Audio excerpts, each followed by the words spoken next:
The Hope Legacy. Book 3 in the Legacy series. By Mallory Ford. Thank you for listening. If you enjoy the book, please consider liking this video and subscribing to my channel so you are always notified when I upload new books. Prologue. Outside Tulsa, Oklahoma. Summer, 1866. "All right, boy," Marcus Jones said as he grabbed the collar of 15-year-old Kade's frayed, button-down shirt. "Listen hard, because I'll not be repeatin' myself, the stage will be passing through here any minute." Kade trembled as he glanced down the dusty road, trees and overgrowth on both sides that the gang used for cover. The sky overhead threatened to unleash a torrent of rain, and Kade imagined the weather as a mirror into his soul. The wind kicked up, and Kade heard thunder clap in the distance. He focused on his father, less concerned about the coming lightning than he was the storm brewing in his father's eyes. All the Jones children shared father's bright blue eyes, their most telling feature. On another man they might have been called unique or even shocking. On Marcus Jones, they were cold, hardened, evil. His gray hair and shaggy beard clung to him as sweat dripped down his red face. Father still had a few inches on Kade's 6 feet, but it was his bulk that gave him the upper hand. Kade hadn't filled out the way his brothers had yet, despite his mother's assurances that he would. His father was barrel-chested with skin darkened and leathered with the sun. The lines around his mouth betrayed his penchant for cigars and, at the moment, his breath told of his affinity for whiskey. Father tightened the grip on his collar and jerked. "You listen when I'm talkin' to ya, boy." He narrowed his eyes before continuing. "The old broad with all the money and jewelry should be aboard, but we can't get to her until we take out the driver and shotgun rider." Panic rose in Kade's gut. It was his first time out with the gang. He'd only come because father had threatened to sell his sisters Carissa and Beth to the highest bidder if he didn't cooperate. Surely, they wouldn't trust him to take the shots. And if they did, he knew he couldn't do it. He swallowed the lump that had formed in his throat and prayed to his mother's God that his eyes wouldn't fill with tears. There was nothing his father hated more than a weak man, except maybe a woman who didn't fall in line. Father must have spied the fear written all over Kade's face because he chuckled and let go of his collar. He glanced back at Kade's oldest brother, Gilbert. "What'd think, Gil? Should we task the tyke here with pickin' off the hired gun?" Kade told his lungs to breathe, but they wouldn't obey. A wave of heat rolled up his torso and settled in his chest. As it tightened, he feared he might suffocate but refused to let out the gasp he longed for, as that would only fuel father's ire. Gilbert, just a younger version of their father, finished loading his shotgun and cocked it, glancing down the road at the stagecoach that had appeared in the distance. "Maybe we should get his feet wet, so to speak." Kade's other brothers, James, Jacob and Michael, smirked at him, not a twitch of pity in their eyes. Pa pulled his own pistol from its holster and pointed it right at Kade. "You think you can hold a gun this steady, boy?" If Kade hadn't lost his breath before, staring down the business end of a pistol in his father's hand would do it. He didn't answer, part of him hoping his father would just pull the trigger and be done with it. The corner of father's mouth quirked up and he pulled his gun back, glancing at the oncoming stage. "Nah, I don't think so. Not today. You'll keep watch and alert us if anyone approaches." He took hold of Kade's collar again. "But if you even think about runnin', boy, you know what I'll do to them sisters o' yours." "Why yes, sir." Kade's voice trembled, but he'd been able to get the words out. The stage approached into a firestorm of gunshots. He heard shouting from every direction and ducked low behind a tree. His head told him he should move around and at least make a show of keeping watch, but his feet wouldn't move. For a moment, he imagined running into the fray and hoping he got picked off with a stray bullet, but he knew that would leave Carissa and Beth with no defense whatsoever. Carissa, at 15, took on more responsibility than most women twice her age, but Kade knew he couldn't lay it all on her shoulders. 13-year-old Beth still retained some of her childhood impulsiveness and propensity for getting herself into trouble. No, he couldn't leave the two of them to their father's mercy. Even if it meant forfeiting his own soul, but he'd protect them. Kade saw the driver and shotgun rider fall from their perches atop the stage, blood pouring from wounds in their chest. Gilbert reloaded his gun before he tossed a glance Kade's way and chuckled at his spot behind the tree. Gilbert's attention turned back to the stagecoach, as did Kade's. Michael and Jacob pulled a man out and tossed him unceremoniously on the ground as father shot him at point-blank range. James pulled another man through the door just as another clap of thunder sounded. Jacob re-entered the coach as Kade heard a woman's scream. The hairs on the back of his neck stood up, and a bolt of lightning flashed in the distance. Father gave the other man similar treatment to the first as bodies gathered on the ground. The metallic smell of blood that soaked the dusty road brought a gag to Kade's throat. He swallowed it back down, knowing that the sign of weakness would not be tolerated. Jacob pulled an elderly woman from the coach, clearly wealthy from her society garb. "Please," she pleaded. "You can have everything I have, just please don't kill me." Father knelt down beside her on the ground and studied her closely.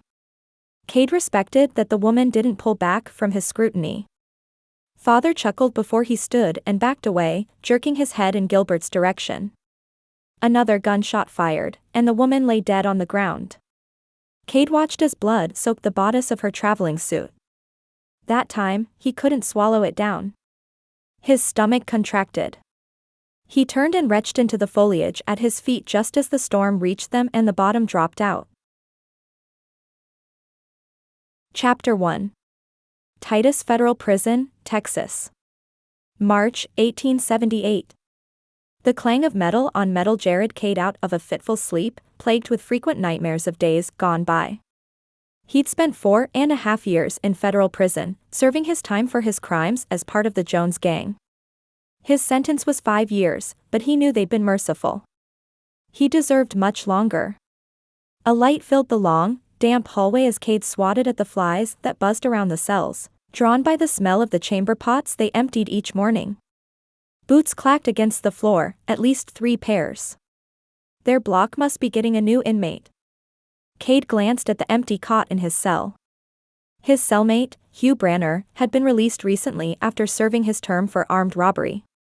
He'd planned to make his way to California, heard a man could find gold there, and encouraged Kade to follow when he was released. Kade shook his head. He was through chasing fortune. All he wanted was to apprentice in a blacksmith shop somewhere, ideally somewhere no one knew his name. He'd considered going to Colorado, but his father's infamy stretched from one coast to the other. Nowhere in the United States could he hide. The prison guards for his cell block, Bryant and Paul, appeared at the door of his cell. Keys jangled in the lock and Kade narrowed his eyes. "Can I help you, sirs?" It was Sunday. The prison smithy was closed and no work details ran on Sundays. They were mostly just left alone in their cells, except when a tray was slid under the bars of their cell twice a day. A familiar voice sounded from behind the bulk of the guards. "That depends," U.S. Marshal Nathan Green said as he stepped between them and opened his cell door. "What are you planning to do with your freedom?" Kade gaped at the tall, graying man. A smile formed on the marshal's weathered face. "Freedom?" Kade could barely get the word out. "But I'm not Dash. You've been released early, son. Now, follow me. We've got some things to discuss." Green turned and moved with purpose back down the hallway, and Kade spied a few of his fellow prisoners standing at their bars, peering at him curiously. He couldn't say he'd made any friends in prison, except maybe Hugh, but a few men saluted as he left. Just as he'd done since he arrived 4.5 years ago, he kept his head down and followed orders. Green led him to the small room they'd used to search him at intake. The marshal gestured for Kade to sit in the rickety wooden chair on the other side of the table from him and placed a small stack of papers ahead of him. "These are your release papers," Green said. "Any ideas where you'll go now?" Kade still hadn't completely grasped what this was all about. "Marshal Green," he said, "there must be some mistake. Why would they release me early?" Green sat back in his chair. "Well, authorities looked kindly on your testimony against your brothers at the trial and helped recapturing them when they'd escaped. That, combined with your work with the prison blacksmith here and spotless record in terms of discipline, you've been recommended for early release. Working in the smithy had been an unexpected privilege Kade hadn't deserved. He'd started on general work detail when his rounds took him into the smithy for a week. He'd paid such close detail cleaning the forge and tools that Frank Miller, the prisoner in charge of the operation, had ultimately requested to train him. Frank was a mountain of a man, serving 30 years for killing 2 men in a bar fight. With fists the size of a normal man's head, Kade was certain it hadn't taken much. Kade shook his head again and realized he hadn't responded to Green's question. "I'm not rightly sure, sir. I figured I had another 6 months to think about it. I'd always planned on searching for a blacksmith apprenticeship if anyone would have a felon. As much time as he'd spent at the forge, crafting tools and fixing cell bars, he'd logged enough hours for 3 apprenticeships, but it didn't count due to the circumstances." Green grinned and leaned toward Kade. "That's what I was hoping you'd say. Turns out, I happen to know of a small town in Texas that is in need of a blacksmith's apprentice." Kade narrowed his eyes. Surely he couldn't mean. "So what do you think, son?" Green cocked his head. "Come with me to Pine Creek?"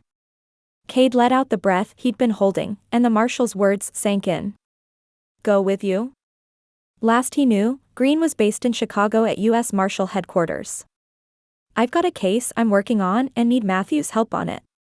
Green must have sensed Kade's hesitancy as he answered his unspoken questions.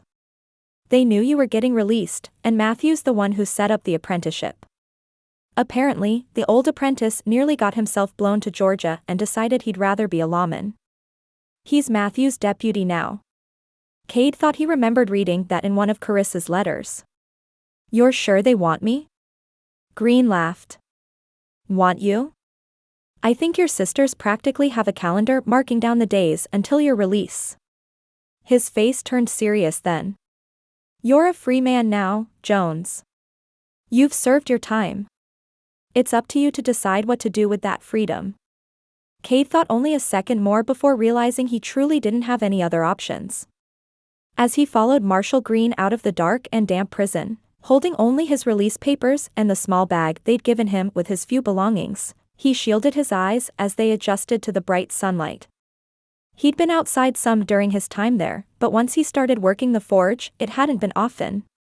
The fenced prison yard felt different than walking out the front doors of this place. Freedom. Since he'd left home at 15, freedom wasn't a concept he'd had much experience with. The thought was almost overwhelming. He may have only been incarcerated for 4.5 years, but he'd been in prison long before that. Footsteps sounded behind him and Green clapped a hand on his shoulder. He jumped, having had to watch his back for so long. "That'll pass," Green said. "Ready to get going?" "I've got 2 train tickets to Dallas and figured we'd rent horses from there. I'll return them after I'm done with my business in Pine Creek." "Sounds good," Kade said. "You already bought the tickets? What made you so sure I'd go to Pine Creek?" "You're a smart man, Jones," Green said with a wink. "I trusted you to know what was best for you." Abigail smoothed her hair from her face and hurried up the church steps. The doors had already been shut and the sound of hymns being sung rang in the air. At least the morning chill in the air was starting to dissipate, being March in Texas. She hated to be late anywhere. Her father had drilled the idea in her that to be late was to communicate to others that your time was more important than theirs, but today it couldn't be helped. Just as she'd finished frosting the cake for Sunday lunch, she'd turned and knocked it off the table onto her dress. Now, not only would they have no dessert, unless one of the other ladies had brought one, but she'd had to change and get her dress soaking as well. She opened the church door slowly and softly, praying it wouldn't creak. She had no such luck and, though the sound was somewhat drowned out by the singing, most every head glanced her way. Beth and Carissa smiled at her while Carissa's oldest child Edith, generally called Edie, waved. Everyone else simply turned back to the front, but she spotted a few pointed looks from 1 or 2 of the more proper church ladies. This is what she got for forgetting her apron this morning. If her mother could have watched her this morning, she'd roll over in her grave. Slaving away over a stove and putting her own dress in the wash water was something Samantha Hunter wouldn't have dreamed of. It practically relegated you to the role of peasant. Most days, Abigail felt every bit the working class she'd become, but she didn't mind. The hours in the dress shop were long, to be sure, but they gave her purpose and had helped her get to know the ladies of the town when she'd arrived 3 years ago. She took in the scene while she decided where to sit. Morning light streamed in the windows, and dust danced in the stretches of sunshine. Out the windows on the right side, one could see the town center, all but empty this morning due to church services. The windows on the left showed a hardy stand of trees, many pine, and the creek lapping over rocks. She moved to the back row, deciding not to disturb anyone further by moving to her usual spot on the pew with Beth and Carissa's families. Every week as she spotted the single stained glass window behind the pulpit, she took in the sunlight coming through and thought of that first Sunday she'd attended worship. She hardly knew that girl anymore, the one who stepped down from the wagon to a bevy of angry cowboys waiting to talk to Matthew about some cattle rustlers. She'd lost some of her genteel manners, and her mother would undoubtedly scold her if she took hold of her hands and felt their calluses, but Abigail was proud of the woman she'd become. As Mrs. Grady played the opening chords of one last hymn before the sermon, Abigail took in the congregation from a vantage point she didn't normally have. Charlotte sat near the front, as did the Carmichael and Carson families. The Hyatts and a number of ranch hands from the Circle H sat behind them, sharing a pew with those from the Double G. John, Rachel, Emma, and their baby John Jr. shared a pew with the Gradis, Diamond and Oliver included. Now that Oliver was well established in his job as deputy, Abigail thought he seemed much more settled than he had when he first took the job. Behind them sat the two newest couples of Pine Creek. The first was Pete, the livery owner, and his new bride Mary. Mary and her young son had arrived in Pine Creek after her husband passed, content to live with her uncle Forrest Underwood until she got on her feet and to raise her son as a single mother. The Lord had other plans. After sparking up a friendship when Pete went on a house call to fix a wagon for Mr. Underwood, she'd gone to work keeping the books and manning the desk at the livery. Their relationship had started out on shaky ground, but they found their way. Watching Pete ruffle the curly black hair of Mary's 7-year-old son, Nathan, Abigail thought they looked every bit the family. The other new couple was a more unlikely one. After confessing to his part in the cattle rustling and cooperating with the investigation, Ben Hatfield received a light sentence in return for information. Apparently, he'd been writing Sally White from prison, a fact she'd kept from her parents. The other new couple was a more unlikely one. After confessing to his part in the cattle rustling and cooperating with the investigation, Ben Hatfield received a light sentence in return for information. Apparently, he'd been writing Sally White from prison, a fact she'd kept from her parents. Ben arrived home after his 6-month sentence to an unhappy Mr. White, but Timothy Griggs had taken him back in an act of grace at the Double G, and, bit by bit, he'd gained the Whites' trust. He and Sally had only recently gotten married, Ben having finally proven to everyone that he was a changed man. Thomas's sermon was on Daniel in the lion's den, a favorite story of Abigail's. After everything she'd been through with her father and then Nigel, it was nice to be reminded of God's providential protection. She'd long ago forgiven her father, content with never knowing his true motivations, but she'd be lying if she said she didn't occasionally fear that Nigel would ignore the marshal's investigation and renew his search for her. After the sermon, everyone moved outside for their customary, after-church lunch. Beth approached with 2-year-old Malachi and her burgeoning belly for baby number 2. Carissa's daughter Edie flew out the back of the church, Carissa following closely behind with baby Callum. They set out their blankets as the men brought out the food tables, and Beth took Abigail's arm. "Charlotte told us what happened this morning," Beth said with a grin. "I'd have loved to see that, though I do hate that a perfectly good cake went to waste." Abigail laughed. "I just hope someone else brought dessert." Charlotte approached then. "Don't worry, dear," she said with a wink. "Diamond brought pie today." Abigail caught a groan from escaping at the last moment. Diamond Kincaid had well and truly turned over a new leaf since she'd fallen for Oliver Grady, but she was no cook.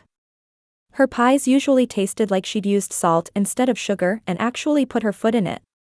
The women fixed plates for themselves and the children and settled on the blankets, Abigail calling Mrs. Ruth Hammond over to sit with them. Ruth was a widow who lived on a homestead just north of town, close to the Circle H, When Beth and Abigail started taking on mending for some of the elderly in town, Ruth had captured Abigail's heart. She was a feisty thing, despite all the grief she'd had in her life. After losing 2 babies young and her lone surviving son in the war between the states, you'd have thought she'd turned bitter. She said she had been for a while, but time and much prayer brought her peace. She knew she'd see them again, her husband too, though he'd only passed on about 5 years ago. She said she expected them to be waiting on her at the gates of heaven to escort her inside. Malachi toddled up to Abigail and plopped down in her lap as she kissed his chubby hands. She looked up at Beth. "How are you feeling?" Beth adjusted her sitting position a little and laid a hand on her stomach. "I'm certainly showing earlier with this baby than I did with him. If I didn't know better, I'd think I was due in May instead of July." Carissa had heard their exchange and nodded. "I was the same way. My belly was much more obvious with Callum than it was with Edie." "At least the nausea has finally gone away," Jake said as he rubbed his wife's back. "I don't know how you ladies do it." Beth gave him a chaste kiss before turning to Malachi, still in Abigail's lap. "It's worth it." Matthew approached, and Abigail realized she hadn't noticed him missing. He carried a telegram envelope in his hand. That was odd. The post office wasn't open on Sundays. Mr. Thompson must have deemed something important. A glance at Matthew's face said the news couldn't be all bad. He came to a stop beside the group and handed the envelope to his wife, a grin splitting his face. She raised an eyebrow at him before opening the envelope and letting out a gasp. Tears flowed down her cheeks as she choked out, "Kade's been released." Chapter 2. Kade's nerves sat closer and closer to the edge as they moved toward Pine Creek. "Do they know I'm coming?" The pastureland stretched for miles and miles, save a few small bodies of water and the dusty road ahead of them. He and Marshall Green hadn't come upon anyone in hours.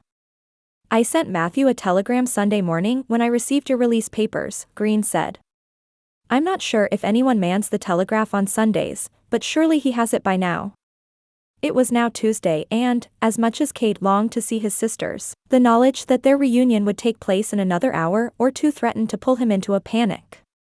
Green seemed certain they'd welcome him, but was he wrong? They'd written him the whole time he was in prison, but they'd never mentioned him coming to live in Pine Creek. In fact, they'd never mentioned what he'd do upon release at all. Carissa had 2 children, and Beth had 1 and 1 on the way. Would they want their children growing up around an ex-convict? "Stop your worryin', son," Green said.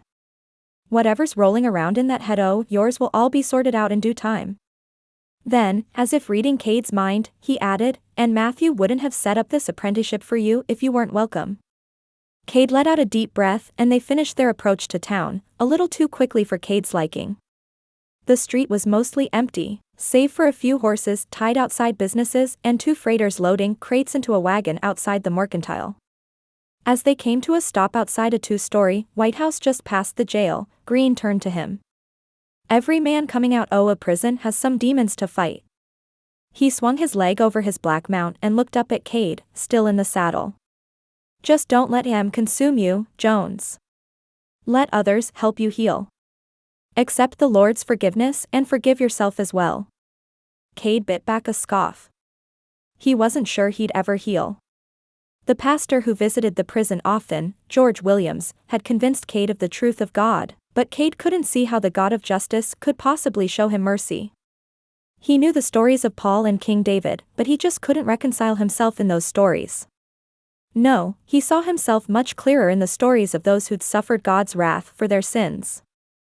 In Kade's estimation, he'd spend the rest of his life trying to tip the scales back in his favor. Kade dismounted his horse and led him toward the house. "People like you and Pastor Williams, and Beth and Carissa for that matter, you can all talk of grace because you don't need so much of it. When you've done as much wrong as I have, surely there's some kind of penance or he's not the just God I've been taught." Marshall Green would never understand. Green opened his mouth to speak but seemed to think better of it. He walked up the steps and knocked on the door, no answer. He tried again. They knew you were arriving today. Maybe they're all over at the jail?" The insecurity that he wouldn't be welcomed here rose up in Kade again. He still had time to bolt. He could go back to Dallas and work long enough to buy fare elsewhere. A voice called from up the street. "Hello, there." The dark-haired man approached. There wasn't an ounce of aggression to his expression or gait, but Kade tensed nonetheless. "If you're looking for the sheriff and Mrs. Carmichael, they're likely at the town meeting." The mayor called one last minute, though no one knows why. Kade forced out a response, hoping it didn't sound as strained as he felt. "Thank you kindly." The man stuck out a hand. "Name's Pete, by the way. I own the livery down a ways." "Nice to meet you, Pete." Kade didn't offer his name, not sure if he was ready for the spark of recognition in the man's face when he realized he'd shaken hands with an outlaw. Marshal Green approached then.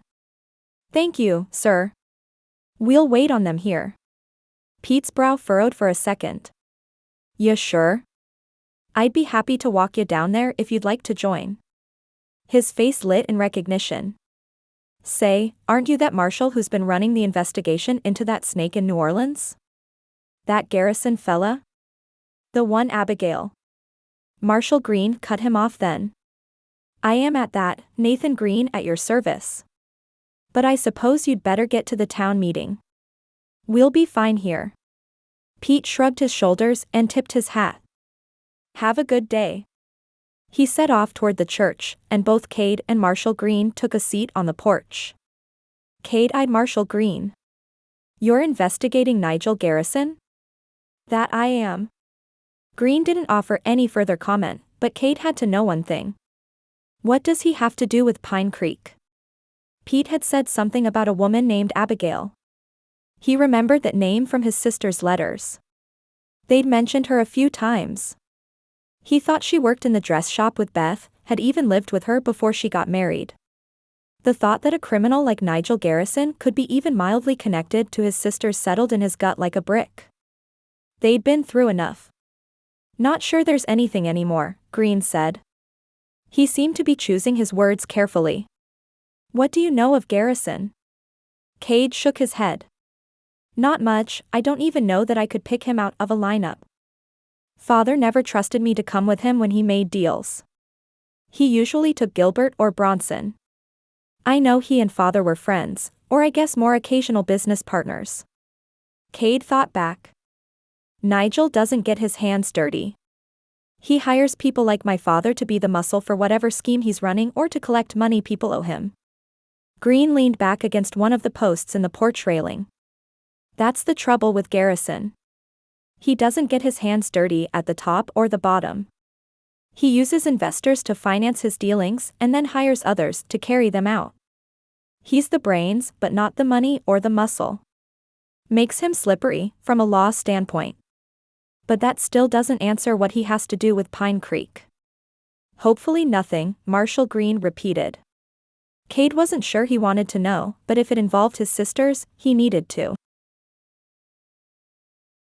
Abigail scooted over to accommodate more room on the pew when Beth voiced the question on everyone's mind. "Do we know why the mayor called this meeting?" Abigail shook her head. "Where's Malachi?" "He, Edie, and Callum are staying at the parsonage with Charlotte. She has Emma Wilson as well. She said she'd much rather watch the children and let Thomas catch her up this evening." Abigail smiled. Charlotte had taken to the role of surrogate grandmother with gusto. Never having been able to have children as their own, Thomas and Charlotte had all but adopted Carissa, Beth, and Abigail, despite the fact they'd all been of age when they came to Pine Creek. Carissa approached then, and the women slid once more. Abigail turned around to where Mrs. Grady sat behind them with Diamond and Oliver. "Do any of you know?" Mrs. Grady shook her head, as did Diamond. Being the mayor's daughter, she was the most likely to have any insider information. "I don't, child," Mrs. Grady said with a wink, "but I'd be lying if I said I wasn't hoping for things to get a little more interesting around here. Why, it's been nigh on 2 years since we've had any real dramatics." Abigail grinned as Oliver rolled his eyes. "Mother," he warned. It was well known that Abigail, Beth and Carissa had been involved in a great deal of the town dramatics, as Mrs. Grady called them. Abigail didn't take offense. Mrs. Grady had given both her and Beth jobs when they'd first come to town, taking a chance on girls she knew nothing of. She'd stood by them when gossip milled about their reasons for being here, though the town had been overall welcoming, and again when there was always the possibility that Nigel Garrison could end up on the doorstep of the dress shop. Mrs. Grady had deeded the shop to Beth 6 months ago when she officially retired, but until then, she'd been a kind boss, a pleasant teacher for more complicated sewing techniques, and a faithful friend. She'd always be the latter. Mayor Kincaid took the podium, but all eyes in the room trained on the dandy in a fancy suit behind him. It was fine tailoring, that much Abigail could see from the pew. The man's receding hairline and gray hair told her he was getting on in years, and his clothing and posture betrayed wealth. Abigail had been around men like him her whole life, and she could spot them a mile away. But what was he doing here? Mayor Kincaid hadn't said anything of substance yet, too busy waxing poetic about progress and building up the town. I know we have all settled into things as they are, he said, but Pine Creek has the potential to grow immensely, both in size and capital, if we make a concerted effort to welcome progress. The townspeople glanced at each other. Where was he going with this? Thankfully, he didn't make them wait much longer. Ladies and gentlemen, may I present to you, Mr. Joseph Wilson? Abigail gasped. She knew that name. In fact, as she contemplated further, she realized she'd seen him before. He wouldn't recognize her, she was sure, but he'd spent some time in New Orleans over the years and attended some of the same parties her parents had. He was an oil man with a reputation for being a shrewd businessman. Mayor Kincaid continued the introduction as Mr. Wilson joined him on stage. Mr. Wilson is the highly successful president of Wilson Oil. Murmurs around the room flurried, but Mayor Kincaid silenced them with a wave of his hand. His team of geologists have scoured our area and found oil within our borders.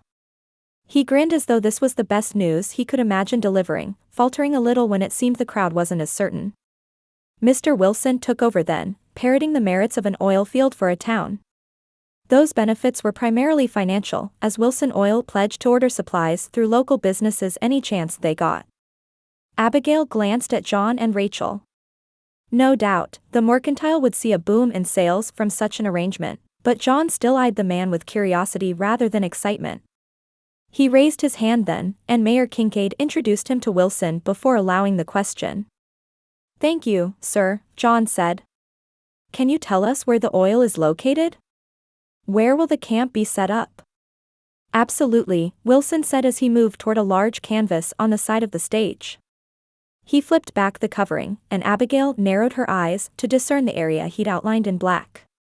She heard Jake groan and realized the outlined area backed up to the north pasture of the Circle H and Timothy Gregg's easternmost property. It was right next to the creek, meaning it was only 100 yards or so from Beth and Jake's cabin.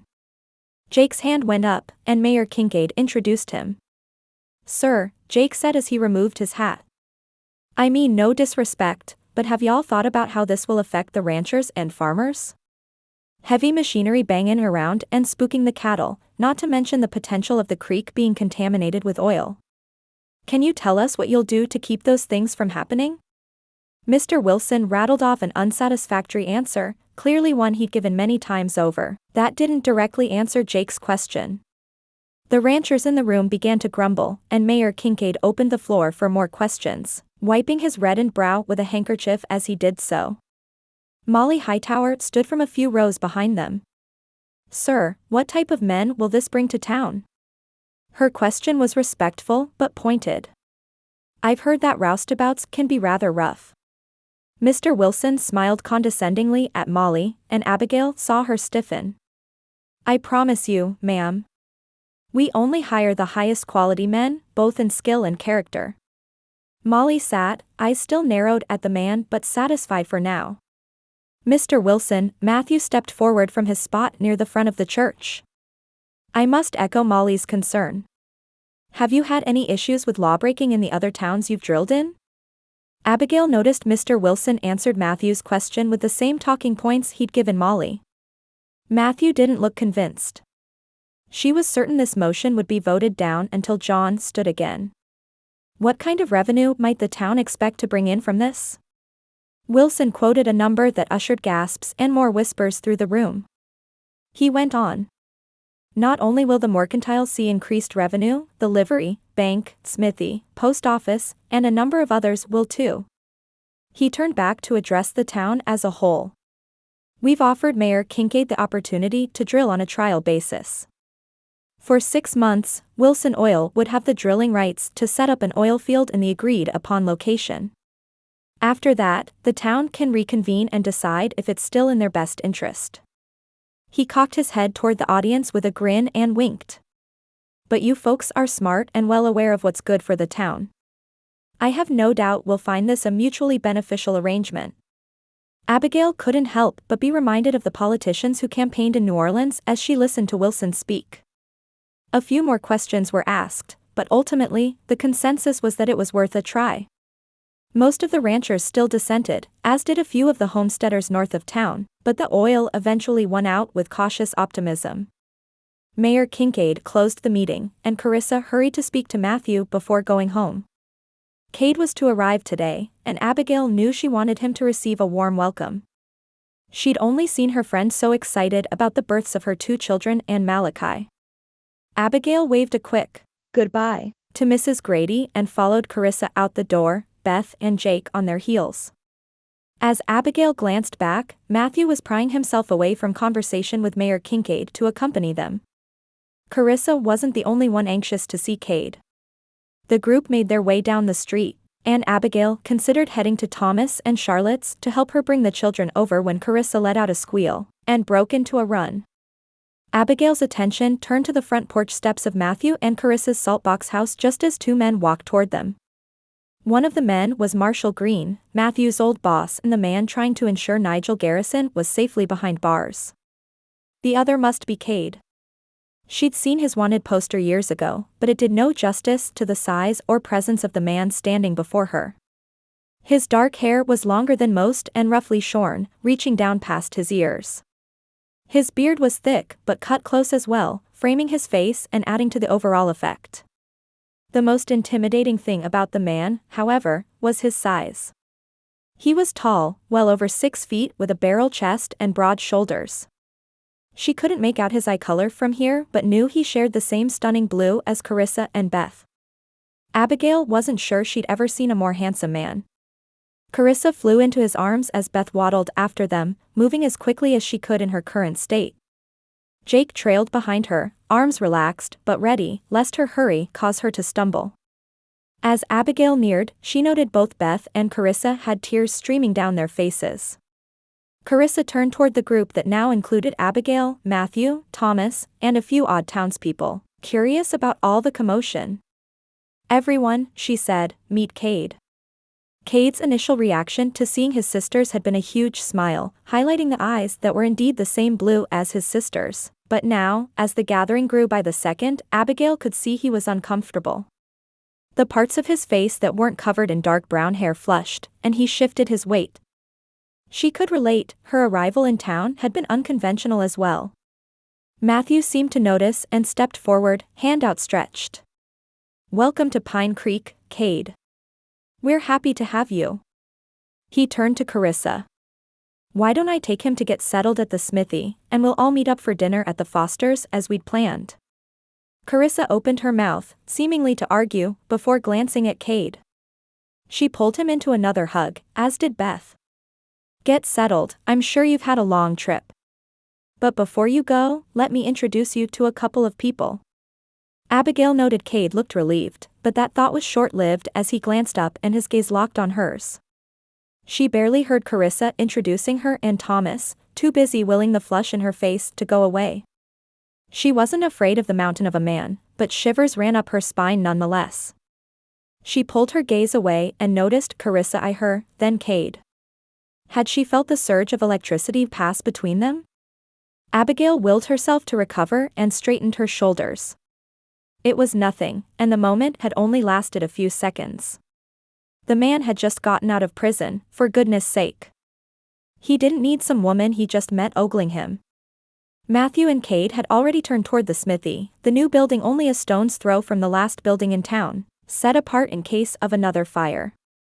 Abigail turned back to Carissa, her friend's gaze still on her.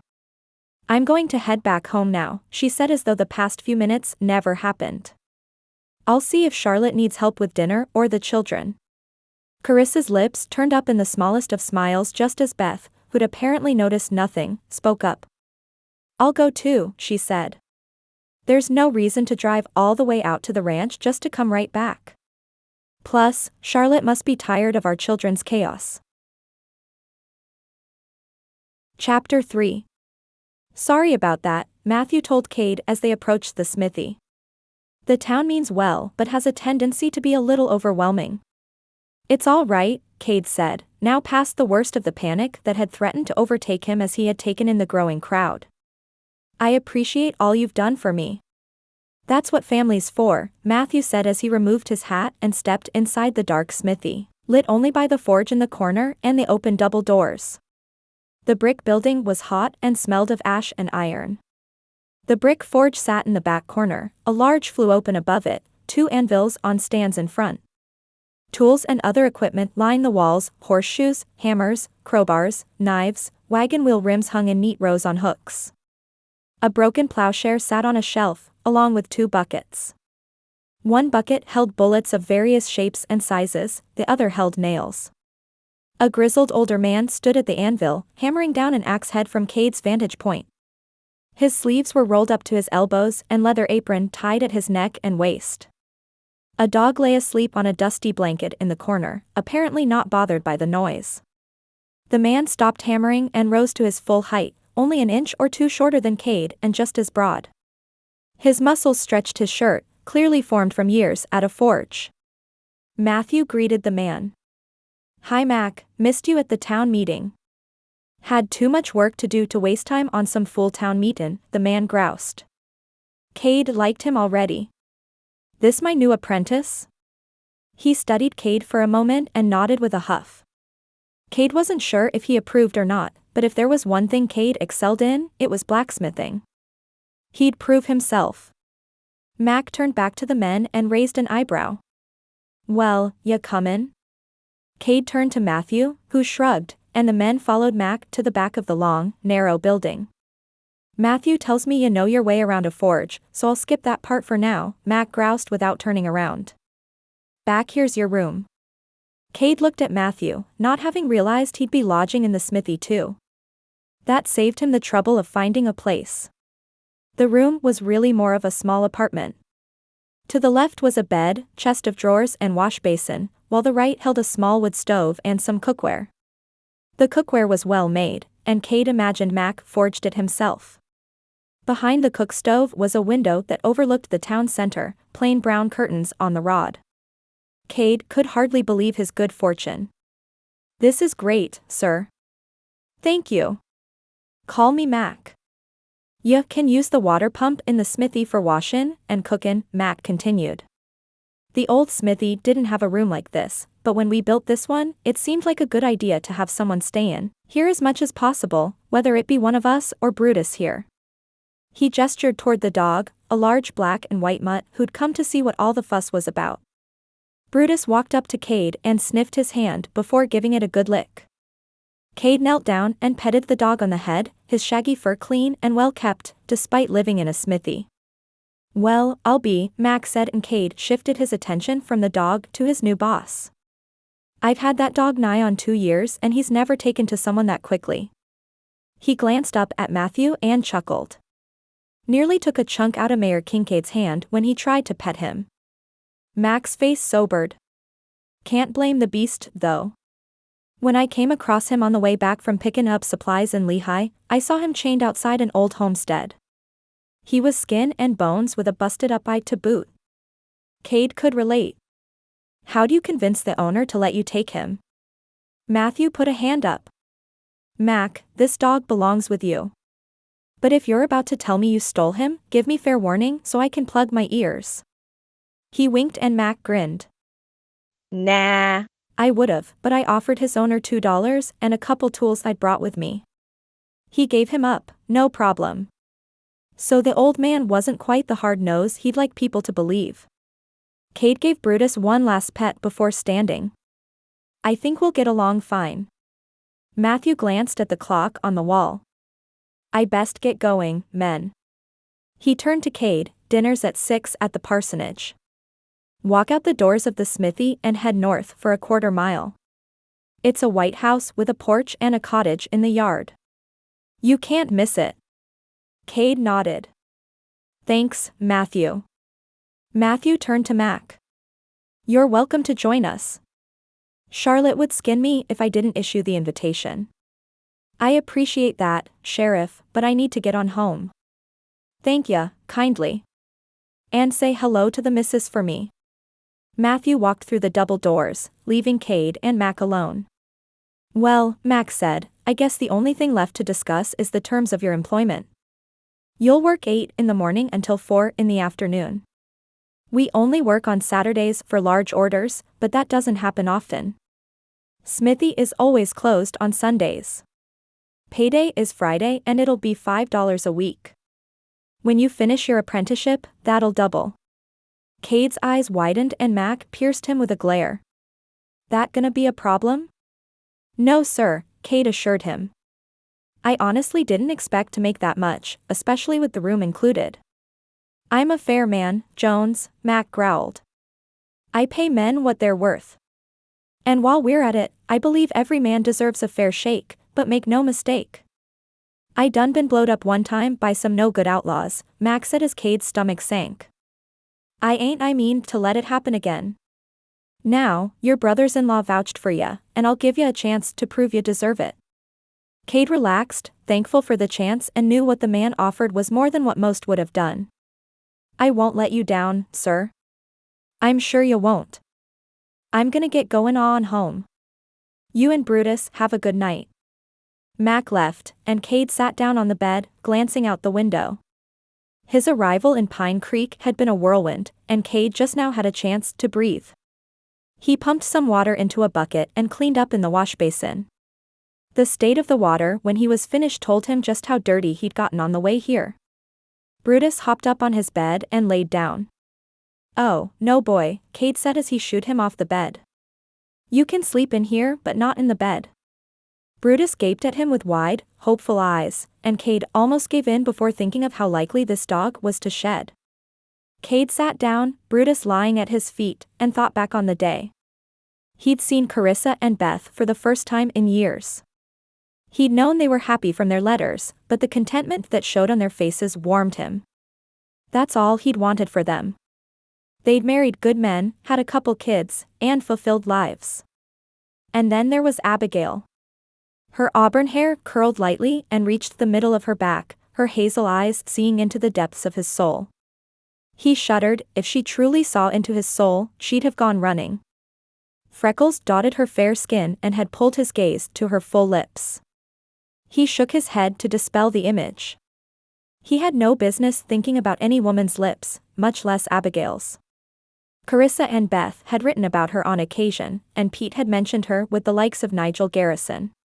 He didn't know what tie she had to him, but the thought he even knew she existed filled him with a protectiveness he couldn't explain. The irony of the situation struck him. Here he was, an outlaw, thinking he had any business protecting anyone from anything. He may have served his time, but it didn't change who he was. He'd always be Marcus Jones's son. Abigail wiped her hands on her green gingham apron as she rolled out the pie crust for the evening's chicken pot pie. This was another of the situations in which, if her mother could see her, she'd undoubtedly be ashamed. Ms. Matilda Rochester, Abigail's longest childhood nanny turned chaperone and companion, would be proud as punch. Despite Abigail's upbringing in luxury, Matilda was keen on giving her a few valuable life skills. She glanced out the window and grinned at the sight of the children running off some energy in the front yard. Jake accompanied them, and Abigail chuckled at how Beth often called him her oldest child. Matthew would likely be in the mix as well, but he needed to meet with Marshall Green at the jail. Charlotte mixed the pie filling, tearing up the chicken they'd had left over from last night's dinner. As she added the last of the meat, she turned to Abigail. Have you heard anything from the Marshalls about Nigel? Abigail tensed. It had been over 2 years since the marshals started investigating Nigel and determined he'd called off his search for her, at least temporarily. I assume they're no closer to pinning anything on him than they were last time. From what Marshal Green says, he's skilled at keeping his involvement untraceable. They assume he'll make a mistake at some point and are just waiting him out. Charlotte turned thoughtful. I know it's a tough job they do, and I appreciate that innocent people can't just be put behind bars with no reason. I just wish he was far away and you never had to worry about him again. She paused before continuing. I'd hoped that Bronson and Bear would give him up, but I suppose we'd have known if they did. From what Matthew tells me, Abigail said as she placed the pie crust into the tins, there's a code among the hardened criminals. In the event Bronson and Bear were ever from prison, they'd want to be on Nigel's good side. Charlotte shivered. At least you know you'll never have to deal with them again. No, the gallows had taken care of that. It's true, and a small measure of comfort. I hate the idea of any man passing without the Lord, but knowing they can't come back here is nice. Charlotte smiled and put a hand on Abigail's shoulder. You've grown so much since you came here. I want you to know how proud of you we are. Tears sprung to Abigail's eyes, still not used to such shows of affection from anyone, much less a mother figure. Before she could respond, however, the front door opened and the children piled back inside with their parents, faces flushed with excitement. Abigail spooned the filling into the bottom crusts before covering them with the top. They'd made 3 pies in total, erring on the side of leftovers than not enough. Abigail placed the pies in the oven and shut the door, glancing at the clock to gauge what time she should remove them. Charlotte had a wet rag and wiped down the countertops before grabbing a broom to sweep up the last of the flour. Abigail reached for the broom. I'll do that, Charlotte. You go visit. Charlotte smiled gratefully and handed the broom to Abigail before joining the rest of the family in the parlor. Once Abigail finished, she headed to the parlor as well and sat down on the floor with the children. Carissa and Beth sat on the sofa, while Thomas took his usual chair near the fireplace. Matthew had arrived and sat on the rug with Edie, reading her a story about a princess. Charlotte sat in the other single chair, utter contentment on her face, as Jake stood by the window. Baby Callum crawled to Abigail, and she lifted him in the air before settling him on her lap with a kiss to his head. She picked up a wooden toy train Malachi left on the floor and entertained Callum with train sounds. His clapping hands and slobbery smile warmed her heart, and she wondered if she'd have the honor of becoming a mother one day. She was only 23, hardly a spinster, but the baggage she carried made any relationship complicated. Not that there was a bevy of bachelors in Pine Creek to consider courting. A knock sounded at the door and Carissa jumped up to open it.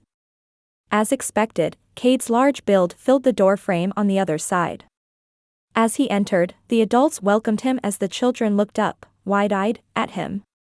Edie stepped forward, her dark hair the same color as his, and pulled on his shirt. He knelt down and glanced at Carissa, who nodded. Edie threw her arms around his neck and Abigail felt the tears threaten for the second time that day. She'd known how remarkably close Kade and Carissa had been growing up. It seemed Carissa's firstborn might share a bit of the bond. He stood, and Edie took his hand and led him to the couch. She crawled up in his lap and, after a quick lift of his eyebrows, the two settled in as though they'd been sitting this way Edie's whole life. Matthew glanced at Carissa, who seemed unable to speak. Kade, I don't think I realized how much Mac had in the apartment at the smithy, he said. Did you get settled in all right? It's much nicer than anything I could have imagined, Kade replied. I'm mighty grateful to Mac and to you for setting it up. Matthew waved his hand. It was nothing. Max needed a new apprentice since I stole his last one. It was the least I could do. Thomas chuckled from his large, wingback chair. And it seems Oliver's much happier as a deputy than he ever would have been as a blacksmith. The conversation continued as they waited for the pies to finish baking. Abigail kept an eye on the clock, generally content to enjoy the conversation from the outside. As a child, she'd been trained that children were to be seen and not heard, but she imagined it was in her nature to be quiet as well. She wasn't shy, necessarily, or uncomfortable in social situations. She just found she learned so much more by observing. The one person who drew her eyes more than any was Kade. He seemed to be fighting the same anxiety she'd noticed earlier that day outside Carissa's house. She noticed he didn't take a large part in the conversation swirling around them either. His eyes darted around the room occasionally, and she saw him work to control his breathing. Edie seemed to sense it as well. Occasionally, she'd wrap her arms around his neck again and lean her head into his shoulder. The child was affectionate and sensitive with most people, but she seemed especially attuned to Kade. Abigail wondered if her empathy went that deep or if it was specific to Kade. Either way, it seemed to be helping. Abigail knew he wouldn't welcome her pity or her gaze, so she turned back to baby Callum as the conversation grew louder around her. Occasionally, she'd glance up and find him studying her. His perusal didn't unnerve her, but the quickening of her pulse and blush she felt color her cheeks did. Charlotte pulled the pies out of the oven and everyone moved to the table. Matthew and Carissa sat on one side, Matthew settling Callum in his high chair. Carissa pulled a chair beside her for Edie to sit in, but Edie protested, saying she wanted to sit next to Uncle Kade. She got her way and sat between Kade and Abigail while Jake and Beth sat on opposite sides of the table, Malachi too busy playing to eat. He sat on the floor at Beth's feet while Thomas and Charlotte took their places at the head of the table. Charlotte had just replaced the vase of greenery she kept through the winter with a few light pink azalea blooms. Lamps lit the room, as did the measure of daylight still outside as the days grew longer. The conversation began light enough but quickly turned to their town meeting from that afternoon. "I just don't think they've thought it through," Jake said, frustration evident on his face. "They're thinking with their wallets and ignoring the glaring potential for problems right in front of them." Charlotte, who hadn't been at the meeting, cocked her head. "What kinds of problems?" "The potential for oil getting in the water supply, first of all. That, plus, oil rigs are loud and the likelihood of cattle getting spooked is high. I imagine the Circle H is gonna have to hire extra men earlier than we normally do just to make sure we have enough manpower, in case of a stampede." Jake shook his head. "Not to mention," Matthew added, "roustabouts aren't exactly known for being on their best behavior in towns they work in." Thomas turned to Matthew. "Do you think they'll cause trouble?"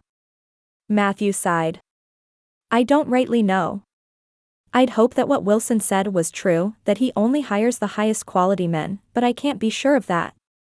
Tomorrow, I plan to do a little digging and find out some other towns where they've drilled in, see if I can write their law enforcement and find out what to expect." "The contract is signed though," Carissa said. "Is there really any good that can be done borrowing trouble that way?" Matthew thought for a moment. "I prefer to be prepared for whatever may come, and it may ease my mind." The group was quiet for a moment, save the odd gurgle from baby Callum or clink of wood from Malachi's toys. Thomas broke the silence. "Kade, do you think you're all settled in?"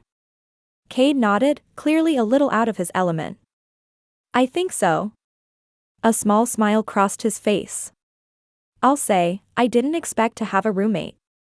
"Roommate?" Abigail could see confusion written on everyone's face, save Matthew.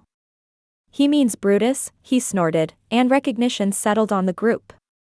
Edie spoke up then. "I love Brutus. He's such a good doggy.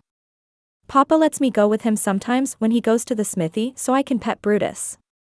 Mr. Mac even lets me give him treats." Kade turned to her, clearly as charmed by his niece as everyone else was. "And what are his favorite treats?" "He really likes strawberries, but they're not in season." Edie's tone was matter-of-fact, and she said it so earnestly, Abigail had to cover her mouth to stifle a giggle. The child wasn't even 4 years old and talked like she was 6. "But a few times, Mr. Mac let me give him a cinnamon roll. I think that was his favorite." Carissa turned a dramatic glare Matthew's way. "You let her take the dog a cinnamon roll?" Matthew wiped his mouth with his napkin and pinned Edie with mock seriousness. "That was supposed to be our secret, Cricket." Abigail saw Jake's shoulders quietly shaking from laughter, and Carissa couldn't hold back her smile anymore. As soon as she let out a grin, the whole table burst into laughter. Abigail reached down and squeezed Edie's hand, the little girl apparently well aware her mother wasn't actually angry. As she looked up, her eyes locked on Kade's again. He pulled his gaze away from hers much quicker this time, but it was probably for the best. No one seemed to notice, save maybe Carissa. Thomas changed the subject then. Kade, feel free to tell me no, but I have something I think you might be able to help me with. Kade raised an eyebrow. What's that, sir? Please, call me Thomas. There's a widow just outside town, Ruth Hammond. I go out occasionally to help her with different projects she has, and Matthew or Jake go with me when they can. I'm headed out there Saturday, and I wondered if you might come with me. I imagine you know your way around a hammer and nails. I do, and I'd be happy to. Beth turned to Abigail then. Abigail, will you be going with them this weekend? Abigail nodded, feeling like this trip out to Mrs. Ruth's homestead would feel a little different than the others. I was planning on it. Beth turned to Kade and addressed the confusion on his face. Abigail visits Mrs. Ruth every few weeks. She helps her with sewing, preserving, baking, cleaning, all the things that are harder for her to do since her eyes have started to go and her arthritis has gotten worse. Kade nodded, and while he wasn't impolite, Abigail noticed he didn't look particularly pleased either. Of course, she'd be going. Kade was having a hard enough time keeping his mind off the pretty redhead with a kind face. Granted, he hadn't been around many women and even fewer of character, but none had ever affected him this way before. He needed to get farther away from her, not spend a day at a widow's farm with her. They finished up dinner, and he hugged Beth goodbye on the porch just before they set off to the ranch. Jake put a hand on his shoulder before climbing into the wagon. We're mighty glad to have you home, Kade. The cowboy clucked at the horses and gently snapped the reins.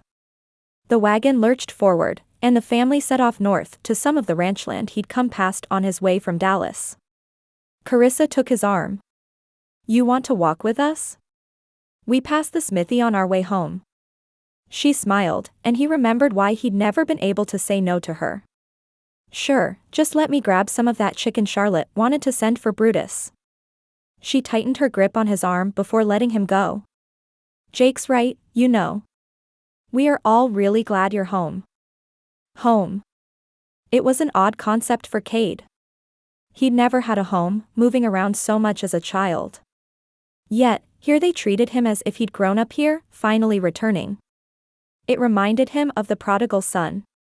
He followed Carissa through the door and heard her directing Edie to clean up some of the toys she'd left on the floor before they left. He approached the kitchen and, instead of Charlotte's gray hair, it was Abigail's long auburn tresses that greeted him. She turned around from the sink and startled, putting a hand to her chest. I'm sorry, I didn't realize you'd come in. Do you need something? He knew he did, but for a moment, he couldn't remember what. Oh, right.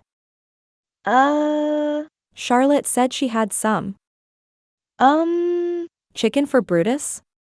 Why did this woman affect him this way? Oh, yes. I'll get it for you. She turned toward the icebox and pulled out a small bundle of cloth. Here you go, she said. Her face flushed a becoming shade of pink. Thank you. He willed his eyes not to meet hers for the third time today and turned, keeping his gaze, to the floor. Once he got back out to the porch, he noticed Thomas and Charlotte sitting in the porch swing. They must have just sat down. Thank you for having me this evening. The food was delicious, Mrs. Foster. Oh please, she said as she pulled him into a hug that reminded him of his mother. Call me Charlotte. And come by any time, no invitation necessary. Thomas shook his hand. Your sisters are like family to us, so that makes you family. We hope you know you're always welcome here. A lump formed in Kade's throat. He could see why his sisters loved it here so much. Thank you, sir. Edie barreled out of the house then, colliding with Kade's leg before latching onto it. Can you give me a piggyback ride home, Uncle Kade? Her smile was the same as Carissa's, and she'd inherited her mother's eyes. Great, he'd never be able to say no to her either. If your mama says it's all right, I'd be happy to. Edie squealed and turned to run back in the house, but both her parents stepped onto the porch. Mama. Uncle Kade says he'll give me a piggyback ride home if it's okay with you. Can he, please? Carissa laughed. How about he gives you a piggyback ride to the smithy, and your father can carry you the rest of the way home? That way, Uncle Kade doesn't have to double back. I'm sure he's tired after his long few days of travel. Edie thought earnestly for a moment. That'll work. She reached her arms up to Kade and he swung her onto his back.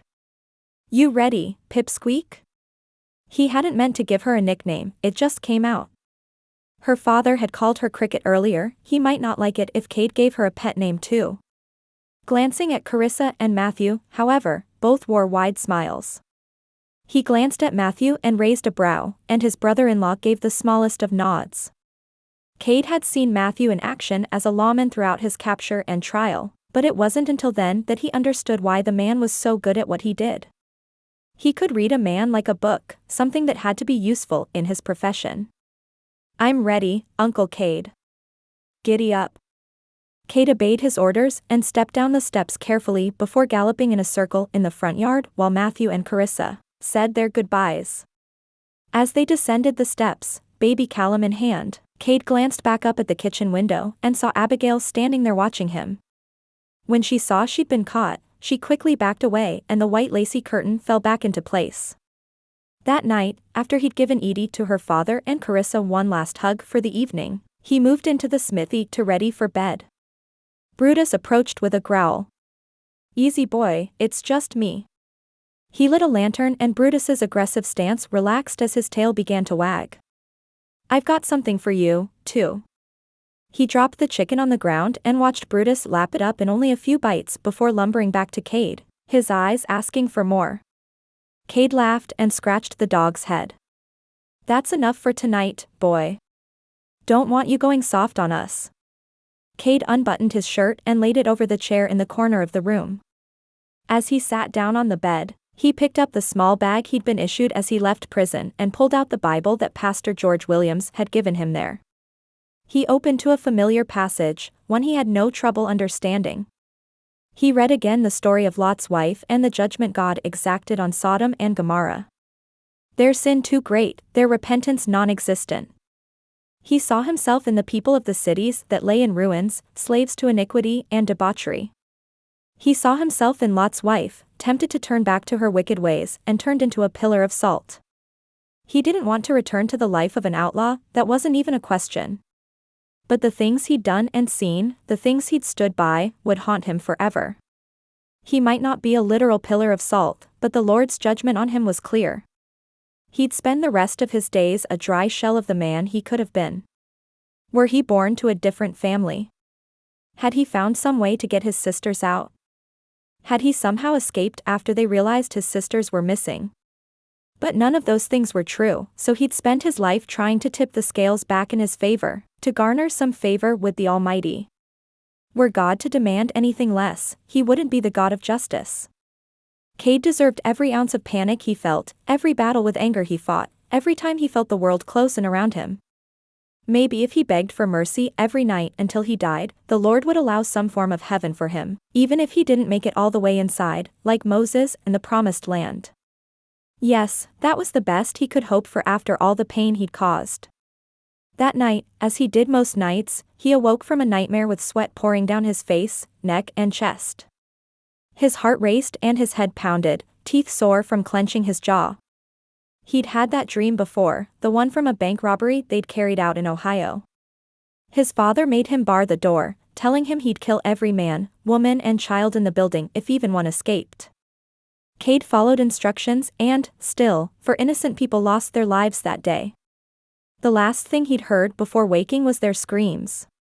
His pulse had slowed now, his breaths returning to normal, but he knew he wouldn't be able to go back to sleep. He never could. He supposed he could walk around for a little while. The nights had warmed up enough he wouldn't need a coat, even if he had one. No, he didn't think the townspeople would appreciate an ex-convict walking aimlessly around town at night. He'd lie here and stare at the ceiling, just as he'd always done in prison. His body may no longer be behind bars, but his mind still felt every bit the captive. Chapter 4. Nigel Garrison paced from one end of his study to the other, growing more agitated with each pass through the darkened room. The curtains were drawn, better for keeping those yellow-bellied marshals from sticking their noses where they didn't belong. The drawn curtains meant the only light in the room came from 2 small lamps, fine with Nigel. It had been over 3 years since the marshals had officially placed him under investigation, and he couldn't take it much more. Footsteps sounded outside his study, and Nigel's head popped that direction, and he felt his hands go clammy. He didn't breathe deeply until his assistant, Hollis Yost, appeared in the doorway. Yost was one of the few remaining staff he employed, having let go all the others when the marshals started sniffing around.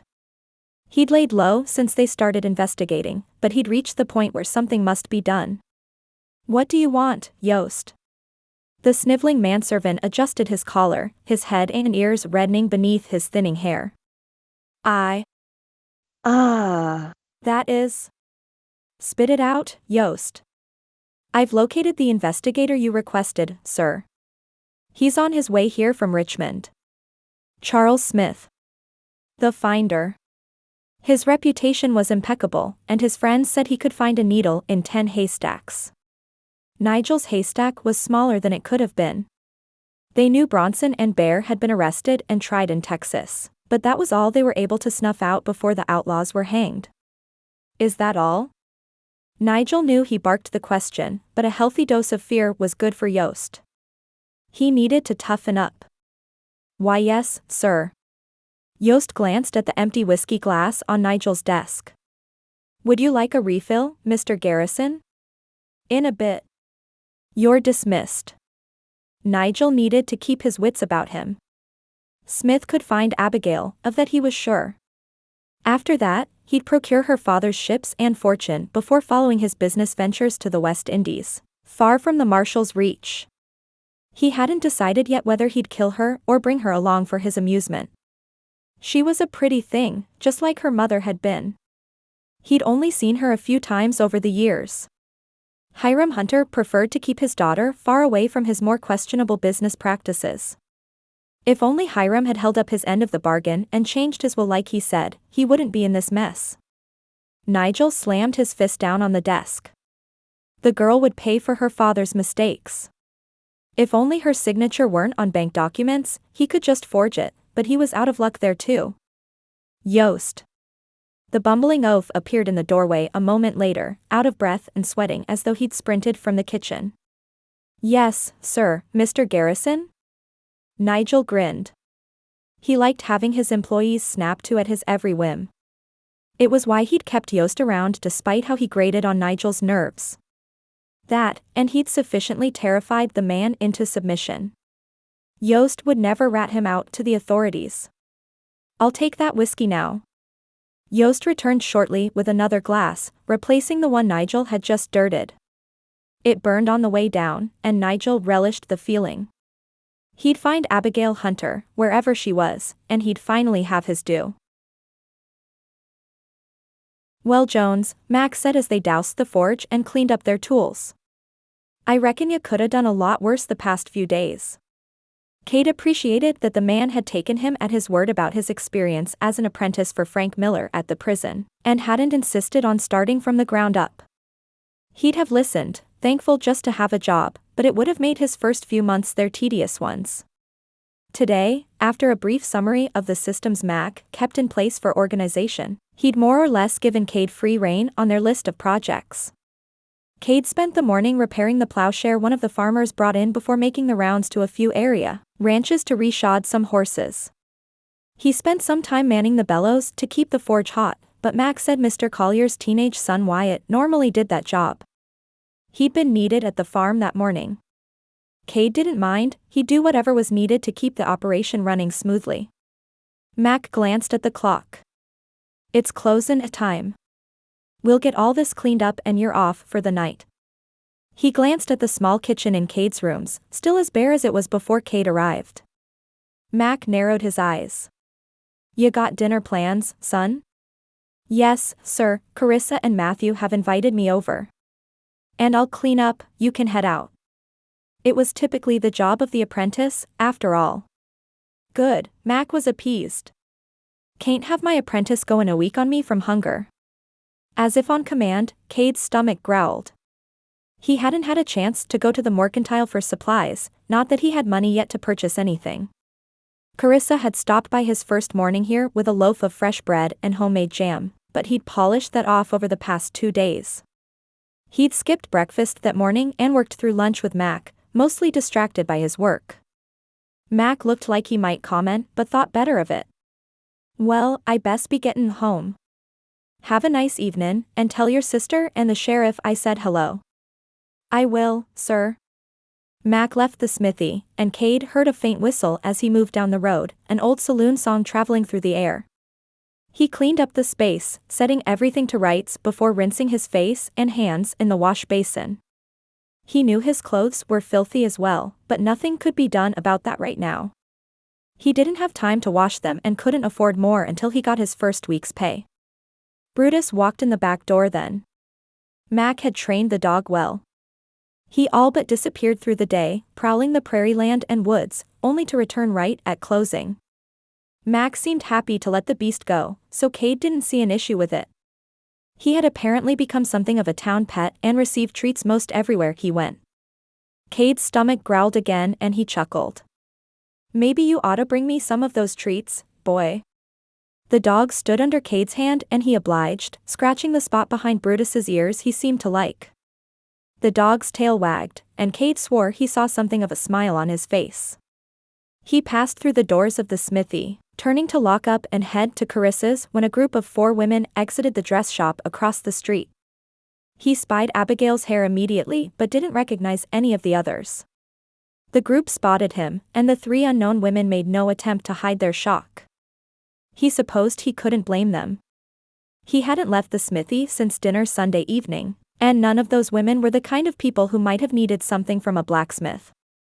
Kade felt the familiar heat rise up that always seemed to when he was under scrutiny.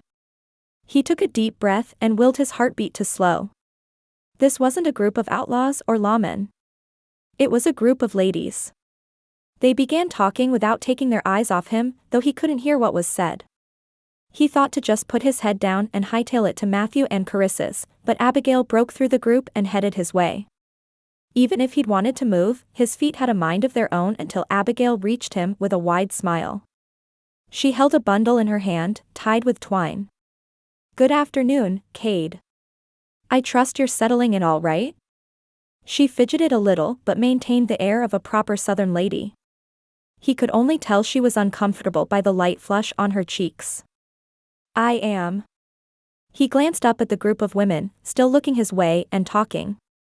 Abigail followed his gaze and rolled her eyes. Don't pay them any mind. The novelty will wear off soon, and they'll find something else to talk about. It was odd, he knew he'd been on the verge of panic, but talking to Abigail had eased much of the tightness in his chest. His breathing no longer labored. It's not every day a small town like this one harbors an outlaw. He meant it in jest, but she turned to him, eyes wide. His gut churned. He'd frightened her. Abigail, I'm sorry. Don't apologize, Kade. For the record, I don't think of you as an outlaw at all. And just to be clear, it wasn't your criminal history they were gossiping about. She pinned him with a pointed look, punctuating her gentle rebuke, before softening it with a wink. But anyway, she said, I have to head home and get cleaned up. Carissa invited me for dinner tonight. Have a good evening. Nice haircut, by the way. His hand went to his hair where Mac had cut it close to his head his first day at work, said long hair on a smithy was dangerous. Not that Kade had minded. The only reason his hair had grown out was because he'd missed the monthly visit of the prison barber last month, due to a project for his work detail with Frank, and the man was scheduled to come back around any day. She smiled and walked away before he could tell her he'd be there as well. Had Carissa planned that? Were his sisters going to try to pit him with Abigail? He'd have to put a stop to that. He barely knew her but knew she deserved better than him. She turned back around and raised the bundle in her hand. Oh, I almost forgot. Beth and I made you a couple of shirts. We didn't know your exact measurements but guessed as close as we could. We decided to. On the side of too big. The blush returned to her cheeks. We didn't figure you'd brought much in the way of clothing and thought this might help you settle in a bit. Thank you. He was touched. He wasn't used to anyone taking care of him. Though he had to admit, a prickle of embarrassment sluiced through him as she placed the bundle in his hands. I hope we didn't overstep, Abigail said. Aunt Beth would have given them to you herself, but she had to head home early today and I had a few more alterations to make on the last shirt. I told her I'd swing by and give it to you. No, he shook his head, it's fine. I really appreciate it. Her answering smile was almost blinding. I'm glad you like them. Have a good night. She took off down the street at a brisk pace, and he let himself stare after her for just a moment before turning back in the direction of his sister's house. He noticed the group of women in front of the dress shop were still there, glancing between him and Abigail. He could well imagine what they were saying now. Abigail showed up to Carissa's house an hour later, pumpkin bread in hand, and knocked on the door. Edie swung open the door and met her with a wide grin. Mommy, she yelled into the kitchen, Aunt Abigail is here. Carissa appeared in the entryway, wiping her hands down with a towel and a matching smile to Edie's on her face. The little girl really was her mother made over. Welcome, Abigail. Come on in. Carissa turned to Edie. Honey, what has Mommy told you about announcing our guests? Edie shuffled back and forth from foot to foot, eyes to the floor, but a slight smirk on her face. Don't yell at them. Abigail stifled a giggle as best she could. Carissa shook her head with a smirk of her own. That's right. Now, go out back and tell Papa and Uncle Kade dinner's ready. Edie took off as Abigail's head popped up. Kade's here? She wasn't sure how she felt about that. A surge of excitement welled in her at the thought of seeing him again, but another, more rational, part of her still felt a little awkward from their encounter this afternoon. Not only had Molly Hightower, Minerva Kincaid, and Holly Barstow ogled Kade like a prized stallion, but she'd probably offended him giving him the shirts. He'd been polite, but his eyes told a different story. Carissa eyed her, smirk still in place. He is. Is that all right? Oh, of course, Abigail stumbled over her words. We spoke this afternoon and he hadn't mentioned he was coming, that's all. Had he wrangled an invitation because of her? It must have slipped his mind, Carissa said. Matthew and Edie stopped by the smithy this morning to extend the invitation and bring Brutus a cinnamon roll. She winked, and Abigail felt incredibly silly. Of course he hadn't come because of her, how arrogant to even entertain the notion. Besides that, the darkness in his eyes when he thought no one was looking told her of his struggles. She'd like to help, but she had no idea how. They sat down to the dinner table, and Kade shot her a slightly sheepish look. She was curious why he'd not mentioned he'd be at dinner tonight. After they finished passing around the family-style meal of fried chicken, potatoes, and green beans, Matthew said grace and they all dug in. Abigail, Carissa said, how is the sewing for the elderly in town going? Abigail grinned. That was truly one of her favorite parts of the job. It's going well. Since Beth has been knee-deep in her designs for the magazines back east, I've had the privilege of taking on as much of it as I can. Carissa turned to Kade. A few years ago, Beth and Abigail noticed frayed clothing on some of our elderly townspeople. Tears that hadn't been mended, buttons missing, fabric that had seen better days, that type of thing. After they spoke with Charlotte and Mrs. Grady, they realized that many of the women could no longer sew due to either arthritis in their hands or degrading eyesight. She glanced at Abigail, who picked up the explanation. Once or twice a month, we ride around to their houses and pick up their mending bags, fix the clothing, and return them. That's not all, Matthew said. They've also been known to throw a few brand new items of clothing in those bags. Abigail felt her face flushing. It's really no trouble. It costs us so little money, and we get as much of a blessing out of it as they do. Kade was studying Abigail like she was a puzzle to be solved. That's very kind of you both. Thank you, Abigail said. We enjoy it. Matthew changed the subject then and asked Kade how things were going at the smithy. Max says he's really impressed with your skill. Now, it was Kade's turn to fidget. I'm thankful to a man named Frank Miller. I'd spent some time in a smithy or two before I met him, but he's really the person I have to thank for any skill I have. Carissa wiped her mouth. Does he work for the prison? No, Kade replied. He's a prisoner himself, but had the skills, and their last blacksmith had been released. That's fairly common, Matthew added. Prisons generally have tight budgets, so anyone who comes in with a skill they need often gets assigned work detail surrounding it. He paused for a moment. It also gives the added benefit of reminding the prisoner that they're more than just a convict. Ideally, they'll be released and be able to start a new life once they've served their time. Kade nodded. Prison can, he seemed to search for the word, make you feel less than human at times. Working in the smithy not only gave me a skill but a purpose. Interesting. Abigail would have thought Kade wouldn't want to talk about prison, assuming that's where his anxiety stemmed from, but it didn't seem that was the case. Thinking back to what she knew about the Jones kids' father, she supposed that made sense. Edie piped up. What was Mr. Miller in jail for? Kade looked to Matthew, who nodded. With her father being a sheriff, it was likely she heard this talk occasionally. He got in a fight at a saloon once and hurt some men really bad. Edie gasped. Were you not afraid of him? No, I didn't have any need to be. Kade's tone was gentle, but Abigail spied his leg bouncing under the table. Abigail wondered how much Matthew and Carissa had told Edie about Kade's past. She imagined it must be a fine line to walk. Matthew took Edie's hand. Do you remember me telling you how sometimes people make mistakes and they go to prison for a while? Like how I went to timeout when I threw my doll at baby Callum? Yes, Matthew said with a wink at Carissa. Just like that. Well, Mr. Miller is probably a very nice man who made a very bad mistake. He won't make it again, so Uncle Kade had no reason to be afraid. Edie nodded, apparently satisfied with the answer. Abigail snuck a glance at Kade. He'd suddenly become very interested in his food. The rest of the meal passed uneventfully, and Abigail lost track of time until after 8. Oh, she said as she glanced at the clock. I should get going. I don't want Thomas and Charlotte to worry. Carissa gave her a hug and turned to Kade, who'd moved toward the door as well.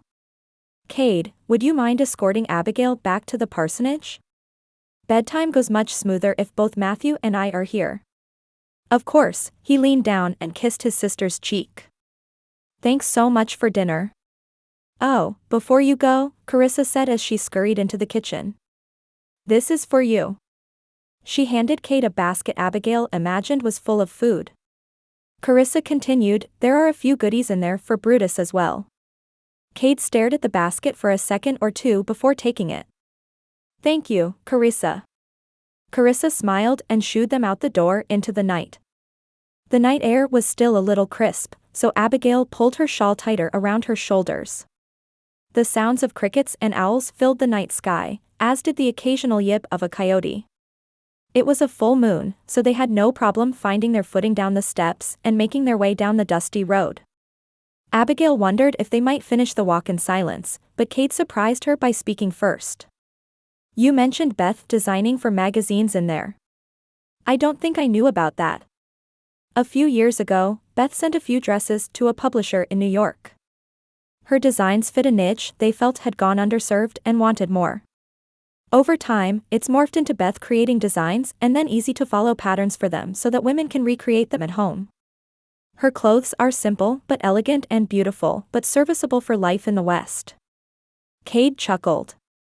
Good for her. His eyes narrowed a bit. How does Jake feel about Beth earning so much money? I mean, I assume between the dress shop and her designs, it's a fair amount. Abigail shook her head. I don't think it was easy for him at first, but he prayed that the Lord would help him shelve his pride and just support her to his best ability. Good for them, Kade said. They approached the parsonage, and Abigail turned to thank Kade.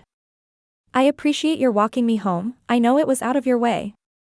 He dipped his head in the slightest of bows. It was my pleasure. Have a good night, Abigail. She knocked on the kitchen window where Charlotte stood washing dishes and waved to let her know she was home before settling into her cottage for the evening. As she changed into her nightclothes and washed her face, she mulled over their conversation from dinner in her head. Kade Jones was a wounded man, that much was evident. The dark circles under his eyes, his discomfort around crowds, the hardness in his eyes he'd get sometimes. She knew she should desire no more than a friendship with the man, that was what he needed. Besides, she'd only known the man for a few days. It was ridiculous to develop any sort of notions toward him. It would surely turn out poorly for both of them. Chapter 5. Kade pulled the cord attached to the bellows, heating the coals of the forge. Based on the color of the steel, he judged the instruments hot enough to shape.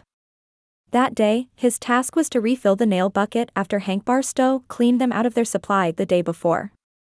Mac liked to keep 10 to 12 boxes of them on hand, so, excepting a few tool repairs early that morning, he'd spent the whole day heating, shaping, hammering, and tempering nails while Mac finished up their rounds at the area ranches. It was Friday, meaning he'd receive his week's pay at close of business today. As he dipped a nail in a bucket of water to cool it down, Kade let out a sigh of relief at the thought. The shirts Beth and Abigail made for him fit perfectly, to the point that he wondered how on earth they'd managed it.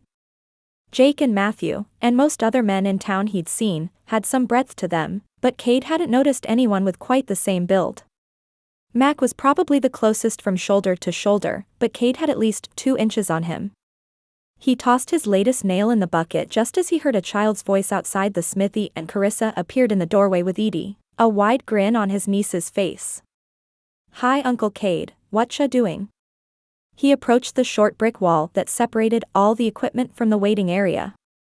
Mac had told Kade they didn't have that in the old building, but he'd requested something hip-high in the new one. It came in handy, as some folks, most especially children, didn't realize how dangerous some of what they did could be. He unlatched the small gate in the opening and Edie flew in for a hug. "What can I do for ya, Sprout?" Kade tweaked Edie's nose before glancing up at Carissa. "Where's Callum?" "He's at the parsonage with Charlotte. I plan to leave both the children there for a bit while I do some shopping at the mercantile, but when someone," she sent a pointed look toward Edie, "heard I was stopping by here, she decided to accompany me." Edie wasn't the least bit sheepish, and Kade wondered if this is what Carissa might have been like as a child if they'd grown up with 2 loving parents. Outgoing, fun-loving, a bit precocious, and incredibly attuned to the thoughts and feelings of others. He rose and gave Carissa a quick hug. "What can I do for you?" "I just came to deliver a message," she replied. "Thomas wanted me to ask you to meet at the parsonage at 8 tomorrow morning for breakfast before y'all ride out to Mrs. Hammond's place." Kade's jaw clenched. Since that night at Matthew and Carissa's, he'd started to dread Saturday. He wanted to help Thomas and Mrs. Hammond, but Abigail threw him all off kilter. "I'll be there," he told his sister. He'd honor his commitment, if nothing else. The corner of her mouth quirked upward, but before she could comment, a wagon full of 8 men pulled to a stop in front of the mercantile just down the street. Kade stepped into the doorway just as a bevy of shouts sounded from the group. The men looked a little rough around the edges, and he turned to Carissa. "Do you know those men?" "No, but I imagine they're with the new oil outfit in town." Her mouth was pinched, and Kade wondered if she wasn't any more thrilled over the prospect of the drilling than Jake was. "Matthew said their equipment started arriving yesterday, so I expected them soon." The roustabouts made their way into the mercantile, and an obscenity or 2 carried through the air. He glanced back at Edie, who was happily distracted petting Brutus. "Some guard dog." He melted into putty at the hands of a 3-year-old. "How does Matthew feel about all this?" "He's optimistic," Carissa said. "We're good friends with John and Rachel from the mercantile, and we know what a good thing this could be for Pine Creek financially. He's just hoping it doesn't make his job more difficult." "Probably helps that Pine Creek doesn't have a saloon," Kade said. "It does.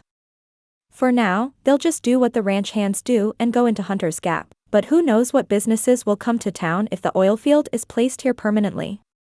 She turned to Edie, who still sat on the ground with Brutus, scratching his belly. All right, sweetheart, it's time to get back to Thomas and Charlotte's. I imagine your brother's getting hungry. Edie gave Brutus one last hug before giving Kade the same. Bye. Uncle Kade. Will we see you at church on Sunday? Kade hesitated. He still hadn't been anywhere but the parsonage, Carissa's house, and the smithy since he'd moved here. I'll do my best, Pumpkin. Edie giggled. Uncle Kade, why do you keep changing my nicknames? I haven't found one that seems perfect just yet. When I figure it out, I'll stick to it. He turned his focus to Carissa. I'll keep an eye on you two until you get to the parsonage, unless you'd feel more comfortable if I walk you back. Carissa glanced at the mercantile. Most of the men were still inside, save one or two on the porch who took long drags on their cigarettes. The smell reminded Kade of two of his brothers, taken with tobacco after a run they did in Virginia got them hooked. I think we'll be all right, she said. You can see the parsonage from here. Kade tipped his head in agreement but purposed to stand and watch them until they were safely there. He'd spent too much time around unsavory characters to see men as innocent until proven guilty. He certainly wouldn't take that risk with his sister and niece. Just as Carissa and Edie turned back to wave near the Foster's property line, he turned to see a familiar flash of red hair scurrying down the steps of the mercantile. A hot wave of anger moved up his body. Had one of the men said something to offend Abigail? And why, after 4.5 years in prison with no fights on his record, did Kade's fist involuntarily clench at the thought? He made quick work of the distance between the smithy and the mercantile. Abigail would have barreled into him had he not been paying attention, her eyes on the ground as they were. Whoa there, Abigail. He glanced behind her, and could see no one following her. One of the men on the boardwalk watched them, but he'd been outside the whole time. He put a gentle hand on her shoulder. What's wrong? Did one of the oilmen say something crass? He wasn't sure what he'd do if the answer was yes, his adrenaline coursing through him as it was. Her head popped up, seemingly just realizing who'd stopped her. Oh, Kade. No, I'm all right. I just got a little overwhelmed by them, is all. He narrowed his eyes at her. Was she telling the truth? I really am fine, Kade. It was overreacting on my part, truly. He took a deep breath, calming the nerves that hadn't stopped firing since he saw her leave the mercantile. If you're sure. Are you headed back to the dress shop? Yes, I just had to check to see if a package of fabric was delivered yet. I'm headed back there now. Abigail's head swiveled toward the mercantile but popped back to the ground when she noticed the man on the porch still staring. Kade didn't like that the men even noticed Abigail, but there was no crime in watching. He controlled his voice and did his best to sound comforting. I'll watch you as you go in, if it'll make you feel more comfortable. Oh, no, that's all right. A blush rose and colored her cheeks. I feel a little silly as it is. Trust your instincts, Abigail, Kade said. It's better to. For caution than carelessness. Besides, he grinned, it'll make me feel better if you let me watch out for you a little. He wanted to do much more than that but knew nothing could come of those feelings. He'd have to settle for friendship, and friends watched out for one another. Her eyes caught his, and he was once again struck by the unique hazel color of her eyes. They'd charm a man one day, that much was certain. Thank you, Kade. As she turned, she called back over her shoulder. I'll see you tomorrow. The next morning, he was again awakened by the shame of his past. A train holed up. Children sobbing. People ogling him like the monster he was. Only this time, the dream wasn't an exact replica of his memories. As he approached the back of the train to bar the door, a woman looked up at him with equal parts fear and loathing. Her striking red hair was familiar as he approached, but it had been her tear-filled hazel eyes that had woken him. He'd spent the rest of the wee hours of the morning reading the Book of Job. He knew Pastor Williams would tell him to read more passages of grace, had even written out a few on one of his last visits with Kade before his release. But Kade didn't know what to do with that God, the God of mercy. He couldn't reconcile that with the God who flattened Jericho, who cast judgment on the wicked. He still pondered the distance he felt between the God of the Old Testament and the God of the New Testament, as he knocked on the parsonage door that morning, promptly at 8 o'clock. The door opened, and the sight of Abigail in a simple green dress with a lacy collar pushed all other thoughts from his mind. The color of her dress complemented her hair and brought out the freckles along her cheekbones. Nothing about her style of dress that morning was fancy, but his eyes drew toward her as if she wore the finest of ball gowns. Why did he keep looking at her like that? Not 2 minutes before Abigail opened the door, she'd convinced herself that she was being selfish thinking of Kade in anything other than a friend capacity. Sure, she found him handsome, and the hints of protectiveness she'd seen from him warmed her. She wondered what it would feel like for him to wrap those strong arms around her, but what unattached woman wouldn't? She told herself that none of the things she felt when he was around were any different than what any other woman would feel in her situation. She'd felt confident in her decision to pursue nothing but a friendship with this man who carried deep wounds from his past. Wounds that may never heal. But then she'd opened the door, and he'd taken her in like she was the most beautiful woman God ever created. It made it difficult to even remember why she'd made the decision in the first place. His eyes left her, and she heard the footsteps of Thomas and Charlotte approaching. He waved a hand in greeting. "Good morning, Kade," Thomas said from behind her. "We were just packing up the wagon and then we'll get going. The clouds are a mite threatening, so Charlotte packed breakfast for us to eat on the way." Abigail hugged Charlotte. Goodbye. Before climbing into the wagon, and Kade hopped into the wagon bed. Good, they wouldn't try to squeeze 3 on the seat. Kade's size alone would make that a difficult task, and a little space between them was probably a good thing. Thomas and Abigail conversed easily along the dusty road to Mrs. Hammond's, while Kade only spoke if directly spoken to. Thomas pulled into the homestead and called a greeting to Mrs. Hammond. She swung open the door to her old, clapboard house and stepped onto the porch. Every time she did that, Abigail cringed that it might be the day she fell through the rickety old porch.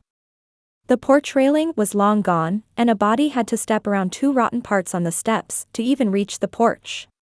The fencing around the big corral had fallen down a year ago, and the barn looked ready to cave in on itself. The small corral was in pretty good shape, as it held the goats Mrs. Hammond used to make soaps, creams, and butter to sell in the mercantile. The men in town did their best to convince Mrs. Hammond to sell the goats and the mules she used to pull her wagon, and move off her family homestead, but she wouldn't hear of it. Scanning the hill slightly, to where 2 small crosses and 2 large ones stood side by side, Abigail could understand why. One of the crosses marked no grave, simply a token of honor for the son she'd lost in the war. The rest held the children she'd lost in infancy and Mr. Hammond, her love of over 40 years. As much work as the men had done around her property to ensure it remained livable, there always seemed to be so much more work to be done. "Welcome, welcome, come on in," Mrs. Hammond said as she stepped over the rotted portions of her steps and moved toward them with purpose. She smoothed a few flyaways of her silver hair as she moved toward them. She walked with a hunch in her back now, and Abigail knew she lived with pain most days, but the woman's spirit was indomitable. Abigail knew her mother would peer at the woman's dirty dress and men's boots with horror, but in the time Abigail had gotten to know her, she'd realized Ruth Hammond was every bit the woman she wanted to be. She made to climb down from the wagon just as Kade appeared below her. He held his hands up to help her down, and the feeling of his large hands on her waist sent a shiver down her spine. His hands didn't linger longer than was proper, but the electricity pulsed through her nonetheless. "Come here, dearie," Mrs. Hammond said as she pulled Abigail in for a hug. She turned to Kade. "And who's this handsome fella?" Kade's cheeks flushed as he held out his hand. "Kade Jones, ma'am." He watched Mrs. Hammond for a moment, as Abigail noticed he did when his last name was spoken. A flash of recognition sparked in Mrs. Hammond's eyes, and Abigail got the distinct impression she was remembering days gone by. What those days were was anyone's guess. Mrs. Hammond took Kade's hand in both of hers, and compassion overtook her face. "Welcome, Kade. I'm so happy you're here." Kade's lip turned up in a small smile just as Thomas clapped a hand on his back, attention still fixed on Mrs. Hammond. "What have you got for us today, Ruth?" Mrs. Hammond turned to Thomas, the tenderness of the moments before dissipated now. Well, the more pressing matters are that my back door needs fixing, 2 of my porch steps need replacing, and the barn roof needs to be completely redone. If you could, I'd prefer you start with that since my goats will need to ride out a few spring storms in there. John brought by all the supplies earlier in the week, I just need someone to do the work. We'll get on that, Thomas said. He and Kade made their way toward the barn while Mrs. Hammond took hold of Abigail's arm. You can bring that handsome young man out here anytime you want, she said with a wink. Abigail's eyes went wide as saucers. Mrs. Hammond. I'm old, dearie. I'm not blind. Mrs. Hammond chuckled to herself and let go of Abigail's arm and took off for the house. Just as Abigail moved to follow her, she glanced at the retreating backs of Thomas and Kade, only to find he'd glanced over his shoulder at the same time. Her head popped back to look in front of her, and she hurried toward the house. Chapter 6. Kade pounded one last nail into a patch on the barn roof just as he heard a woman scream from behind the house. Was that Mrs. Hammond or Abigail? He scrambled down the slant of the roof. Thomas was inside the barn, and he didn't want to wait for him to bring around the ladder if one of them was in trouble. With a quick intake of his surroundings, he spied a tree with a large limb that overhung the barn roof. After a shove of the branch with his foot to ensure its safety, he took hold of the smooth bark and swung himself to a distance close enough to the ground that he felt comfortable letting go. He let his body guide how it wanted to land and executed a tuck and roll before he stood to run toward the house. He heard Thomas exit the barn behind him but didn't bother to turn. Every nerve in his body stood on edge as he rounded the back side of the house. Worry clenched in his gut as he spied Abigail as she stood in the garden plot, holding on to one hand with her face turned toward the sky. Next to her, a hoe lay in the dirt. Had she somehow struck her hand? And what was she doing turning over the garden anyway? Kade and Thomas could have done that. What's happened? He fought to keep his voice calm, steady. Abigail took a deep breath as they heard the back door of the clapboard house open and Mrs. Hammond came out holding a jar in one hand, and a bandage in the other. Scorpion, she said through gritted teeth. I reached down to clear out a stone as I turned the row and missed the vile creature underneath. Kade took her hand in his as Thomas reached them. The spot had begun to swell a little. He turned to Thomas, are there any poisonous scorpions in Texas? Thomas shook his head. None that I know of. Kade breathed a sigh of relief as Mrs. Hammond approached. She handed the bandage to Kade. Hold this for a moment, will ya? She turned to Abigail, whose eyes had begun to water. Hold your hand still, dearie. I've got something here that'll take the sting right out. Kade watched as she slathered an orange cream on Abigail's hand. Almost immediately, Abigail breathed a sigh of relief and studied the jar. What is that stuff? It's amazing. Mrs. Hammond chuckled. A mix of herbs my dear mama taught me as a child. We lived miles and miles from town, so I learned as many home remedies as I could. This here has calendula, lavender, and a few other things ground finely and rendered with some whipped goat's milk. It'll cure just about anything on the skin. Abigail's eyes were dry now and Kade relaxed. Seeing her in pain had gutted him in a way he hadn't expected. Thank you, Abigail said as Mrs. Hammond wrapped the bandage around her hand. It feels all right now, I think I could finish turning the soil. No, Kade said before realizing how emphatically he'd spoken. He softened his tone. I just finished the barn roof. Why don't you let me finish up while Thomas fixes the back door? Abigail straightened her shoulders and narrowed her eyes. I was doing fine. A scorpion sting is just par for the course out here. You're welcome to use the other hoe in the garden shed if you like, but I'm going to keep working. She picked up her discarded hoe from the ground and set off to finish the row. Mrs. Hammond put a hand on his arm with a grin. Come on, I'll get it for ya. He followed the slight older woman to the garden shed. As she twisted the latch, she spoke quietly. That girl's been treated with kid gloves all her life by people not worth the trust she put in them.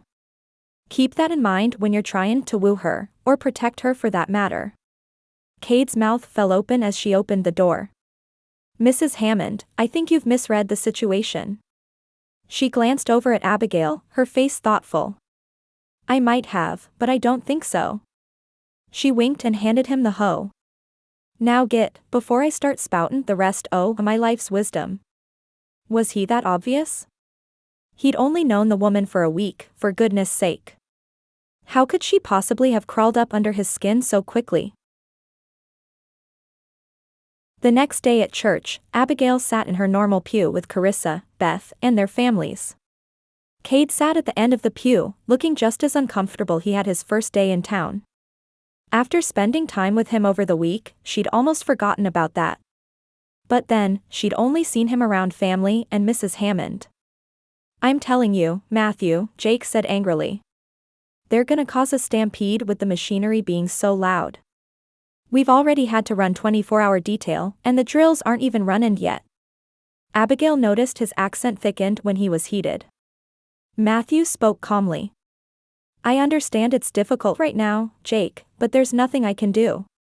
The town voted on it, and I've read the contract, mountain that it is. Unless the town can prove a monetary loss due to the oil drilling, Wilson Oil is here for at least 6 months." Beth put her hand on her husband's leg. "We'll just have to keep praying that the Lord protects us and the cattle." Jake took a deep breath and took Malachi from Beth's lap, giving the little boy a gentle squeeze. "We will at that." Thomas took the podium then and asked the congregation to turn in their Bibles to Romans chapter 5. "Today, friends," he said as he took in his parishioners over his reading spectacles, perched low on his nose, "we're going to learn about one of my favorite concepts in all Scripture. Hope." Abigail noticed Kade shift in his seat again, and she wondered if he could hear a thing Thomas said. Romans 5 tells us, "And hope mocketh not ashamed, because the love of God is shed abroad in our hearts by the Holy Ghost which is given unto us." Now, what does this mean? Well, we know that the Holy Spirit was given to believers at Pentecost as somewhat of a guide for us, to lead and convict us as we walk out our faith. Abigail had grown up in church, attending faithfully every Sunday with her parents, but it wasn't until she began listening to Thomas preach that she reached a deeper understanding of God. As a child, she'd sat and fidgeted on the church pew, wishing it was time for lunch. As a teen, she'd noticed boys her age who sat with their parents and she'd sit up straight in an attempt to look more grown up and gain their attention. Now, she came because she wanted to, because she needed it. Thomas expounded further on the hope believers could receive in Christ if they put their trust in him. To close, he quoted Romans chapter 12, verse 12. "Rejoicing in hope, patient in tribulation, continuing instant in prayer, this, friends, is one of the great and glorious mysteries of the gospel." Due to our hope in Christ, trials will not pull us under. We can have hope that the God of our consistent prayer is listening and that he offers us hope in even the most dire of circumstances. As Thomas led everyone in a closing prayer, Abigail found herself praying for the man on the other end of the pew, the one who even now seemed ready to bolt at a moment's notice. She prayed that God might give Kade the same hope Thomas spoke of, the peace that only he offered. This was a bad idea. Kade should never have come to church today. He knew it would trigger memories and panic for him, being that the last time he was here had been when his father was on the hunt for his sisters. The entire service, he'd felt his skin crawl with the feeling of being trapped. He couldn't draw a deep breath, his heart raced, and his hands felt clammy. As soon as Thomas dismissed the congregation, Kade bolted up the aisle and out the back door. He needed to get a breath. Maybe he'd be all right if he could just draw a deep breath. He stood by the creek's bank and heard the sounds of the townspeople milling out. He tried to focus on the scenery in front of him, the sounds of the creek to ground him, but it was no use.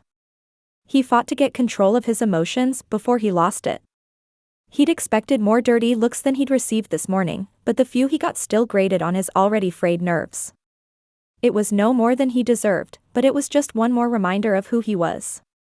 His breath shuddered and he was slammed with the memory of the last time he stood in this very churchyard. Bank robberies. Train holdups. People whose lives he'd watched bleed out of them. Prison guards stripping him of everything he owned, dignity included. Prisoners picking fights with him.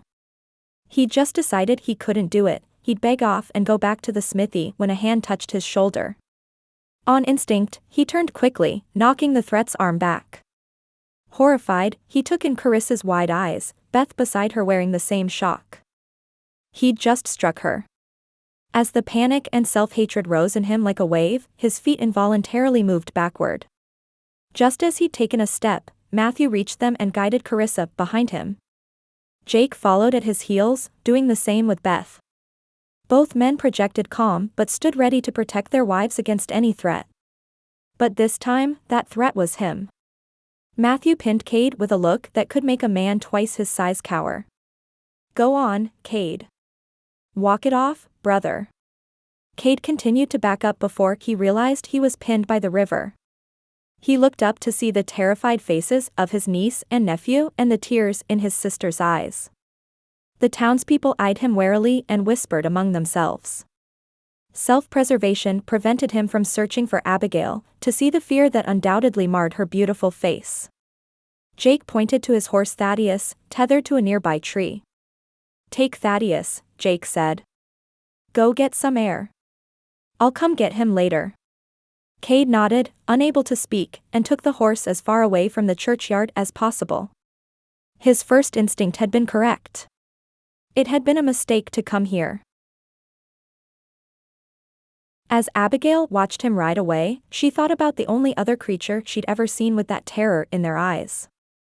As a child on the streets of New Orleans, she and her governess had come upon a group of boys hitting a dog with sticks. The dog was too thin and its fur matted in snarls she knew would take a year of baths to undo. She wrenched out of the woman's hand and ran to the boys, yelling for them to stop. Just before her governess approached and they scattered, she saw the look of pure terror in the dog's eyes, the same she'd just seen in Kade's. An unexplained pull to follow Kade welled up in Abigail's chest, but just as she took a step, she felt a gentle hand on her shoulder. She turned to see Thomas beside her, his face full of compassion and understanding. "Let him go for now," he said. "I'll go with Matthew and Jake to find him after he's had some time to cool off. Let's just try to enjoy the picnic." Abigail did her best to enjoy the meal like Thomas asked, but she could have been eating sawdust for all enjoyment she could muster. The same seemed to be true for Carissa and Beth. Not only had Kade's episode fueled the gossip mill for the day, but she knew Carissa blamed herself. Matthew approached and sat down on the large blanket where Beth, Jake, Carissa, Charlotte, Thomas, and Abigail sat. Edie and Malachi played nearby with some other children. Baby Callum sat on the blanket with a wooden train car in his slobbery grip. Matthew put his hand over Carissa's but addressed the group. "I know what you saw today might have frightened you, but know that it's often a normal response when someone has been through some of the things Kade's been through. I saw it over and over again with the men I served beside in the army." He turned to Carissa and covered her hand with his. "I know you didn't mean to, but coming up behind Kade like that without announcing yourself wasn't wise." He turned to the rest of the group, glancing at the children playing nearby but out of earshot. Likely, whenever Kade's been snuck up on for the past 10 years, it hasn't been a friendly face. His instinct now, especially when he's struggling to stay calm, will be to fight. Right now, he needs our compassion and patience, not our pity or fear. "It reminded me of an abused horse," Jake said. "They're easy to spook and impossible to break until you help them see it's all right to trust again." He gave Beth a small smile. "But when you do, they're the most loyal horses you'll ever find." A cool wind whipped across Kade's back as he pulled Thaddeus back from his gallop and into a trot. He hadn't consciously ridden this direction, nor did he remember turning up the drive to Mrs. Hammond's homestead, but here he was. It made sense. With the exception of the moment surrounding Abigail's scorpion sting, he'd felt calmer here than he had in many years. The barn he and Thomas worked on yesterday stood firm, and Kade heard the woman's goats braying in their corral. He dismounted and led Thaddeus to the other corral to graze. Kade needed to exhaust himself, mentally and physically. It was the only way to rid himself of the panic. He looked around at the homestead, still in need of quite a bit of work. They hadn't had time to fix the corral fence, so that seemed as good a task as any. He pulled materials from the barn and set about mending the fencing around the corral. No posts needed replacing, but a few of the boards running between them had started to rot. Kade didn't know how much time had passed, but he was nearly finished with the job when he heard a wagon rolling up the long drive. He took a deep breath. It could just be Mrs. Hammond returning from services, or it could be his brothers-in-law telling him he was no longer welcome here. If so, he couldn't blame them. He'd been the recipient of just about every look Carissa gave. Anger, sadness, joy, gratitude, correction, and chagrin were all among the bevy of emotions he'd seen cross her face with him as the subject. But today, he saw another emotion, one he'd never forget as long as he lived. Fear. "Whoa, there," Thomas said as he brought the team to a stop and pulled the brake. Kade came around to help Mrs. Hammond down. For some reason, either seemed surprised to see him there. Thomas came toward Kade but stopped about 3 feet from him. Kade saw no fear in his eyes, only compassion. "How are you feeling, Kade?" "I'm all right," Kade said. He knew the man showed genuine concern, but he really didn't want to talk about it. Mrs. Hammond took a step toward Kade and wrapped him in a hug. Had it not been such a tough day, he might have chuckled at how his large frame dwarfed her tiny one. Instead, he hugged her back, needing the particular brand of affection only a mother can give. She pulled back and studied him. "I'm glad you came here, boy. I was worried about ya. Anytime you feel the need to run, you just come to my house. Got it?" A lump rose in his throat, but he pushed it down. He couldn't do this, not right now. I fixed your corral. I figured it was the least I could do for letting Thaddeus graze in it." She seemed to understand. "Thank ya, kindly. In fact, I was just telling Thomas the first need to hire someone to come out here once or twice a month and help me with some of the general upkeep around here." She gestured to the goats. "My girls are producing nicely, so I've turned a good profit the last few years, and this seems as good a way to spend it as any. What do you say, Jones?" "I'm happy to do it for you, Mrs. Hammond. You don't need to pay me." "I will absolutely pay you, Kade Jones, and I don't want to hear another word about it." She put her hands on her hips and turned toward her house. "Abigail's coming out 2 Saturdays from now, you're welcome to just ride with her." Thomas nudged his side and murmured out of the corner of his mouth. "It's just best not to argue with her." "I heard that, Pastor." She never broke stride, but Kade thought he saw her slightly bended shoulders shaking in laughter. Thomas smiled and shook his head. "You ready to go, son? Or would you like to stay a while? I think it's time to return Thaddeus to Jake. We can stop by the Circle H on our way back to town." Kade agreed, and the men climbed into the wagon. Mrs. Hammond turned to give them both a wave. "Thank ya, Pastor, for driving me in today. I'll get Mr. Jones here to fix my wagon next time he's out." Thomas nodded and returned her Goodbye as he released the brake on the wagon, and they made their way up the long drive. Thaddeus trailed behind them, his lead rope tied to the back. Kade wasn't sure how to ask if his sisters wanted him around anymore. He wasn't sure he even wanted to know the answer. "Penny for your thoughts?" Thomas kept his eyes on the road but his attention clearly on Kade. "I suppose I'm not sure what I'll find when we get back to town." "What do you mean?" Kade sighed. "Do they all hate me now? Are they afraid of me?" He wasn't sure which was worse. The fearful eyes of his sisters sprung to mind again, and he couldn't imagine what Abigail must have thought. "They love you, Kade," Thomas said. "They understand things like this will happen to someone who's been through some of the things you have." "That may be so," Kade scoffed, "but Matthew and Jake will never let me near them again." And Thomas likely would feel the same about Abigail, were he to voice her name. "You'd be surprised," Thomas said. "First, Matthew and Jake don't dictate who Carissa and Beth spend their time around. The two of them and Abigail busting wide open a cattle-rustling ring 2 years ago should be evidence of that." Kade thought back to the letters he'd received while in prison. He was pretty well certain they'd never told him about that. And second, Thomas said, Matthew was in the army. He's been around men who've had similar reactions to the one you had. He knows it can be nearly impossible to process the horrors a man experiences, and you only just barely left prison. We may not be able to relate to what you're going through, but none of us blame you for it. Kade wasn't sure how that was possible, but he hoped to goodness it was true. The only problem was, he didn't think he'd ever be able to quit blaming himself. Chapter 7. The week passed slowly for Abigail. At least 5 times a day, she glanced down the street at the smithy and everything in her wanted to see how Kade was doing.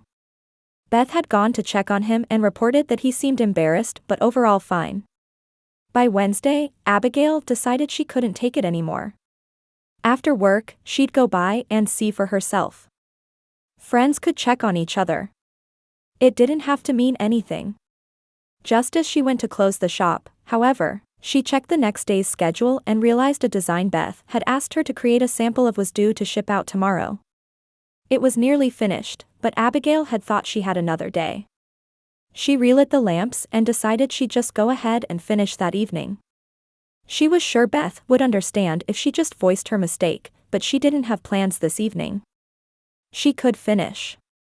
A few hours later, as Abigail finally stepped out the door and locked up, night had fallen. The air seemed charged, somehow, and Abigail felt an odd feeling in the pit of her stomach. By this point, it was nearly 9 o'clock and the hustle and bustle of town during the day had halted. The crickets and cicadas filled the night with their music, but Abigail wished they'd quiet down. For some reason, she felt a wave of caution rise in her. The only other time she could remember feeling it was when the maid had told her Nigel Garrison wanted to marry her. The only option then had been to run. She'd stopped carrying her derringer about a year after Bronson and Bear got arrested, and she'd never regretted the choice until now. She heard a deep-throated, unfamiliar chuckle and saw 2 men emerge from the alleyway between the bank and the dress shop. The pungent odor of tobacco accosted her senses. Both men were broad-shouldered, one tall with a swath of brown hair and a beard to match. The other was shorter and bald. Both men had splatters of oil on their clothes. "Evenin', ma'am," the tall one said with a similar greasy grin she'd seen on the men that night in Charleston. She didn't respond and pivoted to give them a wide berth. She might be overreacting, but every instinct she had screamed at her to run. Down the street, a lamp was lit in the blacksmith shop. If she just could get there, she'd be safe. Just as she moved to do so, the shorter man grabbed her arm and pulled her into the alleyway. She let out a scream before a hand clapped over her mouth. She bit down hard, hoping she'd be able to get enough flesh to do some damage. The tall man pulled his hand back with a grunt and reared back, slapping her across the face. She tasted the blood running from her lip before she registered the pain. She couldn't run anymore, she had to fight. They pinned her against the wall of the building, but she kicked out and her boot connected with the shorter man's sensitive flesh. In the same motion, she stomped hard on the other one's foot. Their grip loosened on her just enough that she dove forward, praying she'd keep her footing. She'd only taken 2 steps when one of them grabbed her dress, and she heard the rip of fabric just before she hit the ground. She rolled over and the men moved in like lions stalking their prey. "You're gonna pay for that, missy," the tall one said with an evil glint in his eye. She kicked out again but missed, and both men knelt down. One held her upper body down, while the other ripped at the bodice of her dress. Just as she thought hope was lost, the taller man flew backwards off her and out of the alleyway.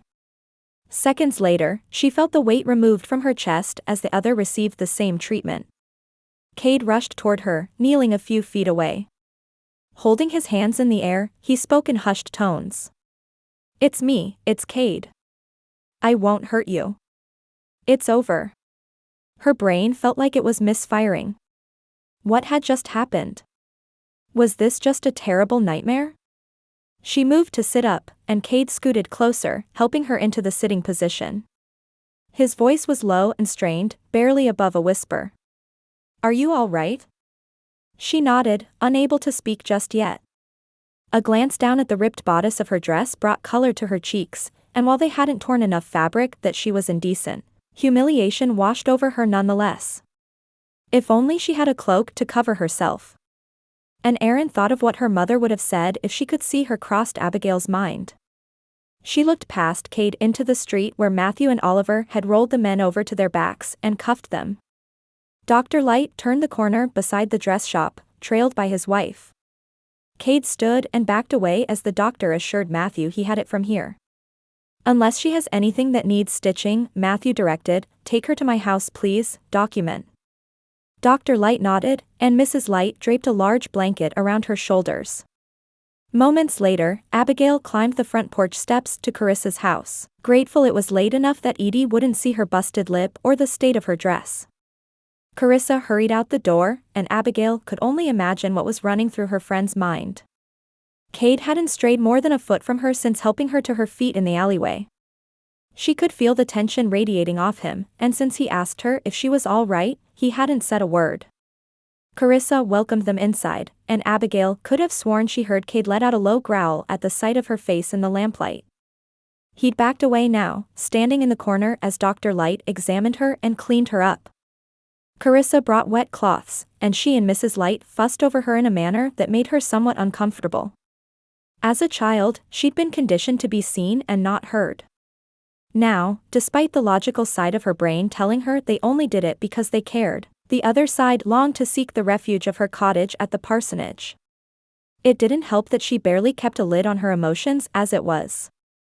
Matthew arrived a few minutes later, bid the doctor and his wife Goodbye. and sat down on the sofa across from her chair. He was kind, as always, but all business as he flipped open a notepad. Can you tell me what happened? Abigail took a breath to steady herself, and Carissa put a hand on her shoulder. I left the dress shop late, but I knew as soon as I locked the door behind me that something didn't feel right. She continued her explanation of what had happened, the gut feeling she had, seeing the men emerge from the alley. She shook her head. I knew it, I should have gone back inside, or figured out another way to get home. Carissa knelt beside Abigail and gently guided her face to make eye contact. Listen to me, Abigail Hunter, this was not your fault.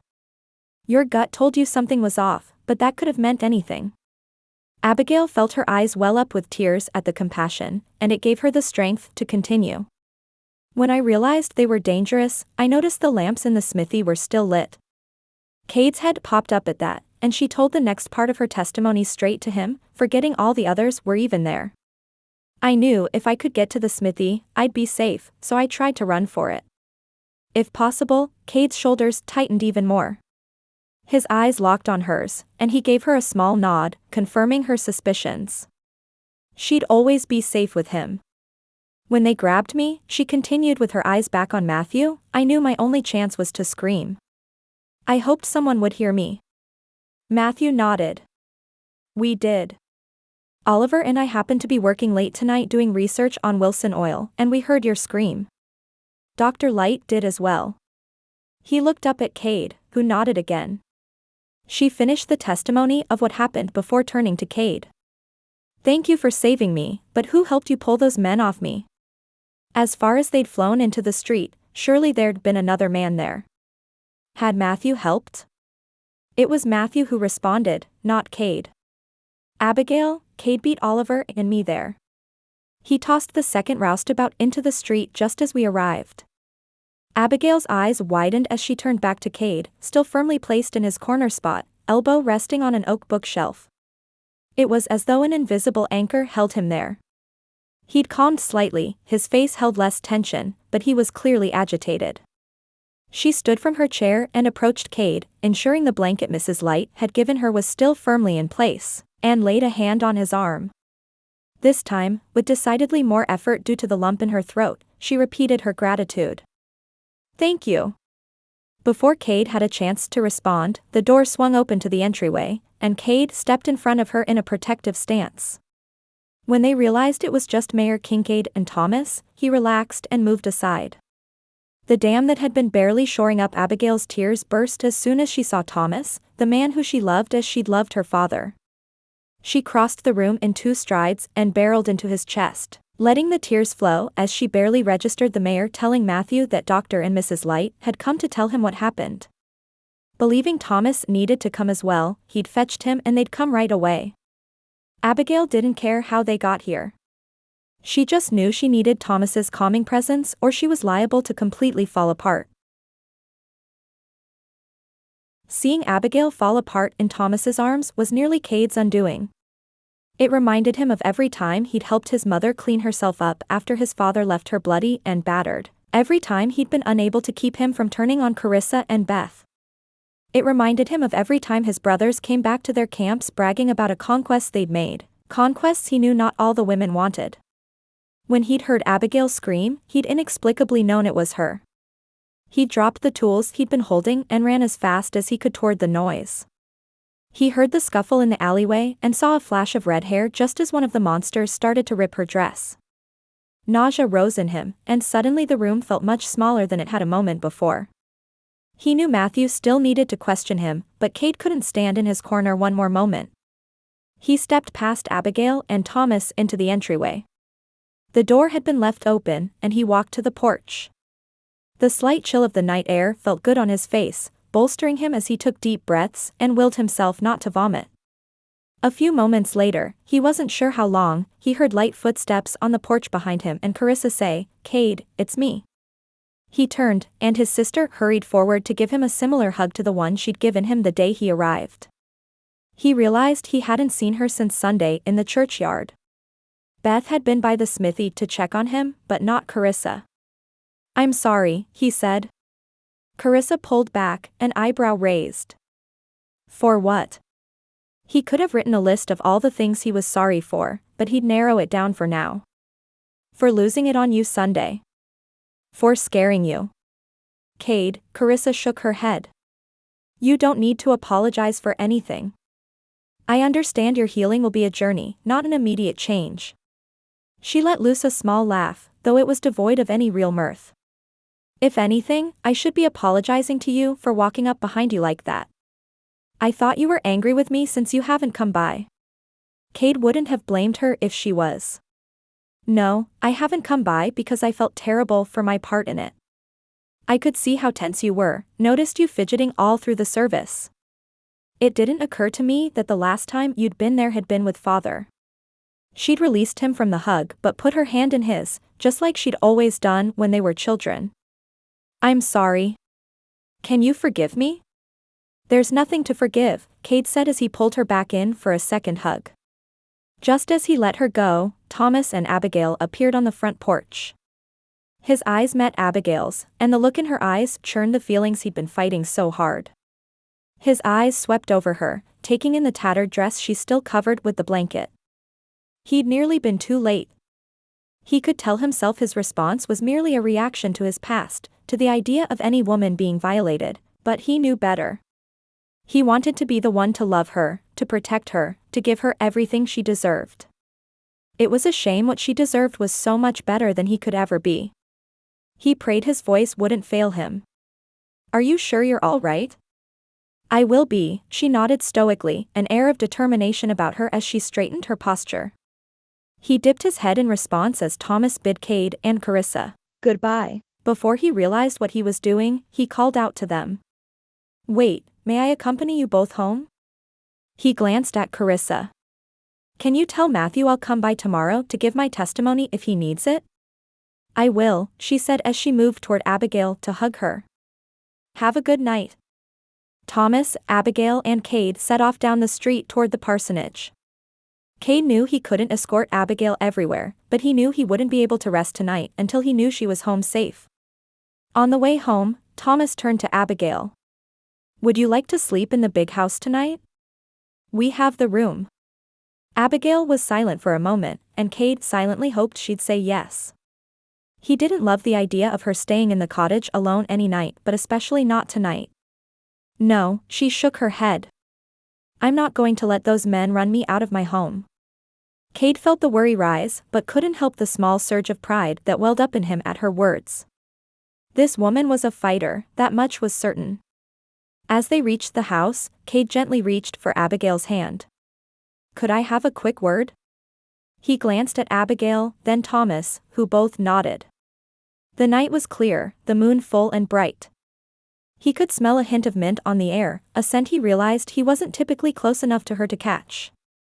Abigail lifted her head, and her eyes locked on his. He didn't know what he'd planned to say, but it was all for naught when he saw tears fill her eyes for the second time this evening. Instead of running again, he pulled her into his arms gently and hesitantly, only tightening his hold when he felt her arms wrap around his waist. He settled his chin atop her head, thinking how well she fit in his embrace. He knew they couldn't repeat this moment, but he'd hold it in his memory all the same. She pulled back. "Thank you." Her voice was shaky but clear. He reached out and ran the backs of his fingers down her cheek. "You'd best get inside." She narrowed her eyes at him for just a breath before she turned and made her way toward her small cottage. He stayed in the yard until he saw her door shut and heard the bolt latch behind it. He made his way back to his room at the smithy, tossed Brutus a biscuit Beth brought by earlier in the week, and gave the beast a pat on the head. He removed his boots and laid down, trying not to picture the scene from earlier this evening. He knew exactly what his nightmares would feature that night. Chapter 8. The next evening, Abigail reached the top step of the church and paused to gather her wits. An emergency town meeting had been called to discuss the prior night's events, and she knew all eyes would be on her as soon as she entered. She felt a soft hand take hold of hers and looked up to find Carissa to her left with a small smile. She felt another hand on her right shoulder, and knew without verifying that it was Beth. Abigail could do this. She had no choice. Carissa made a move to open the door but paused with it only slightly pulled. She raised her eyebrows at Abigail. "Ready?" "I'm ready." She took a deep breath and consciously dropped her shoulders, held her head high. She hadn't done anything wrong. She was the victim here. She'd fought back. Her mother wasn't typically someone she emulated, but she channeled every inch the Southern belle that was Samantha Hunter and moved down the aisle with all the grace she possessed. She'd known eyes would be on her, and it was impossible to hide the swollen lip and bruised cheek she sported. Let them stare. The women took their normal spot in a pew toward the front of the church, and Abigail realized their men weren't with them. "Where are Matthew and Jake?" Carissa squeezed her hand, still holding on from their entrance into the church. "They're dropping off the children with Charlotte. We wanted to make sure you didn't come in alone." Tears threatened to form at the gesture, but Abigail swallowed back the lump in her throat. Beth looked slightly guilty as she turned toward Carissa. "Do you think we got lucky and they didn't arrive at the same time?" Abigail furrowed her brow. "What do you mean?" Carissa blew out a breath. "They've both been a little extra protective after last night." She rolled her eyes. "I appreciate it, but honestly, Matthew insisted on escorting Edie, Callum and me to the mercantile in broad daylight. I may have implied that Jake would be walking over with us. And I may have implied Matthew would be," Beth said. "We just didn't have time to wait on them, and we wanted to make sure you had support." Abigail was touched, amused, and a little embarrassed. "I'd hate to be the source of a marital quarrel." "Oh," Carissa said, "you won't be. I'm sure they didn't even notice." Her words were punctuated by the back door of the church flying open as 3 pairs of boots clacked heavily on the wood panel floor. She glanced back and spied Jake's Stetson and fierce expression first. Beside him was Matthew, every bit as angry. "I wouldn't be so sure of that." She couldn't keep a small smirk from forming. "Goodness gracious," Beth said. "Here come the cavalry. And you might wipe that smirk off your face, Abigail dear. Seems you've got a soldier coming for you as well." Abigail turned back to see what on earth Beth was talking about and spied Kade just behind Matthew and Jake, his face equal parts relief and annoyance. She had to admit, it wasn't an altogether unpleasant feeling to be worried over for more than just how she reflected on her society family. Thankfully, just as the men slid into the pew, Thomas took the pulpit to pray over the start of the meeting. After he said Amen, Mayor Kincaid took the podium to call the meeting to order. 2 men Abigail had seen around town a time or two stood off to the side of the stage as well. She imagined they were with Wilson Oil. They didn't dress like executives, their clothes were much too plain for that. "Foreman, maybe?" "Good evening, folks," Mayor Kincaid said as he wiped his brow with a handkerchief. Abigail got the feeling he was almost as uncomfortable as she was. I won't beat around the bush. There's rumors flying around about what happened last night, and I aim to put them to rest, as well as tell you what options are available to us to ensure it doesn't happen again. Abigail tensed. This was the part she'd been dreading. Rachel Thompson looked back at her from their pew and gave her a small smile of support, as did Dr. and Mrs. Light. She felt other eyes on her as well, but trained her gaze on Mayor Kincaid. She'd not cower, but she also didn't plan to search out people's opinions. The mayor continued. Last night, a pair of ruffians from the oil field accosted one of our young women. Most seemed unsurprised at the news, but a few of the women who lived farther out, Holly Barstow and Katie Griggs specifically, gasped as their hands covered their mouths. The men were unsuccessful and currently sit behind bars as they await the circuit judge's arrival for their trial. Abigail relaxed a bit. At least it didn't appear he was going to call out her name, though the glances tossed her way told her everyone already knew. Now, on to the second part of the meeting, what to do about it. The mayor gestured for one of the two men on stage to step forward. This is George Watkins, one of the project leads for Wilson Oil, and he'd like to address you on behalf of the company.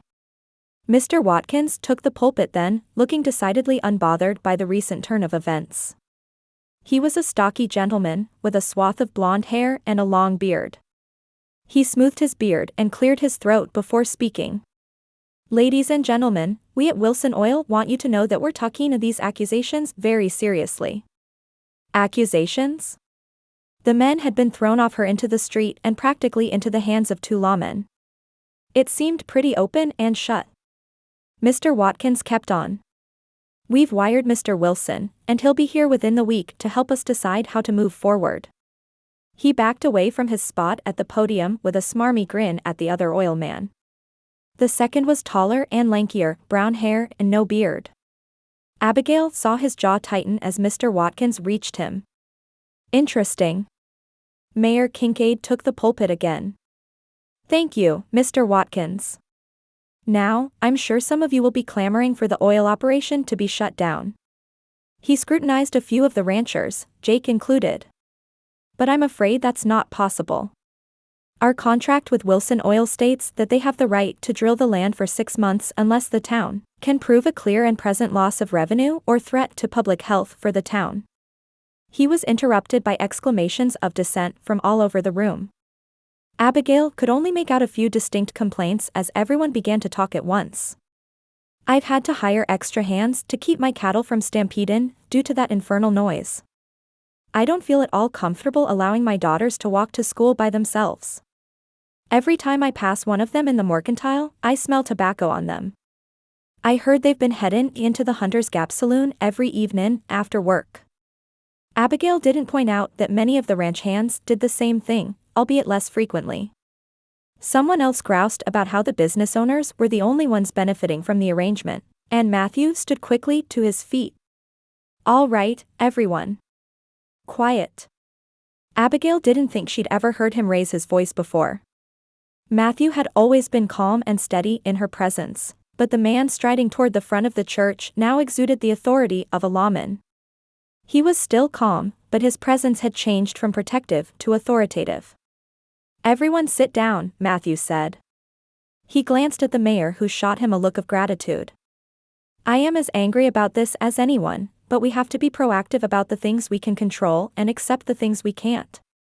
He paused for a moment, staring down anyone who started to talk amongst themselves.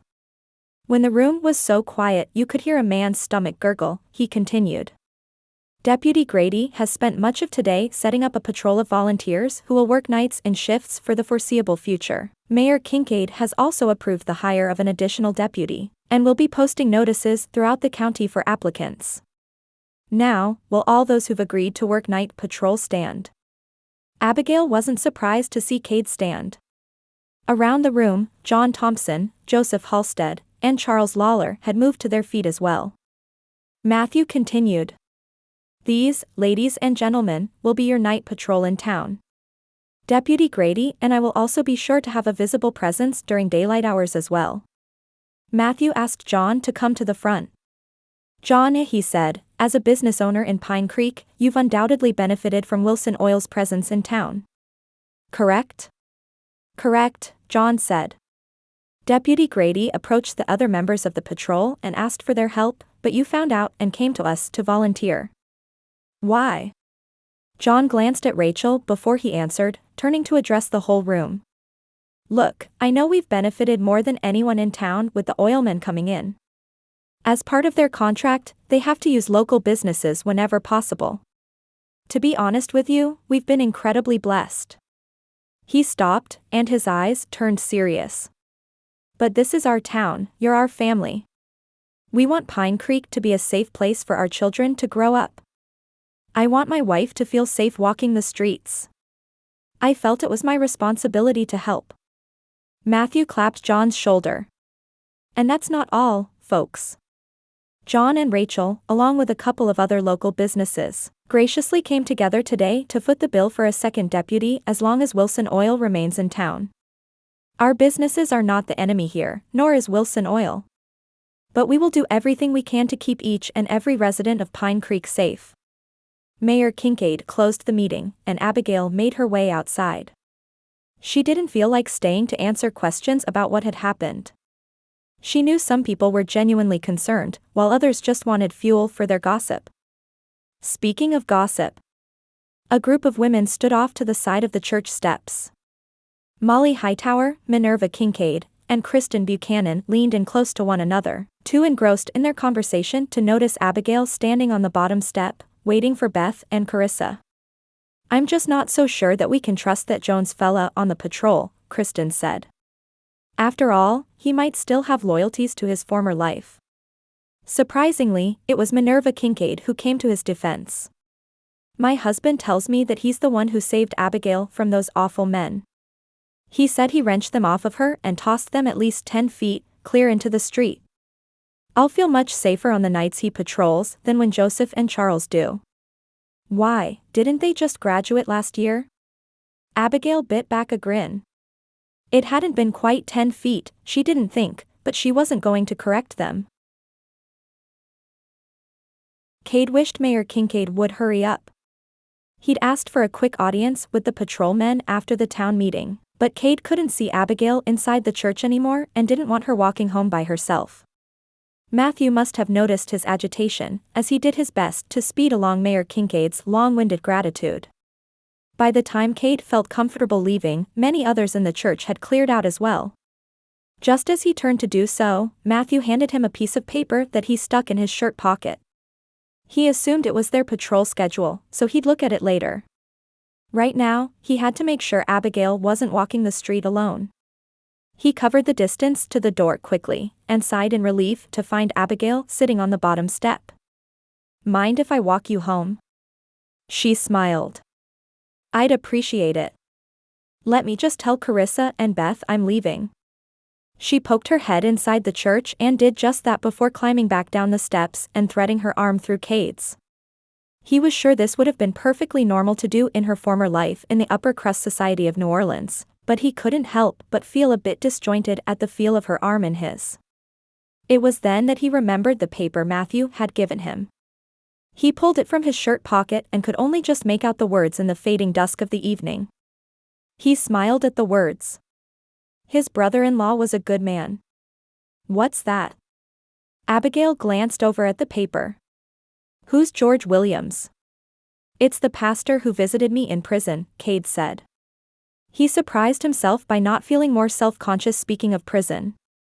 At least with Abigail.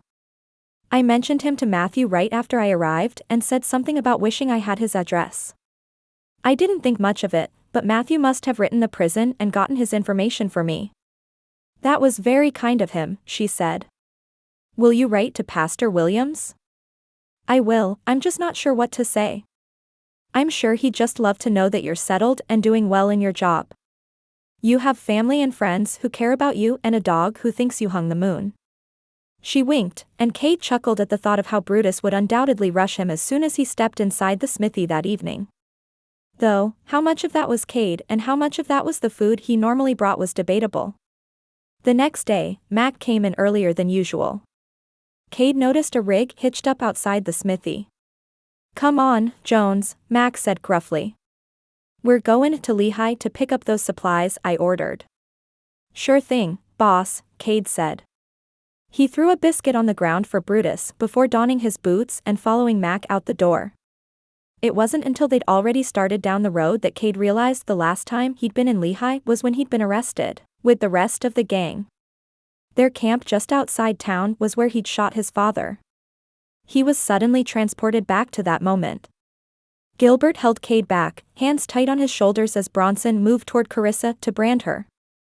Kade shut his eyes, unable to watch. Suddenly, shots flew from the woods and horses rode in, men with guns in the air astride. Gilbert released Kade to reach for his weapon, and Kade saw Bronson do the same to Carissa. He froze for half a second before Father lunged at Carissa, the rage in his eyes burned brighter than Kade had ever seen. He'd kill her, of that Kade had no doubt. The next thing he knew, his father lay on the ground at Carissa's feet. Gilbert's pistol smoked in Kade's hand, and he realized what had happened. He'd just shot his father. He'd just killed Marcus Jones. He was jolted back to the present by Mac's gravelly voice from beside him on the wagon seat. "You look like Yuri a million miles away there, Jones." "Not quite that far, sir."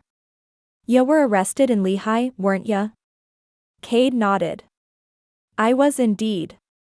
Probably the best thing that ever happened to me." "It probably was, son. Probably was at that."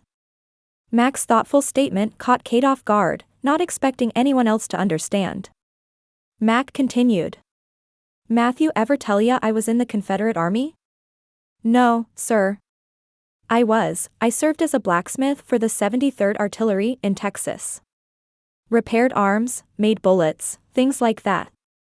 "What made you join up?" "At the time, I bought the bill of goods that they were fightin' over states' rights. I never owned slaves, never had the money to even if I'd wanted them. And I grew up in Texas, there weren't as many here anyway. So I joined up, thinkin' I was protectin' my way o' life, but really I was just keepin' money in the pockets of the rich plantation owners on the backs of slaves. It took me a while to realize that, but once I did, I prayed for the day I could choose not to re-enlist, even considered desertin'. Fightin' for a cause you don't believe in can tear a man's soul apart." Kade understood that better than anyone.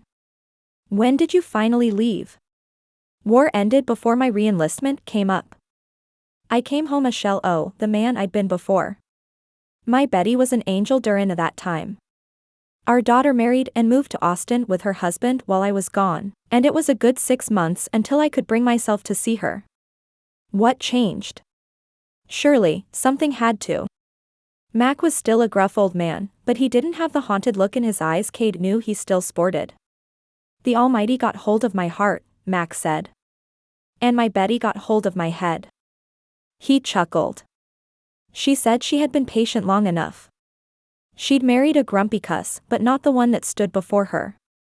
She declared we'd be goin' to visit Gertie the next week, and there'd be no argin' about it." Kade heard the longing in Mac's voice as he talked about his wife. "She sounds like exactly the woman you needed. The love of a good woman can change things, son. Don't you forget it." Mac spoke with finality, and Kade got the feeling his trip into the past was over. They rode the rest of the way to Lehigh mostly in silence, save for a few homesteads Mac pointed out along the way. They arrived at the train depot, and Kade was pleased to learn the buildings that stored Mac's new deliveries sat on the opposite end of the city from the saloons, and all his memories. They loaded up and made their way back. It seemed Mac had used up most of his words for the day on the trip there, but Kade was fine with that. He thought about how different life was now than the last time he'd ridden this road. Mac's assertion about the love of a good woman, and as much as he wanted to believe him, he was already married to Betty. Kade didn't think he could ever shackle a woman to him for the rest of her life. It would be selfish. Even as he rid the thought from his head, Abigail's face appeared in his mind's eye. Maybe, if he'd been born to different parents, led a different life. As it was, he couldn't do that to her. Chapter 9. Nigel Garrison paced from one end of the dock to the other. Where was that Smith fellow? He'd sent word to meet him here, and to show up late was inexcusable.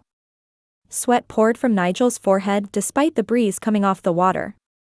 Yost, he barked. What time is it? It's 9:30, sir. The stammering of the coward grated his frayed nerves. If only Nigel didn't know how few people he could trust, or frighten into submission, he'd push him into the harbor right then.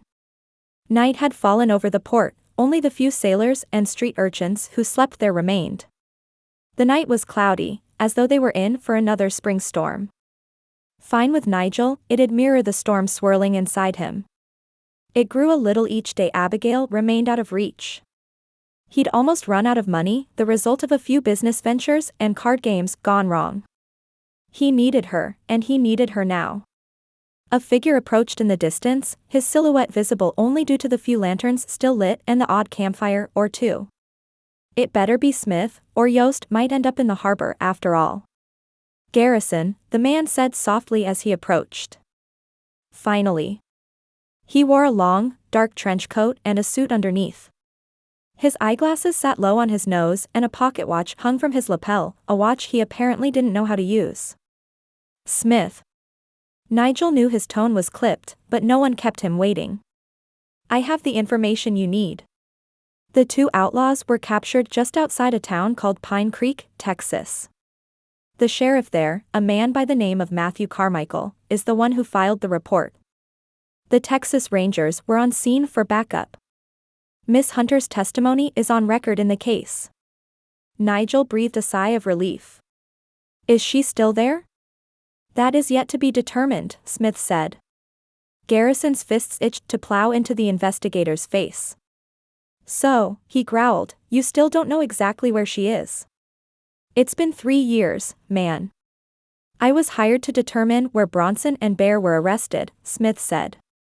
If you'd like me to go check things out, I'm afraid I'll need to double my fee. Nigel clenched his teeth so hard, he feared they might crack. Fine, but you better be quick about it. Smith straightened his vest and met Nigel's gaze, completely unaffected by the rage radiating from him. Accuracy is my guarantee, sir. Not speed. The man had him backed into a corner, and he knew it. Fine, I'll double your fee, but work as quickly as you can. If I don't find her soon. Smith held up a hand. I don't want to know anything other than her name. I deal in information gathering only. What my clients do with it after is their business. Abigail felt a little awkward as she climbed into the wagon with Kade that Saturday and headed toward Mrs. Hammond's homestead. It had been 2 weeks since they'd last gone, and she knew Kade had a good bit more work to do around the place. She planned to help Mrs. Hammond get her garden seeds in the ground so the woman would have fresh vegetables in the summer, and some to preserve for winter. After they'd ridden a bit, she adjusted the baskets of baked goods Charlotte sent with her at her feet and tried to think of topics to draw Kade into conversation. The weather hadn't worked, neither had goings-on in the blacksmith shop. Thomas hadn't been able to accompany them today, so they were all alone, and Abigail considered striking up a conversation with herself just to relieve the awkward silence. Kade was clearly preoccupied with something. Kade, she started slowly. She knew she hadn't earned the right to pry into his life, but she cared about the man, cared about what rolled around in that head of his. How are you really doing? He was silent for a moment, and she wondered if he hadn't heard her. Or perhaps just ignored her. How much have my sisters told you about me, about our life? That wasn't where she saw this conversation going. I know about your father, your brothers, and about the hurt you experienced as children. I know you protected your sisters and worked with your mother to ensure they had what they needed, even when you were far too young to do so. Beth had told her how he used to go out with one of their father's old rifles and shoot small game for their dinner all by himself. He started doing it around 8 or 9. He chuckled, but it lacked any real mirth. My sisters paint a rosier picture of me than I deserve. He turned to Abigail with a haunted expression. I was 15 when I took part in my first stagecoach robbery. 15 when I barred the door of a bank because my father said he'd kill everyone inside if I didn't. 4 innocent people lost their lives that day. My father may have been the only person I've ever pulled a trigger on, but I'm responsible for those deaths all the same. Abigail's heart broke for him, but she fought back the tears. He wouldn't welcome her pity. She didn't know what to say. He continued, the floodgates of his past now opened. I was relieved when we got arrested, relieved I'd finally pay for my crimes. When I received a lighter sentence, a part of me resented Carissa's interference with the prosecutor. Those first few months in jail, I wished I'd been given the same sentence as my brothers. She couldn't hold back the stray tear that fell down her cheek. She wanted to wipe it away but feared it'd break the trance Kade seemed to have entered into. He stared straight ahead and drove the team down the long, dusty road like it was second nature. All that changed when I met Frank Miller, the prison blacksmith, he said. He's one of the two men I owe my life to. The other was the pastor, George Williams. I'm glad you had them both, she said. I am too, he replied. They both took chances on me when I didn't deserve them. Now, Mac has done the same. It's not every smithy who'd take on an outlaw as an apprentice. She didn't correct him that he wasn't an outlaw anymore, no matter how badly she wanted to. What will you do when you complete your apprenticeship? I'll work for Mac for a while, he said. After that, we'll see. Her chest clenched at the thought of him leaving Pine Creek. She wasn't sure when exactly it had happened, but she was starting to fall for this man she'd only known for such a short time. Mrs. Hammond's goats brayed in greeting as Kade pulled the wagon to a stop in her yard. Chickens clucked out back, and the familiar peace that settled over Kade the last 2 times he'd been here fell over him again. He pulled the brake and hopped down to assist Abigail. As soon as his hands settled on her waist, he was again struck with the thought of how good she felt in his arms. He supposed some dark part of him hoped to scare her off with all he'd shared on the ride there, but the look in her eyes and small smile on her lips told him he hadn't succeeded. She deserved better. Hello. Mrs. Hammond moved down the steps with the slightly stilted but purposeful steps he'd come to associate with her. Her body might have slowed down a bit, but apparently it hadn't informed her mind. Welcome, it's such a beautiful day to get to work. Abigail's grin widened as she waved at Mrs. Hammond in greeting. The two women couldn't be more different. Abigail maintained vestiges of her society upbringing, always proper and put together. Mrs. Hammond's appearance and countenance told of her life in the country. Yet, as Kade watched Abigail stride forward and hug the older woman in welcome, he realized they were cut from the same cloth. Determined. Independent. Kind. Kade waved his own hand in greeting. Good morning, Mrs. Hammond. If you don't have anything more pressing, I thought I'd work on your porch and steps today. That sounds perfect, my boy, she said. And if you finish early, the chicken coop could use a little work as well. I think I can do both, but I'll need to get to work. Kade grabbed the tools he'd borrowed from Thomas out of the wagon bed and made his way to the porch. After he determined which boards were all right and which were rotted, he checked Mrs. Hammond's supply of lumber to ensure he had what he needed before he started pulling up boards. He found plenty, so he set to work. He didn't realize how much time had passed until Mrs. Hammond brought him a cup of cold water. I reckon you're almost done, Jones. I can't tell you how much I appreciate it. It's my pleasure, ma'am, he said as he wiped his brow with his shirt sleeve. Once I finish this water, I'll go see what I can do about the chicken coop.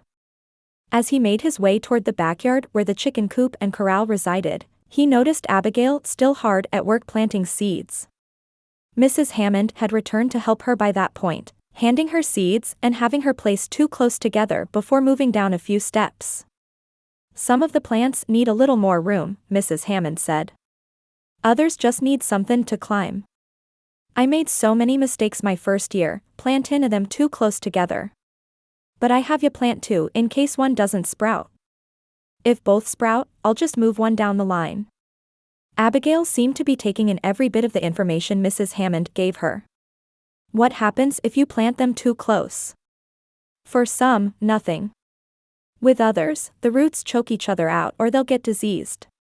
When that happens, you have to pull the plant up immediately or risk losing your entire crop. You know, Abigail said. Carissa and Charlotte kept a lovely garden at the parsonage for a few years, and Charlotte does it herself now, but I've never asked her to teach me how. Everyone should know how to feed themselves, dearie. There's just something about coaxin' bounty from the soil. It's good for the soul. Kade had a similar mindset around working in the blacksmith shop. As he inspected the chicken coop for signs of rotted boards, snagging nails, and vulnerable spots for predators, he thought about why he loved the smithy. He enjoyed creating something new from a hunk of iron or steel, but his favorite job was fixing broken things. He'd encountered very few items that were definite lost causes, and it always stung a little bit when he had to admit to a customer their item was beyond repair. He set to work on the chicken coop while the women finished up in the garden. When the sun was high in the sky, Mrs. Hammond called to him. "Kade, if you're close to a stopping point, we can all go inside and have lunch." "Almost finished, be there in a minute." She nodded and the women headed inside. A steady breeze blew over the surrounding pastures and carried with it the scent of the tall grass and pine trees in the distance. The occasional bray of a goat would cut through the sound of nearby trees rustling, and the laying hens clucked about at his feet, digging insects out of the soil. He wasn't sure what it was about this place exactly, but it gave him a peace nowhere else did. If he had the time, he'd probably find an excuse to come out here every week, if for no other reason than the feeling of the tension in his shoulders loosening and the first deep breaths he'd had in ages. Inside, Mrs. Hammond poured tea while Abigail set the table over a white, lacy table runner. They'd set a family-style spread of bread, sandwich meat, cheese, and fruit in the middle, and Kade smelled an apple pie cooling on the counter, his mouth watering. Since he'd received his first paycheck, he'd kept himself fed, but a fresh apple pie was a luxury he didn't come by often. "This looks mighty good, ladies," he said. Abigail smiled a soft smile. "This is all Mrs. Hammond. Doesn't the pie smell lovely?" Before Kade could respond, Mrs. Hammond waved a hand in front of her face. "Oh, posh. It's the least I can do after all the help you two have been for me."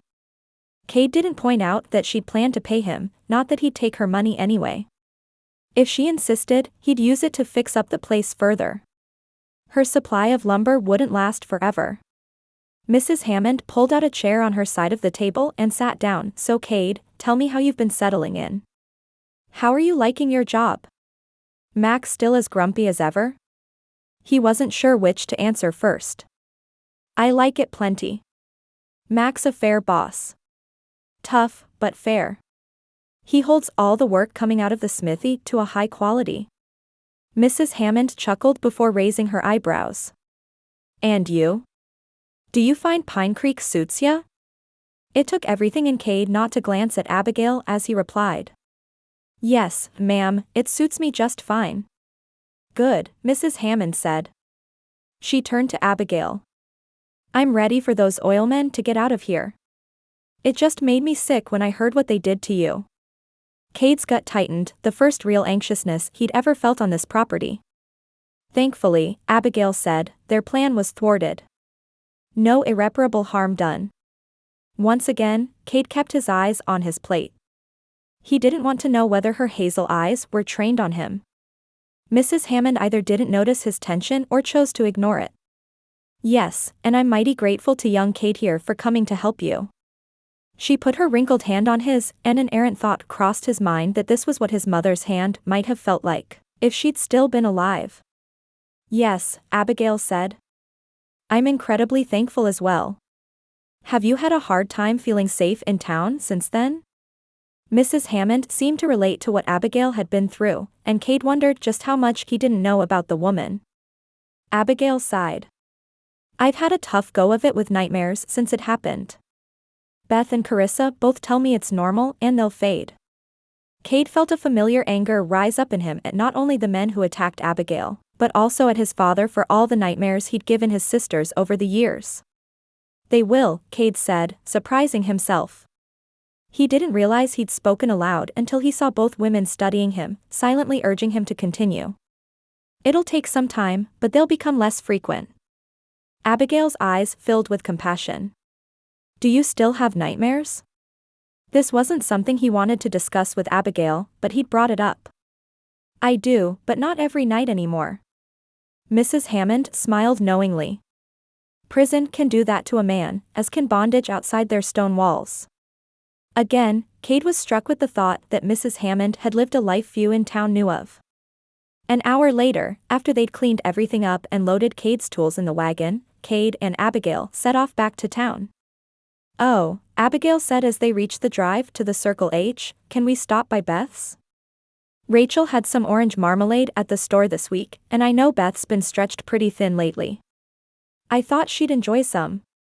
"Sure," Kade said as he directed the team down the long drive through the pastures. "Thomas and Charlotte won't worry, will they?" "No, I often don't make it back from Mrs. Hammond's until supper or later. Plus, Charlotte knew I hoped to make it by." He nodded, and they made their way past the big house to the foreman's cabin Jake had expanded before he and Beth got married. He was struck by the beauty that surrounded the cabin. The land looked as though it stretched on forever, and the sounds of water jumping over the rocks played silently in the background. He was happy for Beth, happy for Carissa too. His sisters married good men, men worthy of them. Kade realized Beth hadn't said anything about being under stress lately. "So you said Beth is having a hard time?"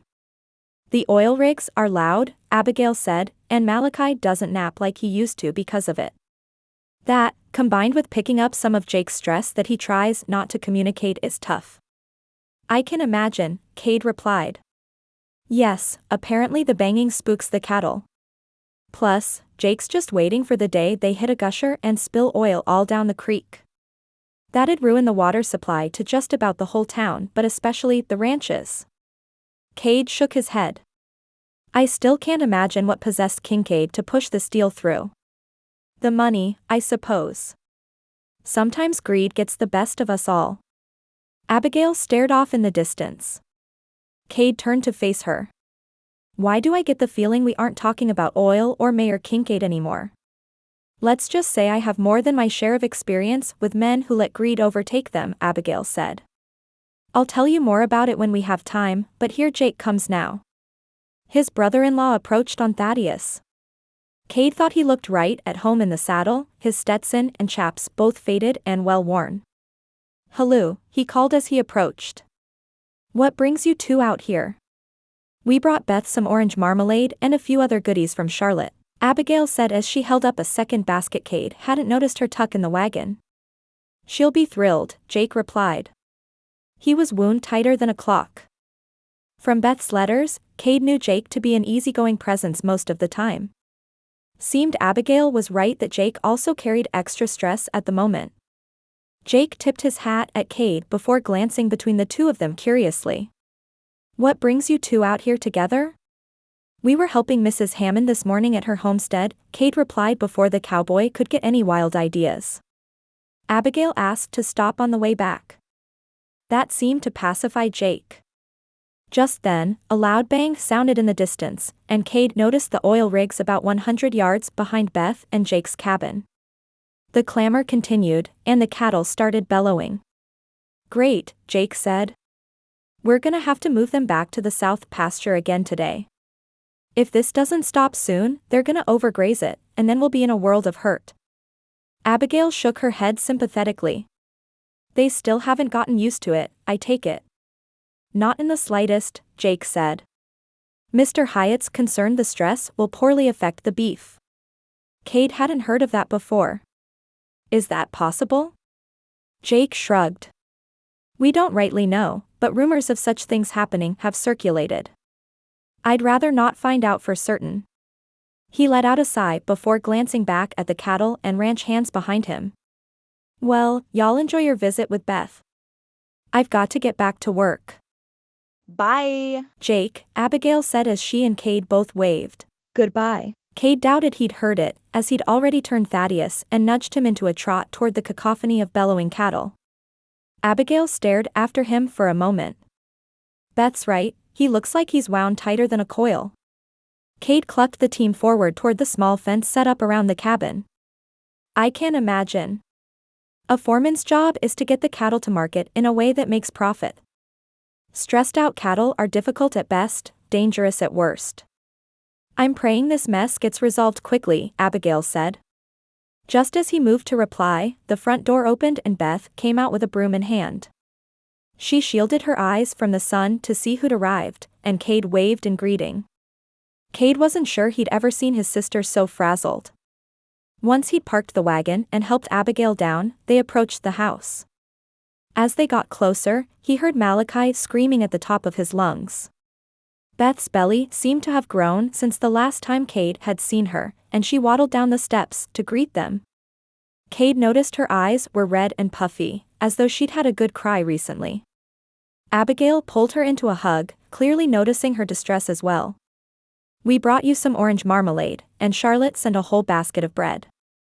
Beth burst into tears, something Kade hadn't expected and wasn't altogether comfortable with. His sister wiped her eyes, and he could see her trying to stop her tears. I'm sorry, she said, it's just been a tough few weeks, and pregnancy doesn't help matters. Malachi's screams ratcheted up a few notches from inside the house and Beth continued. He's had a cold and hasn't been sleeping well. I finally got him down for a nap, but then the banging started and he woke up again. Kade put one hand on each of her shoulders and leaned down, forehead to forehead with her like he had when they were children and she had similar breakdowns. What can we do?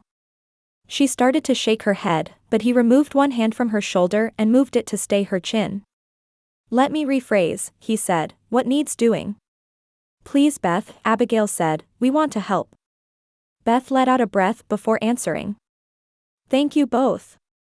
The garden needs weeding, and it hasn't rained in a few days so it could use watering as well. I was about to sweep the porch, and Malachi only falls asleep the last few days if someone's holding him.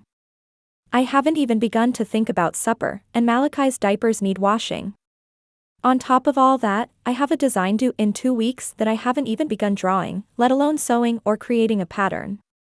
I can't believe I'm so behind, it's just been impossible to concentrate with all the banging, and Malachi has been in such a terrible mood the past few days with his cold. Abigail stroked her back. We're here to help. You go to your sewing room and work on your design. When you finish the drawing and pattern, send it with me to the shop, and I'll make the sample. As for today, I'll go rock Malachi so he can sleep. If I can put him down, I'll go ahead and wash the diapers and start dinner. And I'll start with the garden, Kade added. Then I'll sweep the porch and come help with things inside. Beth looked like she might burst into tears again, and Kade fervently hoped she wouldn't. Female tears always took his mind to tough places after his childhood and years with the gang. Thank you, she breathed. Don't worry about a thing, Abigail said. Now, go get to designing. 3 hours later, the chores were all done, and a much happier and well-rested Malachi sat with Kade, playing with wooden spoons in the kitchen while Abigail and Beth worked on supper. Beth had finished her designs, and the papers sat by the door for Abigail to finish sewing over the next few days. Please tell me you'll stay for dinner, Beth said. It's the least I can do. Kade glanced at Abigail and raised an eyebrow. Do you need to get back? I don't think Thomas and Charlotte will worry. I've been known to lose track of time at Mrs. Hammond's house, and Charlotte knew we were stopping here anyway. Kade nodded. Then yes, if you have enough, we'd love to stay. Beth grinned. Perfect. Over supper that evening, Jake shared more of the issues they'd had with the oil field being so close to the Circle H. Not only are the cattle stressed from the machinery, he said, but the men are incredibly loud at night. Some nights, they leave the camp to visit the saloons in Hunter's Gap, but other nights they bring liquor into the camp and build a huge campfire. It's not as much of a concern in the spring, but when the summer droughts set in, I'm nervous about their ability to contain a fire in their drunken states. Beth put a hand on his arm. I'm praying they'll be long gone by then. I can't even imagine having a newborn with all the racket of both the machinery and the men. Jake pressed a kiss to her forehead. Thankfully, he said, Mr. Hyatt hired the extra hands early this year to help us keep control of the cattle. It cuts into his bottom line, but it's worth it to avoid bigger problems. Kade knew the cattle was a concern, but Beth and Malachi alone at the cabin all day so close to the field didn't sit well with him either. Have any of the men crossed the property line? Not that we know of, Jake said, but I leave a Colt and a rifle with Beth during the day when I'm gone, even if we're in the north pasture. I don't like it, but I can't stay close by every day. And until Malachi got sick, Beth added, we'd been spending a great deal of time with Lillian at the main house. Now that he's well, we'll probably go back. I didn't want to introduce any illnesses to them, as Lillian isn't as spry as she used to be. That made Kade feel better. The main house was much further from the men and their camp. Jake spoke up then. I have line shack duty in a few weeks, and I'm trying to convince Beth to take Malachi and stay with the Hyatts then. I hate to put them out, Beth said. Malachi still wakes up occasionally at night. I'd be happy to come stay with you, Kade replied before turning to Jake. I can ride out after work each day if I can borrow a horse. Jake pursed his lips as though pondering the option. That's actually a great idea, Kade. I'm not sure why I didn't think of it. What do you think, Beth? I'd be fine with that, she said. Thank you for offering. After they finished eating and Abigail played with Malachi a few more minutes, they said, Goodbye. And climbed back up into the wagon. Kade pushed the team faster on the way back than he did coming, as he didn't want any question of propriety where Abigail was concerned, and darkness would fall before too long. When they pulled up to the parsonage, Kade waved to Charlotte and Thomas where they sat on the porch swing as he helped Abigail down. Charlotte asked him in for tea, but Kade politely declined. He needed to get the rig back to Pete, and he didn't know how much more time he could handle in Abigail's presence today. She was just as lively and interesting as he'd known she'd be, and he was having a hard time remembering all the reasons he should stay away from her. She hadn't brought up the subject of her past again, and Kade had respected that, but he couldn't help but hope he'd never be added to her list of untrustworthy men. As he read his customary passages of scripture that night and prayed again for the Lord to forgive him of his many sins, a sense of dread built up in him at the thought of going back to church tomorrow. As much as he'd prefer to skip, he was still trying to earn the Lord's favor and didn't think forsaking the gathering of his people would help. Chapter 10. The next morning in church, Abigail noticed Kade come in just before the service started and sit in the back. Had he arrived a few minutes before, she'd have gone to give him a friend to sit with, but as it was, Thomas moved toward the pulpit. The wood stove in the corner hadn't been necessary for a few weeks, but the air was still cool enough they didn't need to open the windows to increase airflow inside. The sun streamed through the windows, bathing the congregation in a comfortable warmth. Occasionally, Abigail caught a speck of colored light as the sun rose and hit the single stained glass window behind the pulpit differently. The church smelled of pine wood and cedar, as it usually did. Good morning, ladies and gentlemen, he said. I welcome you to the Lord's house on this beautiful Sunday morning. I'd like you to open your Bibles to Philippians chapter 4, verses 4 through 7. Rejoice in the Lord always, and again I say, rejoice. Let your moderation be known unto all men. The Lord is at hand. Be careful for nothing, but in everything by prayer and supplication with thanksgiving let your requests be made known unto God. And the peace of God, which passeth all understanding, shall keep your hearts and minds through Christ Jesus. Thomas continued. This passage doesn't mean you will never have hardship or pain. It also doesn't mean you'll be perfect and sinless. Rather, it's an invitation to lay our burdens at the feet of the Lord, to wrap our prayers in gratitude. Just as one might wrap a bundle of kindling in twine before placing it inside a fire, we are to bundle our prayers with the recognition and thanksgiving of all God has done for us. If we continually do this, the peace the Lord promises is easily within our grasp. No matter what pain and heartache we experience, He is with us, and He is good. After the service, Abigail glanced back to check on Kade but noticed he was heading out the door into the churchyard. She hoped he'd stay but understood if he didn't. She turned back to those on her pew and held out her hands to take baby Callum from Carissa. Rachel approached and handed Beth a flyer of some sort. Oh, Abigail, come look at this, Beth said excitedly. A few fabric companies are coming together to develop a sewing and quilting competition in November in Dallas. They're hoping to make it an annual event. That sounds like so much fun, Abigail said. If we could find someone to watch all of your children, what a fun outing that would be for the ladies' sewing circle. Matthew approached and put an arm around Carissa's waist, using his other to tweak Callum on the nose. I'm sure your husbands could be convinced. Carissa grinned at Matthew before turning back to the group. I don't know about y'all, but I'm famished, let's go have lunch. The group made their way outside, and Abigail immediately spied Kade where he helped set up the food tables. She didn't realize Mrs. Hammond approached until she put a hand on her back. Give him time, dearie, she said. After last week, he's bound to sit in the back for a while. Take it 1 week at a time. Abigail thought to deny her implication but knew it was no use. She glanced up at the clear blue sky and took a moment to appreciate the gentle breeze on her face. I'm doing my best to be a good friend to him. That's wise. In time, I imagine he'll be ready for more. But until then, a friend is exactly what he needs.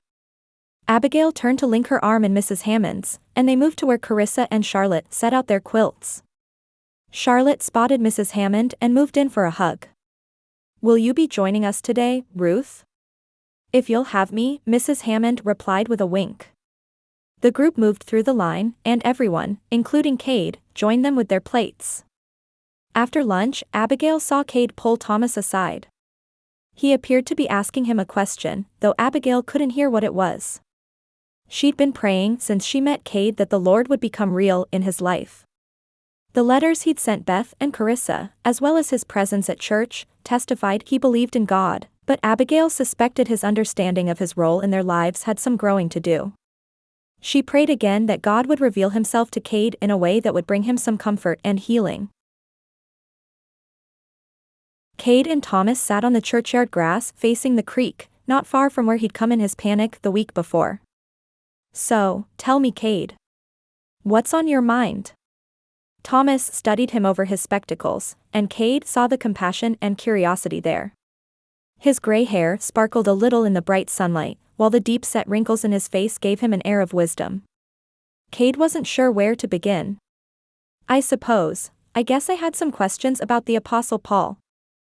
Ah, Thomas said. Paul has inspired questions among many a new believer and Bible scholar alike. You're in good company. Pastor Williams at the prison told me about how Paul met Jesus on the road to Damascus.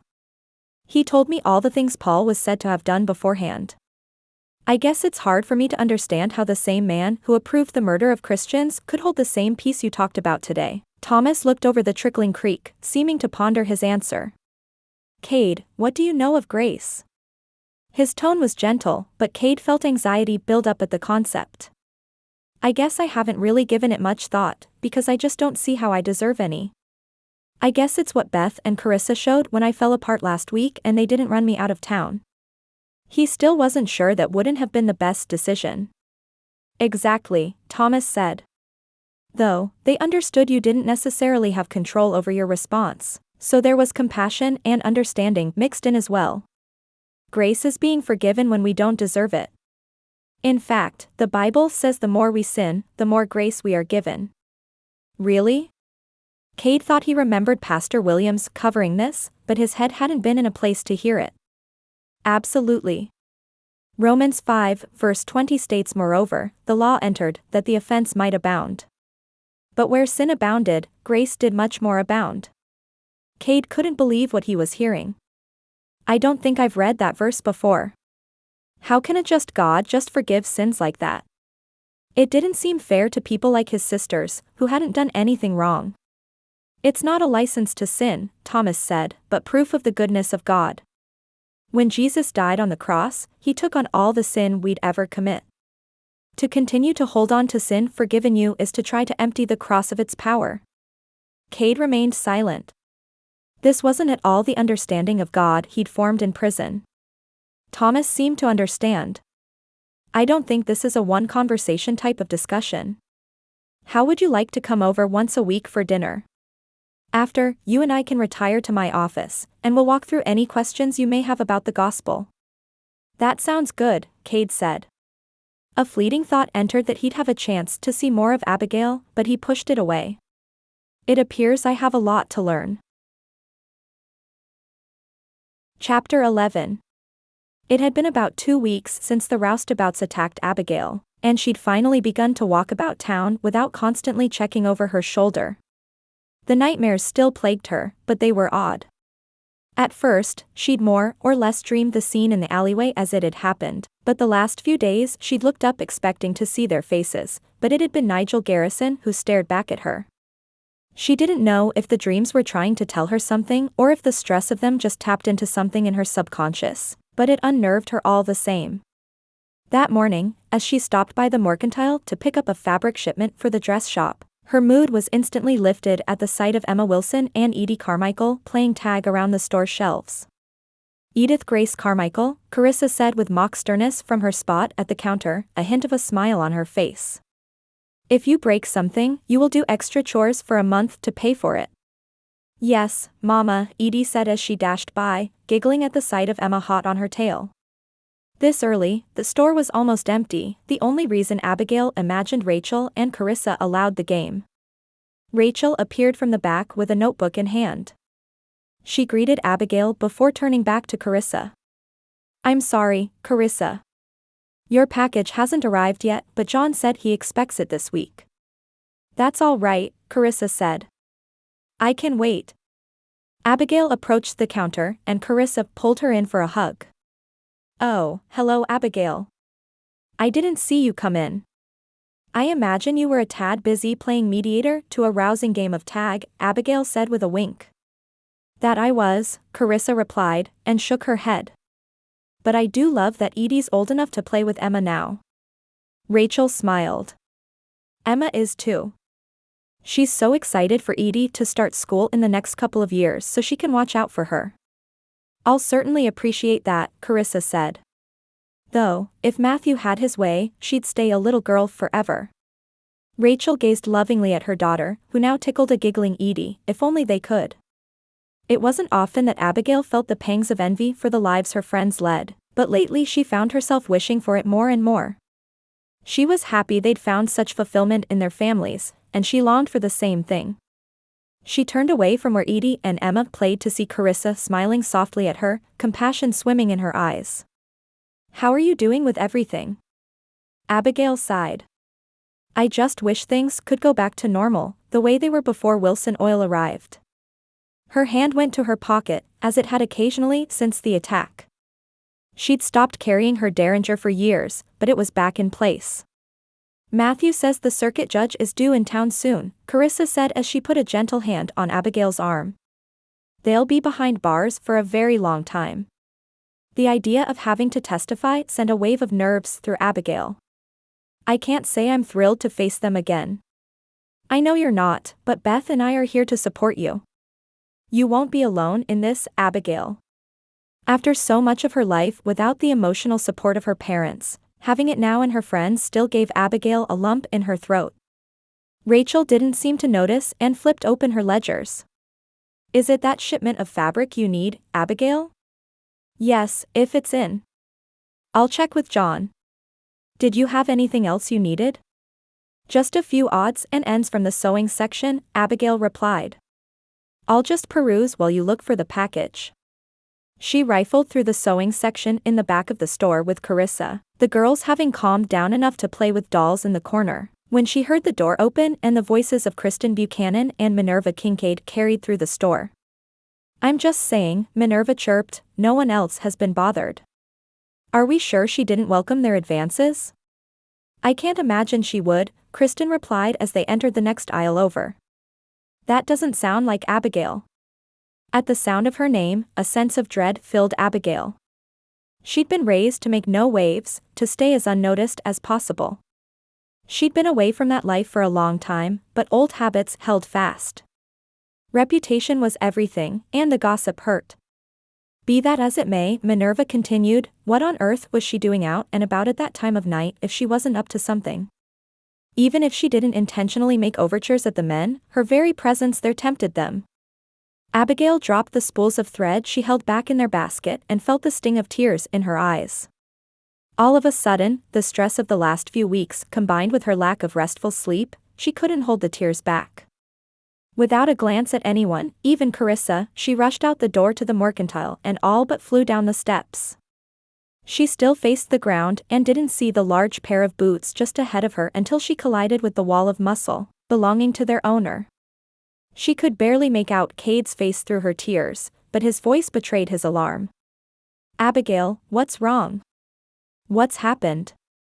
As she got control of herself, she could see he looked over her head for an entirely different threat than the one she ran from. His hands were tight, but not painful, on her arms. "Abigail," he repeated, "please, tell me what's wrong." His voice edged on panic. "I'm fine, Kade. I'm not in danger." She was humiliated at the way she'd left the store. Maintaining even a shred of her dignity required she get off the busy street as quickly as possible. "I just need to get to the shop."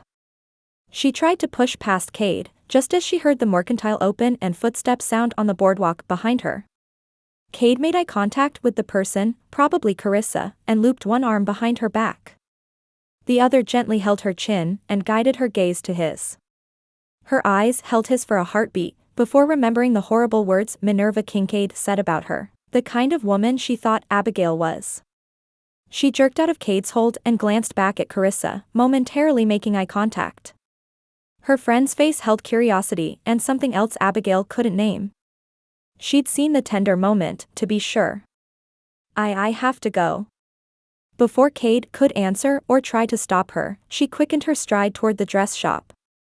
If she could just shore up her tears until she was in her refuge among the fabrics, she could let them all out.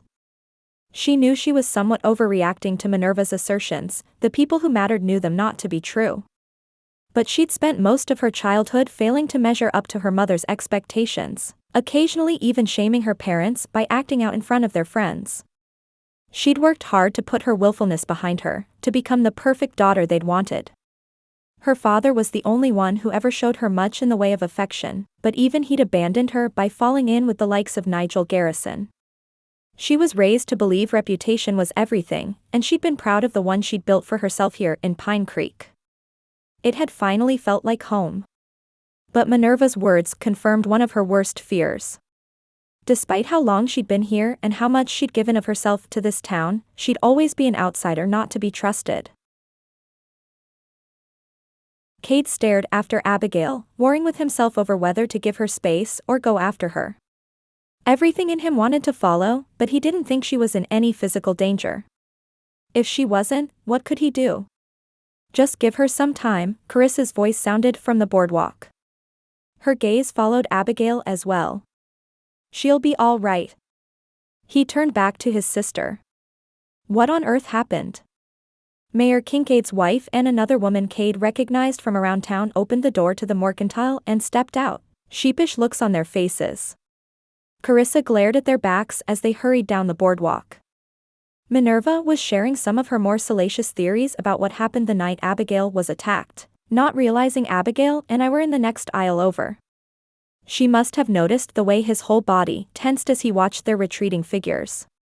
His jaw tightened, and he wished Minerva were a man so he could lay her out. "Don't worry," Carissa continued. "I set them straight before I came outside. They know now that Abigail had nothing to do with the unwanted advances." "I'd say it was a little more than unwanted advances," Kade growled. Undaunted by his fierce expression, Carissa moved down the steps toward him. "Kade, do you have feelings for Abigail?" Her words shocked him out of his rage-filled haze. "I'm not in a position to court anyone, much less Abigail." "That's not what I asked," Carissa said. She held his gaze for a moment, reminding him of Mama when she did so. "I asked if you have feelings for her." "I'm not sure what I feel towards her," Kade admitted. "In another life, she'd have been exactly the kind of woman I'd be drawn to, but I've got nothing to offer her." "You've got a long road ahead of you, Kade." "I won't argue that. But don't count yourself out just yet, you and Abigail have more in common than you might think." With that, Carissa stood on her tiptoes to buss his cheek before turning and climbing the steps to go back in the mercantile. Edie stood in the doorway and waved at Kade as her mother approached. He smiled a little and waved back, thankful for the innocence of children in a world with so much darkness. That evening, Kade sat in the church pew with his sisters and their husbands for the third town meeting since he'd arrived. Matthew said they didn't normally have but one a month or so, but the oil company's presence had ramped them up significantly. Just as Mayor Kincaid took the pulpit, the back door of the church squeaked, and Kade turned to see Thomas and Abigail making their way to the pew. Charlotte was at home watching the children, so there was plenty of room for both of them on the pew. Abigail scooted in and sat down next to Kade. He noticed she seemed to have pulled herself together since that afternoon at the mercantile. She held her shoulders back and her head high in a move he'd noticed she utilized when uncomfortable or angry. The mayor took the pulpit then, appraising the townspeople with a look of apprehension.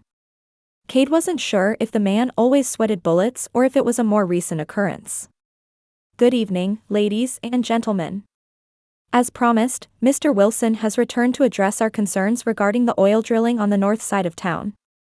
After the incident last week, Kade felt Abigail stiffen beside him at the mayor's words, and he moved his hand to cover hers, the only support he could give her at the moment. After what happened, the mayor continued, Mr. Wilson wanted to address you all to hopefully allay some of your fears. Forrest Underwood stood up, face beet red and shaking with anger. Ain't nothin', he says, gonna make a hill o' beans worth o' a difference, Mayor. Not only do men not feel safe lettin' their wives and daughters move about town unescorted, but that infernal racket comin' from the oil rigs is spookin' the cattle at all the ranches in herein distance. Not to mention, those rigs were put in much too close to the creek for my comfort. If they hit a gusher, there's no way they'll contain it before it gets in the water supply. Mr. Wilson took the pulpit from a stuttering Mayor Kincaid. Sir, I understand your concerns, and please know we're taking them very seriously. His speech bordered on patronizing, and Kade saw Forrest's face redden further. Know that we are here to bring further revenue to the town. Jake stood then, face reddened himself. You're here to make your own money, sir. His voice was decidedly calmer than Forrest's, but Kade could feel the frustration radiating from his brother-in-law.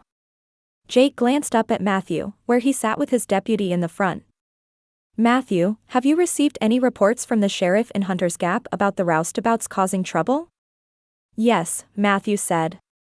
Unfortunately, the sheriff there has had to hire 2 more part-time deputies to patrol the area of town that houses the saloons.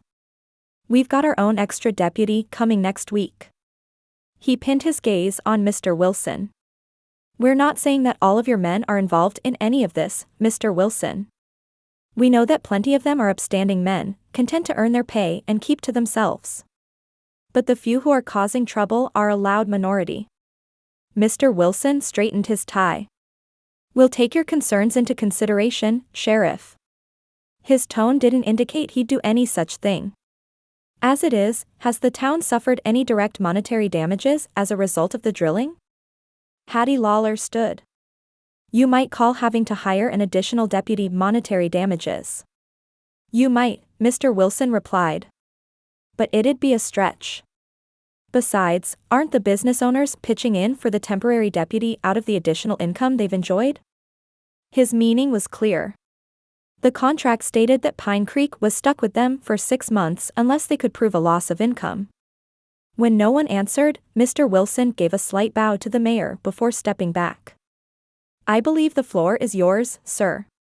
Kade didn't trust the oilman as far as he could throw him, but from what Matthew said, he was right. The contract was clear, so clear that Kade wondered if they'd run into similar situations in other towns. Mayor Kincaid looked as beaten down as Kade had ever seen him. He knew he was between a rock and a hard place, a spot he had backed himself into. Kade had to admit, he felt a little sorry for him. The mayor wiped his brow. Can any of the business owners benefiting from Wilson Oil share?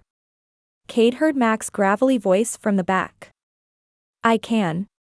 They've increased my profit by about 1/4 since this time last year. It's nice, but it ain't worth the town's peace of mind. John stood, eyeing Mr. Wilson. I agree with Mac. I've probably benefited more than anyone here, but I'd rather feel comfortable letting my wife walk the street freely. I had hoped to be reassured by tonight's meeting, but I'm not. Mayor Kincaid sighed, and his eyes caught Mr. Wilson's. The oilman shook his head, a slight smirk on his face. Well, Mayor Kincaid said, I'm afraid we have signed a contract for 6 months. At the end, we're welcome to re-eval it. Mumbles around the room gave way to impassioned diatribes, all spoken at once. It was all a little too much for Kade, and he sought Matthew's gaze. Matthew nodded. Kade leaned over to his sisters. I think it's time for us to head back to the parsonage. He turned to Jake. If you need to stay, help Matthew keep some order, I can see them back safely. I'd appreciate that, Jake said as a few of the speeches taking place around them turned to yelling. Kade led Carissa, Beth, and Abigail out of the church, Thomas having elected to stay behind to try and calm the heated discussions. I've never seen the town act that way, Abigail said. Carissa put a hand on her shoulder. Passion, fear, and uncertainty can bring out the worst in folks. It's a tough combination, Beth agreed. Abigail smirked. I suppose the people I grew up around handle things differently. They don't shout, they opt for underhanded deals and the occasional high crime to solve their problems. Once again, Kade wondered how much he didn't know about the life Abigail left behind. He knew she'd been wealthy and that her father fell in with Nigel Garrison at some point. Beyond that, he wasn't sure. As he caught Carissa's eye and caught her small smile, he realized he had never let go of Abigail's hand. He released her now, but there was no use in trying to convince his sister, he merely offered friendly support. Especially when he couldn't convince himself. Chapter 12. Nigel Garrison's patience was long gone. It had been a month since Smith found out the location of Bronson and Bear's arrest, and he'd heard nothing from the man until 2 days before, setting up a meeting back at the docks. If only Hunter hadn't had the girl sign some of the bank documents, he could have just forged her signature on a marriage certificate and moved on.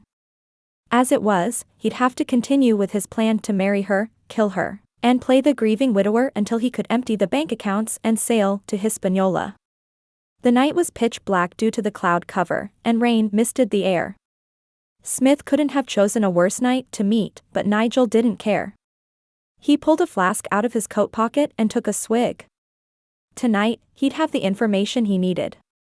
Tonight, he'd start his journey to Texas, to reclaim what was rightfully his. He hadn't brought the simpering Folios tonight, preferring no witnesses. A throat cleared behind him, and he turned to see Smith approach with an envelope in hand. The night was uncomfortable enough that even the street urchins had found shelter elsewhere. They were completely alone. Well, he growled. Is she there? She is, Smith handed him the envelope. It's all in there. A seagull sounded in the distance, and Nigel let out a chuckle. That all? Smith furrowed his brow at him but continued anyway. It'll be easier for you to go undetected if you dress like a man on an oil field. Wilson Oil recently acquired the drilling rights in an area north of town, and the odd roustabout in town isn't an uncommon sight. Nigel's hand itched to make the man pay for how long he'd made him wait, and he took another swig from his flask before tucking the envelope in his pocket. Anything else? Smith's eyes narrowed, clearly suspicious of Nigel. No matter, he'd have his due soon enough. That's it, just my payment. Nigel tossed him a bag of money, and Smith glanced inside before he tipped his hat and turned to walk away. When Smith had taken 3 or 4 steps, Nigel went for his pistol and pulled the trigger. Smith crumpled in a heap, his blood staining the dock. Nigel quickly searched his pockets to ensure he had no other paperwork to tie him to the scene, and pocketed the bag of money he'd paid the man. A maniacal laugh filled the air, and he looked around before realizing he was the creator of the bone-chilling sound. Finally, after all these years, he'd have his due. Kade held out a hand to Abigail to help her up into the wagon. Ready to go? She blushed and thought back to the night of the town meeting when he'd held her hand. She wasn't sure she'd ever felt that safe in her whole life. I'm ready. Charlotte handed her the basket of baked goods for Mrs. Hammond, and the two set off. It had been a couple of weeks since they'd been, and Abigail itched to see if the seeds they'd planted had sprouted. Kade seemed much more relaxed than he had the last time they rode out, so she felt comfortable as well.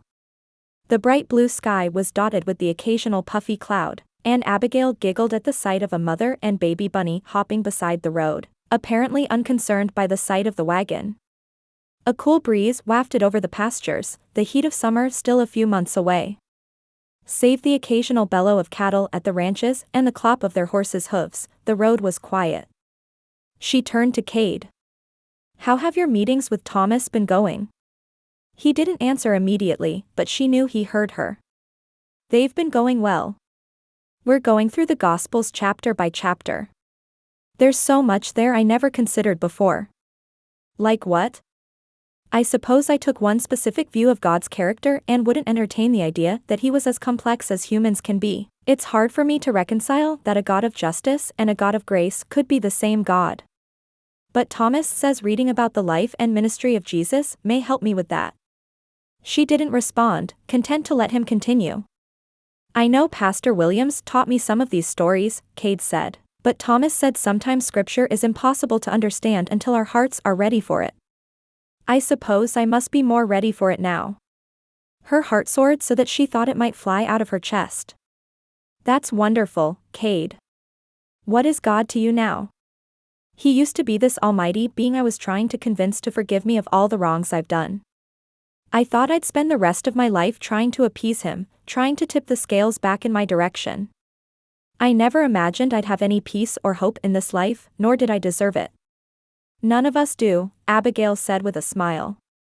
"That's part of the mystery of grace." "That's what Thomas says," Kade chuckled. "He says once we're forgiven forever, regardless of the scope of our wrongs." "It's true," she said. "It's the only reason I have any peace about the possibility of my father accepting Christ before he died. He did know the truth, even if he didn't call upon it until his death. I don't know, of course. He died in a boiler explosion aboard a ship, but one of the deckhands told us that he'd been awake for a few minutes before he lost consciousness. By the time they got him to the hospital, he'd passed. I can only hope he professed his faith and repented of his sins before he died." "You've never told me much about your family," Kade said. A slight fidget spoke of his hesitancy. Abigail wasn't sure where to begin. "What do you know about them from your sisters?" "I know your father was a wealthy shipping tycoon and that somehow he fell in with Nigel Garrison. Yes, he financed Nigel's liquor and arms-running ventures during the war. I'm not sure at what point they started working together, but the marshals tell me Nigel is more of a middleman. He doesn't finance the crime, nor does he usually carry it out. He facilitates the operation." Kade nodded. "Keeps his hands clean." "Exactly. Well, after the war, Nigel wanted Papa to take part in an operation selling newly freed slaves to the West Indies on sugar plantations. He needed Papa's ships, as well as his financial backing. Papa said no, and Nigel didn't like that answer. I can't prove it, but I'm certain Nigel was responsible for the boiler explosion that killed him." She felt Kade tense beside her. "Why do you think so?" "I guess it's more of a gut feeling than anything," she said. "That, and the fact that he's proven he'll do anything to get his hands on my father's money." Kade still hadn't released the tension she noticed earlier. She wondered if this might be too much for him. He ground out the next words. "What has he done?" "The reason I left New Orleans is that I got word he planned to force me to marry him." She paused. The vein in Kade's forehead was visible, and she realized he may have had more personal dealings with Nigel over the years. He knew exactly what kind of man he was. "Some of this I know because of what happened when the cattle rustlers were arrested, some of it the marshals have filled in for me. Though, they haven't enough hard evidence yet to put Nigel away for good." She told him about the experience with the cattle rustlers and Bronson and Bear. His grip tightened on the reins when she'd mentioned them.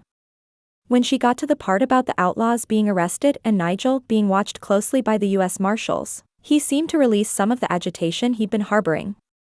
She wondered if she'd triggered a memory from his past, or if his protective instincts were just on high alert after the last few weeks.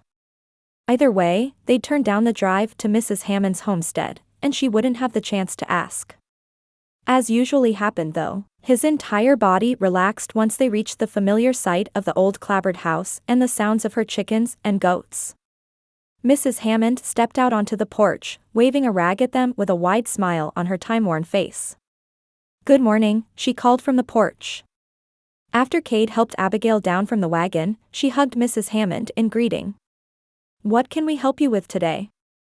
Well, dearie, she said, I figured you could help me set up some trellises for my plant babies to climb, and your young man here could patch up a couple spots in the wall that came loose in a couple of storms last spring. Didn't seem like a priority until that winter cold seeped in. I promised myself I'd have it fixed as soon as I could. She gestured toward the barn. John brought out some lime the last time he came, and I have some pine sap you can mix with it. Anything too big to fill, I've got extra boards and nails as well. Kade nodded and took off toward the barn. Once he was out of earshot, Abigail leaned close to Mrs. Hammond. You do know he's not my young man, don't you? Deny it all you want, dearie. I was born at night, but it wasn't last night. I recognize love when I see it, even if the involved parties don't yet realize it themselves. Chapter 13. Kade paced in the barn, trying to get a hold of himself. The smell of hay and goat feed accosted his heightened senses. Marshall Green had glossed over Abigail's connection to Nigel Garrison, but a forced marriage? The thought of Abigail at all connected to the snake made his blood boil. Kade didn't remember much about Nigel, never having been trusted to attend the rendezvous with his father, but he knew enough. He knew the man was dirty, just as likely to double-cross a lawman as he was a criminal. His father didn't trust him a bit, but he paid well, and Marcus Jones would put up with a lot for the almighty dollar. He gathered the pine sap and lime to repair the smaller holes in Mrs. Hammond's wall. Why hadn't the marshals arrested the man yet? Green made it sound like they knew exactly the kind of man he was. Why was he still free? On his way over to the house, a nudge struck him to pray about the situation. It was the first time he'd experienced such a thing, and he wasn't quite sure what words to use. When Thomas prayed at the start of their meetings or at service, he sounded like he was just talking to a friend. Lord, he muttered, I haven't done this much, so forgive me if I'm doing it wrong. But please protect Abigail from Nigel Garrison. He's evil, and I don't trust that fear of the marshals will keep him in New Orleans. Between you and me, I don't know what I'd do if he ever hurt her. He knew it wasn't the eloquent prayers he'd heard from others over the years, but he figured if God worked through shepherds and fishermen, he'd understand the simple words of a blacksmith. By the time he'd nearly finished, Mrs. Hammond called him in for lunch. He still felt some of the edginess from earlier, but just being here had calmed his nerves. Seeing Abigail again reminded him of the danger she might be in, but he tried to push it down. He caught bits and pieces of the women chattering, noted a few times they tried to draw him in, but couldn't bring himself to respond in more than the occasional nod or grunt. When they'd finished, Abigail gathered the dishes and took them back into the kitchen to wash. Thank you, dearie, Mrs. Hammond said. I'm going to go outside with Kade and take a look at his progress. Abigail nodded from the kitchen, and Kade led Mrs. Hammond out to the front porch, the last area he'd yet to patch. I didn't bring you out here to check your patch in a boy, Mrs. Hammond said gently, knowingly. Kade didn't understand. Then what did you need? If it's about the money, don't worry. It's not about the money, son. It's about you. This woman grew more bewildering every time he saw her. Me? Yes, you. You remind me of my late husband, you know, my Henry. She smiled, with a faraway look in her eye. You're stubborn, protective, loyal, and you have a strong aversion to both her and others with your troubles. Kade didn't know what to say, so he just stayed silent. Don't bottle it up, Kade. Bottled up anger will just make you bitter. You've got people who care about ya, people who love ya. Her usual jovial nature had been replaced by a stern, reproving glare. Don't be so selfish as to hide yourself from them. He'd been eyeing the floor, but his head popped up at that. Selfish? A rush of frustration rose up in him. It would be selfish to burden others with his problems. Yes, son, selfish. If you'll let others help you carry the load, it won't be too much for any one person, including you. But if you keep it all inside, you only give part o' yourself to the ones who deserve all of ya. He was reminded of Mac's story and his wife's insistence that they go see their daughter. Maybe working for a cause you didn't believe in wasn't the only thing that chipped at a man's soul, maybe keeping it all inside did too. On the way home that afternoon, Abigail could take it no more. Kade had been moody and cross since she told him about her past, and she couldn't help but feel somewhat offended. The blue skies and cheerful chirp of birds flying overhead were in direct opposition to the storm raging inside her. She'd thought he, of all people, would understand being a victim of circumstances beyond one's control. Kade, she said emphatically. She had to jar him out of whatever introspective trance he was in. Did I say something to offend you? He was never the jovial sort, but she'd opened up to him about her past. Clamming up the way he did felt like he'd thrown it back in her face. No, he said. He sounded like he was struggling to keep his voice steady. No, her annoyance had surpassed the point of being placated with a single-word response. Then why are you acting like this? Kade didn't respond immediately, and Abigail's ire grew. She straightened her shoulders and wondered how far they were from the parsonage. She'd walk before she stomached any more of his mood. Just as she judged it was probably another quarter-mile, the parsonage just over the crest of the small hill ahead, she heard him speak with a gravelly tone. I know Nigel Garrison. Well, sort of. She turned back to him, brows furrowed. I imagined you'd crossed paths. I'm not sure why that made you so angry with me. I couldn't help my father's association with him any more than you could yours. I'm not angry at you, Abigail. His tone said she was no longer the only frustrated party. To imagine that a snake like Garrison even knows you exist turns my stomach. The thought he might still be searching for you I don't even want to think about it. Most of her anger deflated with his explanation. The marshals are watching him, Kade. I'm not in this alone. It's not just that. To think that I did work for him as part of the gang. My father and brothers were involved with some of the arms running during the war, before I joined. We're part of the reason you're in this mess. He turned tortured eyes to her, she'd never seen anyone hold so much shame. Stop the wagon, she said. He did and raised his eyebrows. Not only did the shame hold on, but fear joined as well. As if of its own accord, her hand lifted to touch his cheek.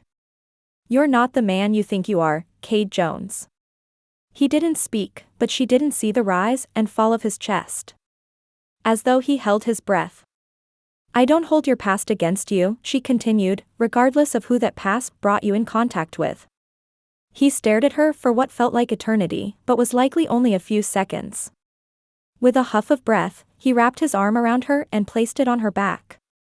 It was her turn to go breathless. His head tilted gently toward hers, and he placed a soft kiss on her lips. The electric pull she'd felt the first time she saw him exploded now. Every nerve she had stood on end, and as he pulled back, she couldn't recite what day it was if asked. Suddenly, Kade stiffened and pulled away. His head snapped forward, as though looking at her would turn him to stone. He pushed the team hard, the horses moving as quickly as Abigail's mind. What had just happened? She'd had a few beaux in New Orleans, they hadn't complained about her performance in a stolen kiss or two. Her hurt feelings were quickly replaced by anger. They crested the hill, and Kade pulled the wagon to a stop in front of the parsonage. By the time they reached it, Abigail was ready to give him what for. But Kade spoke first. Abigail, he said, I'm sorry. I shouldn't have. She held up a hand. If the next words out of your mouth aren't, I shouldn't have kissed you and then acted as though you burned me, then I don't want to hear it. She could almost feel her irritation building up in her gaze. We both wanted that kiss, Kade, and I won't let you apologize for it. With that, she climbed down from the wagon. Thankfully, she managed to keep her dignity on the way down and avoided a fall flat on her backside. She turned back to Kade, the tension in his entire body had returned. She called upon the memory of her mother and mimicked her unflappable nature, a characteristic she certainly did not possess in the moment. Have a good evening. Chapter 14. The next week passed in a flurry for Abigail as she worked extra hours to finish a few dresses for the women in town. She'd also asked Beth if she could create the samples for Beth's designs, a challenge she welcomed, and it took some things off Beth's plate, not to mention distracted Abigail from her restlessness after the kiss-and-run with Kade. By Friday morning, her lower back ached from bending over the dresses, and she thought no one had ever dressed and undressed a mannequin so many times. The sun gave her plenty of light that morning as she finished the last of Beth's dresses. Storms had raged early in the week, so much so that Carissa and Charlotte had grown concerned some of the newly sprouted seedlings in their gardens wouldn't make it. Abigail wondered the same about Mrs. Hammonds, but the woman came into town yesterday to deliver her goat milk soap to the mercantile and told her all was well. Abigail hadn't spoken to Kade but knew from Beth's musings in the shop that he was in a bear of a mood. She knew he'd organized for a few different gentlemen around town to walk her home the past few evenings though. Yesterday, it was Matthew, the day before it was Oliver, on Monday and Tuesday it had been Thomas. None would share who sent them to her door right at closing time, but she knew the answer and couldn't decide if she welcomed the concern or not. He cared enough about her to send in the cavalry, but not enough to seek her out after running off like a spooked rabbit after their kiss. The bell above the door sounded and Beth came in, Malachi hot on her heels. "All right, love," she cooed to her son. "You play over here with your toys while Mommy does a little work. If you're good, we'll stop by the parsonage for one of Nana's cookies." Abigail thought it was the sweetest thing that Carissa and Beth's children referred to Thomas and Charlotte as their grandparents. Having never had children of their own, the couple had acted as surrogate parents to the sisters, as well as Abigail when she'd arrived. Beth got Malachi settled and inspected Abigail's work. Both dresses she'd worked on over the last few weeks hung on mannequins as she finished their alterations. The first had a purple calico skirt, a full cut. The neckline and sleeves on the shirtwaist were gathered, and a wide solid purple cummerbund cinched the waist. The second was a smart navy traveling suit with a white linen shirtwaist and copper-colored buttons. Beth's patterns had been easy to follow and turned out beautifully. Both were elegant and feminine, but sturdy enough to be worn in the West. "Abigail, these are beautiful." Beth beamed and pulled her in for a hug. "You've helped me with samples before, but it didn't occur to me to ask you to do them from start to finish." "They're perfect." "It was my pleasure," Abigail said. "I'm thinking of making one of each for myself." "Please do, and put the materials on the shop's account," Beth said. "That purple would look gorgeous with your coloring." Abigail smiled, and the two launched into conversations about the business of the dress shop and happenings around town. After a laugh about some of the more recent shenanigans Malachi had gotten into at the ranch, Beth sobered and furrowed her brow. Abigail knew that face. "Out with it, Beth." "What's the matter?" Beth hesitated, an action unlike herself. "Carissa and I haven't been sure how to approach the situation with you and Kade. We both vowed we'd stay out of it." Abigail sighed. "And now?" "Well," Beth stopped before the rest came pouring out. "He's just been in such a bad mood this week, and we wondered if you knew what had happened. I noticed he hasn't been around town much, and Carissa said he asked Matthew to walk you home earlier this week. Alone, those things could all be explained, but together. He kissed me," Abigail said with as matter-of-fact tone as she could. Beth's face lit up before her features quickly deflated. "That's wonderful, so what's the problem? Did you not return his feelings?" She rushed to add, "It's all right if not, it won't affect our friendship." "No, I was a willing participant." Beth's eyebrows raised, before her face morphed into one of confusion. "I'm afraid I don't understand then." Abigail fought the urge to roll her eyes. "You and me both. We'd been at Mrs. Hammond's all morning. On the way there, I told him all about my father and Nigel Garrison. He acted tense, but I didn't think too much of it until he barely spoke 2 words at lunch. On the way home, he told me he'd been acquainted with Nigel through work with your father, and the thought of him searching for me was, I don't know, difficult for him, I guess. A little later, I told him that I didn't hold anything from his past against him, and he kissed me. It was wonderful, but then he stiffened and pulled back as though I'd burned him. He tried to apologize when he dropped me off at home, but I wouldn't let him." Beth's eyes filled with understanding. I wish you'd known the Kade we knew as children. None of us had particularly joyful childhoods, but he wasn't like he is now. The times our father was gone, he'd laugh and play right alongside Carissa and me. But when father was home, Kade was our protector, as much as possible. He took more beatings on our behalf than I think I'll ever know, and he never resented us for it. Abigail's eyes filled with tears at the thought of a boy carrying such a heavy load. Beth handed her a handkerchief. And he's still the protector. He sent Matthew to walk you home when he couldn't bring himself to do it. He's come out to the ranch almost every day the last few weeks to stay with us while Jake's in line shack duty, and has helped me with everything from washing, to cooking, to playing with Malachi. Jake's been working sun up to sundown with the oil booms, so it's been a godsend. Growing up, Carissa was the sister Kade was closest to, so the time has been special. I forgot about his plan to come stay with you while Jake was gone, Abigail said. She felt a little silly, thinking he'd lined up men to walk her home every day out of cowardice. I just wish I knew what he was thinking, why he pulled away. Kade's a wounded man, Abigail. He will be for quite some time. He still has nightmares, still wakes early in the morning and can't rest. If you're interested in pursuing something with him, you'll have to be patient with him. I'm not saying what he did was right, but there might be more to it than you think. I suppose you're right, Abigail said. Thank you, Beth. Anytime, she winked. Besides, if Carissa and I don't meddle just a tiny bit, it'll be ages before you become our sister for real. Abigail turned bright red at Beth's insinuation, but more so at the realization that the idea wasn't at all unwelcome.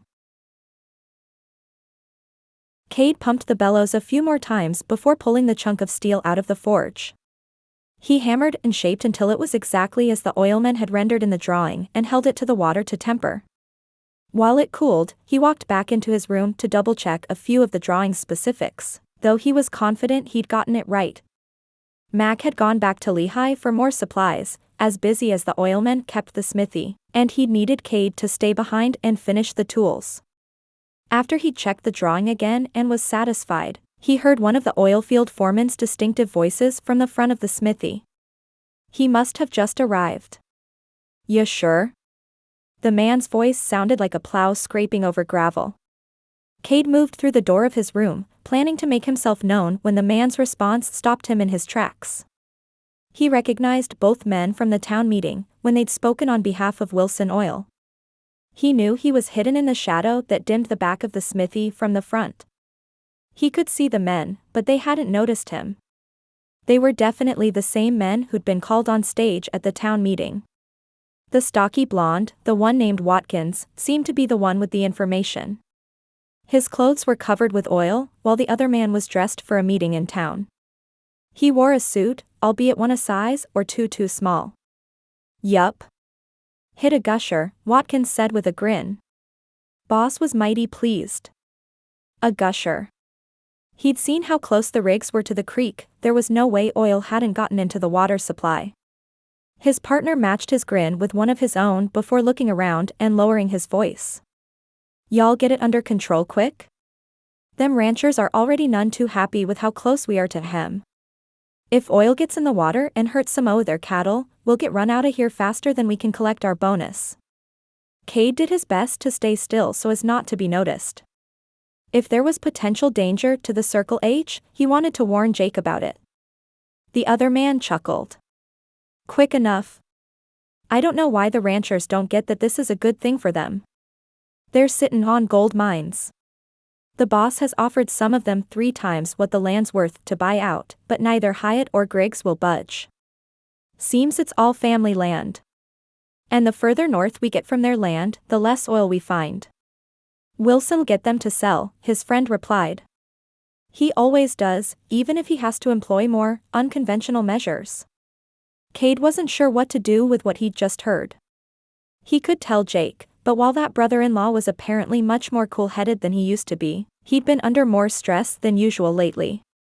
No, Matthew was probably the better choice. He moved quietly back into his room and made a show of noise as he emerged. Oh, he said, feigning surprise.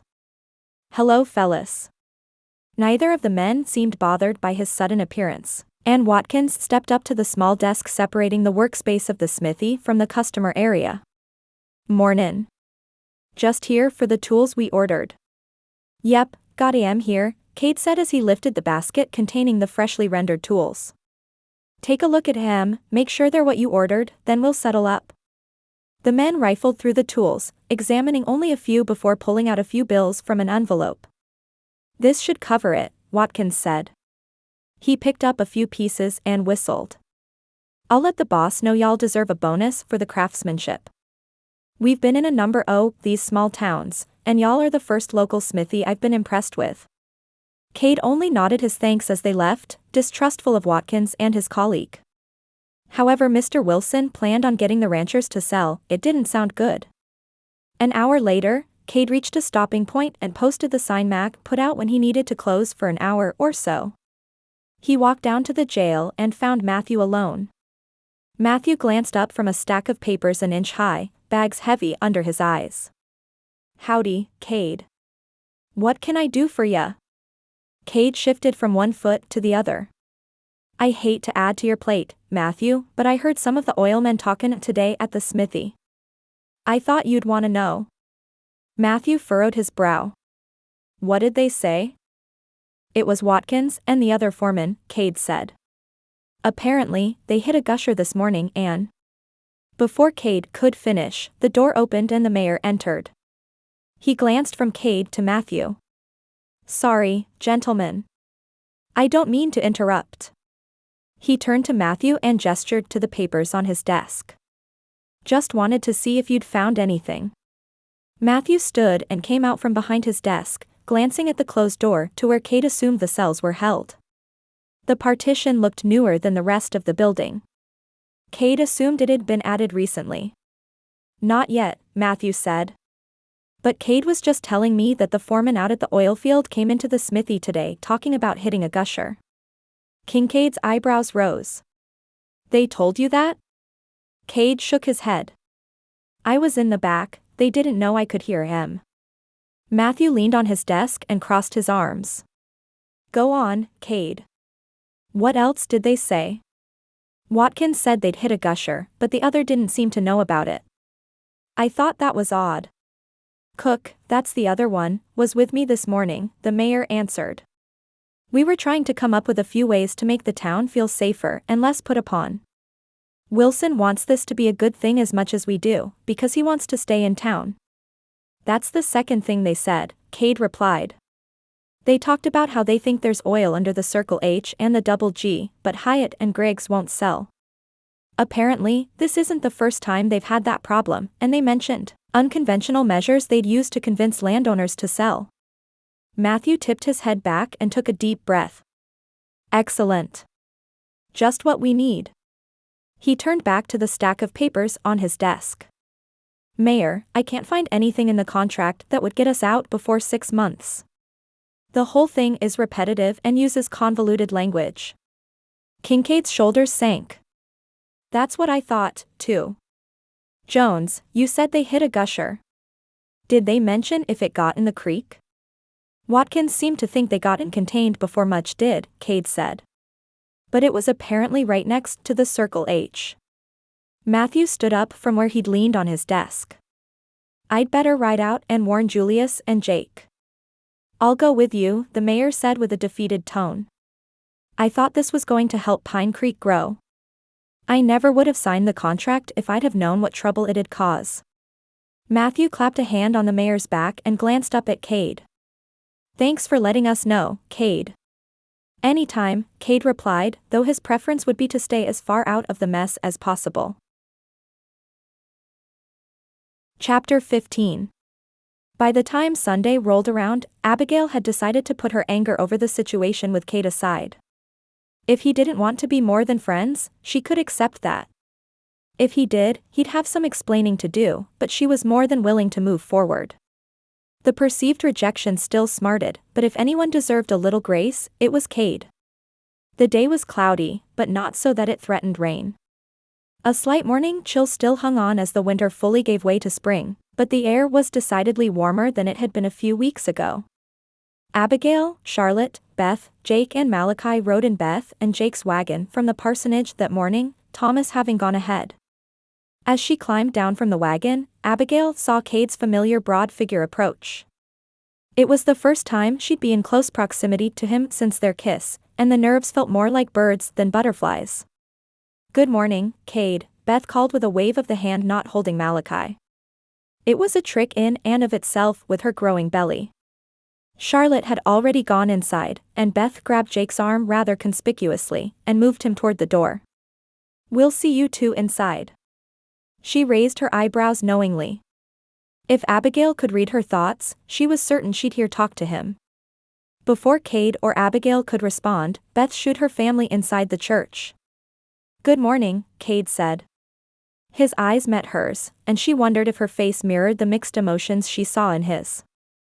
She stood tall and tried to wrest away the sting of rejection that welled up as she thought of how he'd acted last Saturday. "Good morning, Abigail," he began, but she stopped him. "Please don't apologize for kissing me, Kade." She shook her head. "If that's what you're about to do, just keep it to yourself." "That's not what I wanted to apologize for," Kade said sadly. "I shouldn't have acted the way I did after. I've been at Beth's all week after work, but I should have come and talked to you before now." "Why didn't you?" She wasn't sure she wanted to know the answer. "At first," he said, "I didn't know what to say. Then, I convinced myself it's better for you if I stay away." "Better for me?" He let out a frustrated breath.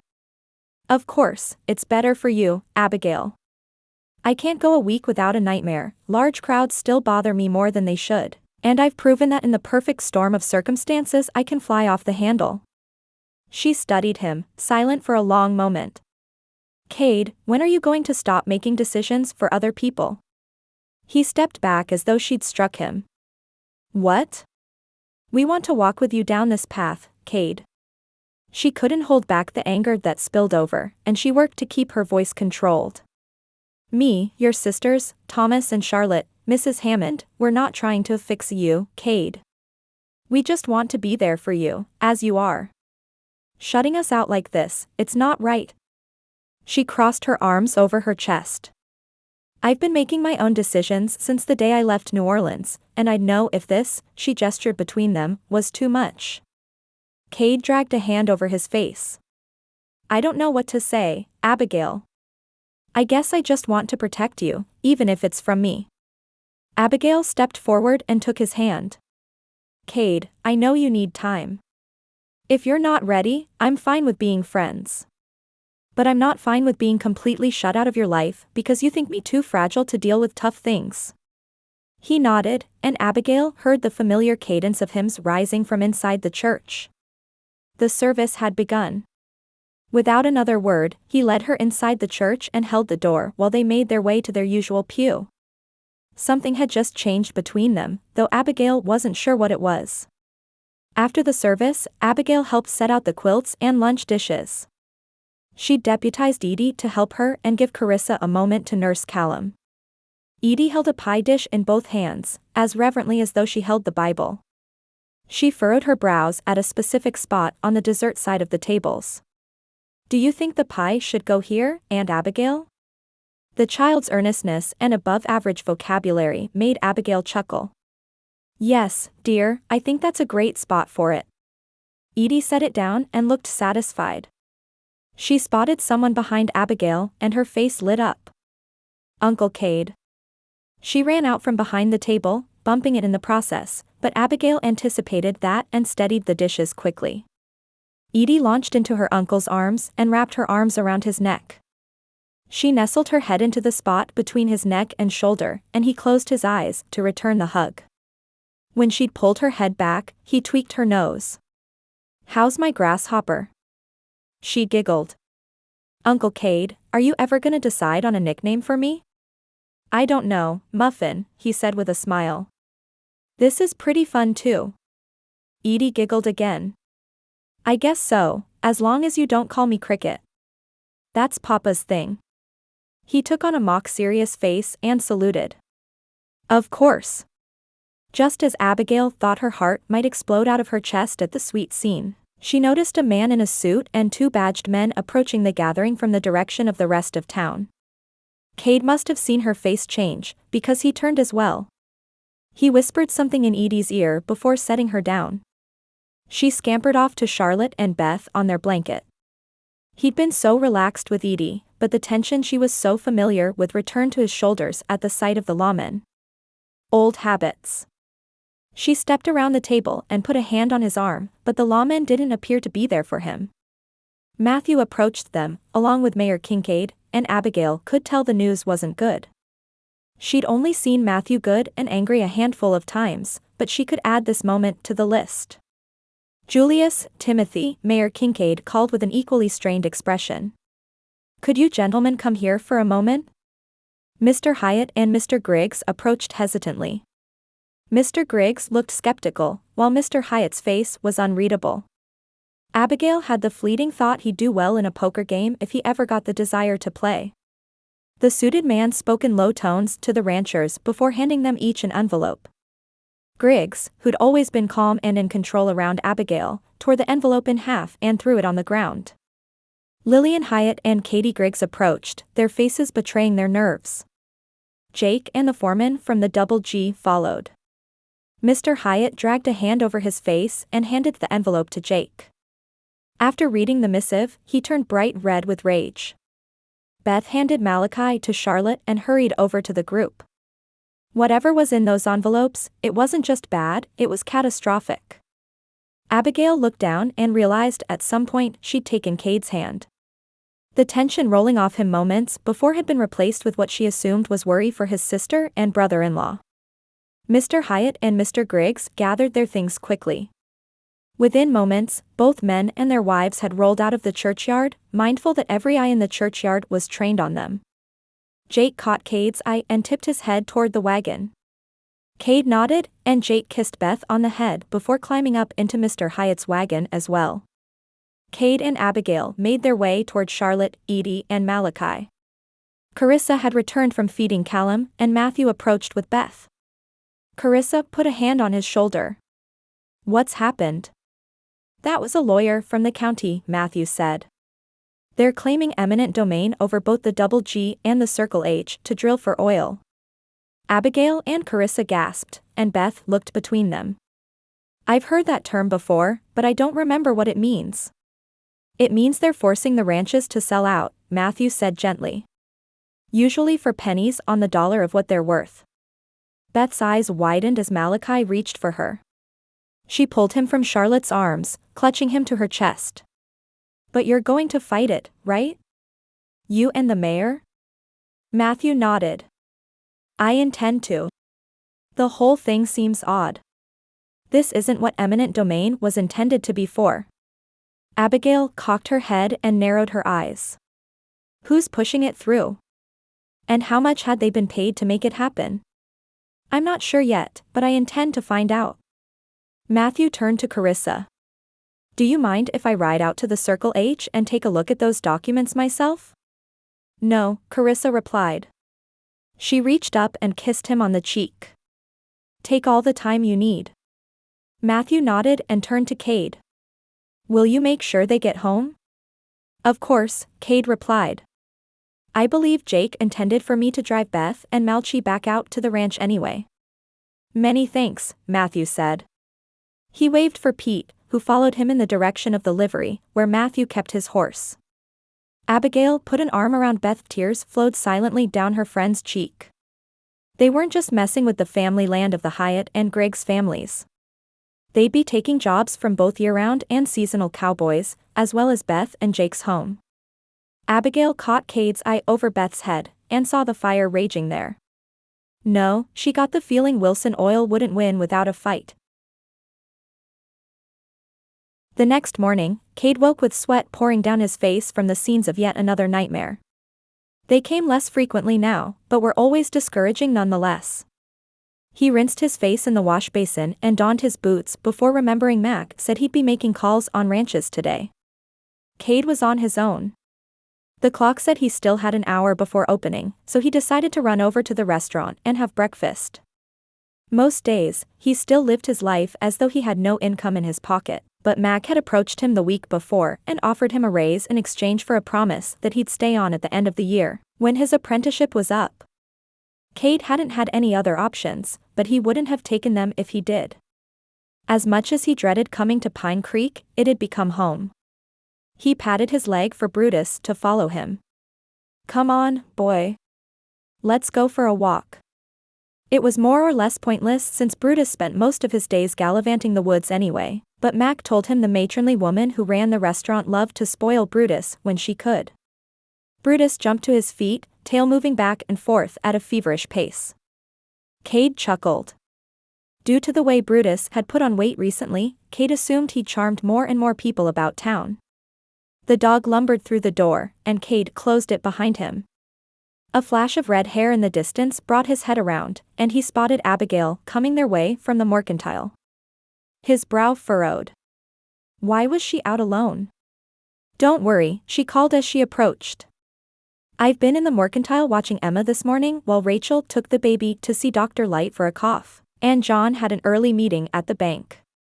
She pointed back at the mercantile where John watched her approach from the steps of the mercantile and waved his hand in greeting to Kade.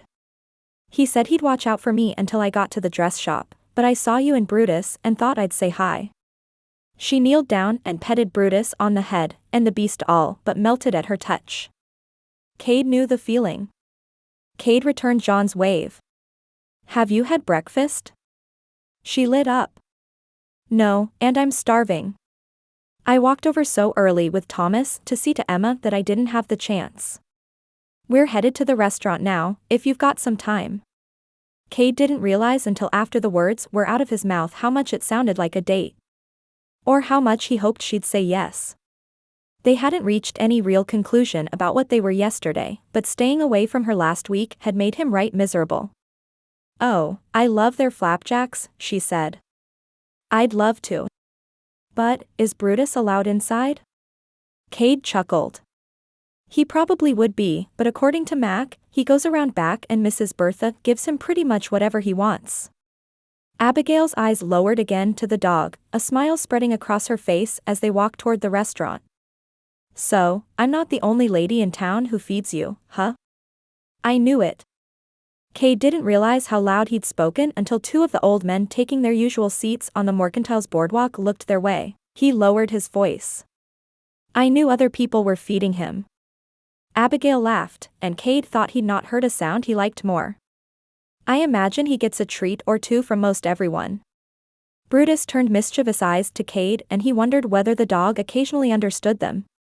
His tail wagged as he trotted around behind the restaurant, just as Max said he would. They climbed the steps onto the restaurant's stretch of boardwalk, and Kade opened the door. "After you, ma'am." She performed a tiny curtsy and winked at him, a cheeky grin in place. "Thank you, good sir." As she said it, he couldn't help but be reminded of the differences in their upbringing. Were it not for the hardships they'd both faced, there'd be no way they'd have crossed paths. He wouldn't wish the hurt or fear on her for anything, but he couldn't deny the gratitude he felt for the chance to have met Abigail Hunter. The waitress, a girl Abigail introduced as Polly White, led them to their table and handed them their menus, but Kade handed his back and said with a smile, "I think we know what we want. I'll have the bacon and eggs and," he glanced at Abigail for confirmation, "I believe the lady wants flapjacks." Polly giggled. "Oh yes, I'm well acquainted with Abigail's affection for our flapjacks. What can I say?" Abigail said with a shrug of her shoulders and a grin. "They're a weakness of mine." "Thank you, Polly." Holding both menus in hand, Polly walked back to give their orders to the kitchen. Abigail's eyes followed her for a moment before turning back to Kade. "Did you know Polly's older sister replaced Carissa as school teacher when she and Matthew got married?" "No," Kade said. "Who is her sister?" "Before she married Ben Hatfield, her name was Sally White." Abigail smiled. "They just married around Christmas after a very long courtship, right around the same time as Pete and Mary Nelson. I know they're happy to finally be man and wife. Long courtships were pretty unusual these days." "Why was it so long?" Abigail hesitated. Ben was one of the cattle rustlers who were arrested along with Bronson and Bear a few years back. His questions must have shown on his face because Abigail hurried on. He had a difficult childhood but was working for Mr. Griggs at the time. Jake has said he had a chip on his shoulder and was a prime target when the rustlers started forming their group. Long story short, he got in way over his head and cooperated fully with the authorities. He's the one who connected the dots from the explosion at the old smithy, as well as corroborated the story about how Bronson and Bear had gotten connected to the cattle rustlers. They gave him a reduced sentence, and he came out of prison a changed man. Kade wondered if she'd brought up the story on purpose, but wanted to hear the rest. And they got together when he got back? Abigail shook her head. Not really. He and Sally had been friends before all that happened, and they wrote letters back and forth while he served his time. When he returned and her parents found out, her father hit the roof. Kade's heart sank, the similarities between himself and Hatfield undeniable. But he understood. No father would want that for his daughter. But Mr. Griggs let Ben come back and work for him, Abigail continued. And over time, he earned Mr. White's trust. He and Sally courted for nigh on 2 years before Mr. White would even entertain the idea of giving her hand in marriage. Kade wasn't sure how to respond but was spared by their waitress bringing his steaming plate of bacon and eggs, and Abigail's flapjacks. After dousing them in syrup, she changed the subject. What do you have planned today at the smithy? He told her about the projects he had going, a few tools and a busted wagon wheel. Nothing of great consequence. The nail bucket was low again, so that was always an ongoing project as John could sell as many as they could make. Mac's been doing more and more on-site visits at the ranches lately. He said it's really improved business. Abigail's eyes turned curious. How much can you do on-site as a blacksmith? Not too much, but the fact that Mac can deliver saves the farmers and ranchers a good deal of time. And they almost always think of another job for him while he's there. Interesting, Abigail said. We've been doing something similar with the mending we do for some of the older members of the community. They seem to appreciate the delivery as much as the mending. That's a really nice service you two have going, Kade said. Beth says it was all your idea. How'd you come up with it? Abigail had just taken a bite of her flapjack and blushed. When she swallowed, she answered. I don't know that it was all my idea, but Beth and I noticed how worn some of the clothes were on some of our more senior members of the church congregation. Rips that hadn't been fixed, patching poorly done. We talked to Charlotte about it and realized that many of them can't sew as well anymore due to poor eyesight or decreased hand mobility. It seemed like an easy way to serve the community, and Beth had been looking for something up her alley to do. Does she get to do much of it anymore? She does, Abigail replied. She comes in 2 or 3 days a week and will help when we have orders, but the money she earns from the designs means we can be more generous. We'll often throw in an extra new article of clothing or two for the people we know will accept them. It's a fine line to walk, but it's worth it. Kade took another bite of his eggs, savoring the way the salt from the bacon grease had permeated them. When do you do your deliveries? She was quiet for a moment. I actually have some to do just after lunch today. His brows furrowed. Who's going with you? No one, Abigail said. It's the middle of the day, and I'll rent Gypsy from Pete. You don't need to worry about me, Kade. He didn't like the idea of her going alone but knew there wasn't much choice. He'd be busy all day at the smithy. Matthew had his hands more than full with the eminent domain suit. And Jake was busy at the Circle H. Thomas couldn't go with you? No, he usually does his visits to the farms south of town on Mondays, and I'm going north, Abigail replied. But really, Kade. I'll be fine. It won't even take me that long, and I plan to stop by Mrs. Hammond's on the way home. Kade felt a little better that she'd be on a familiar horse rather than in a slow-moving wagon, but the idea of her passing the Circle H and, therefore, the oil field didn't sit well with him. Will you do me a favor and let me know when you get back safely? Of course, she said. The subject turned to other things, and before he knew it, the clock on the wall said it was time for them both to get to work.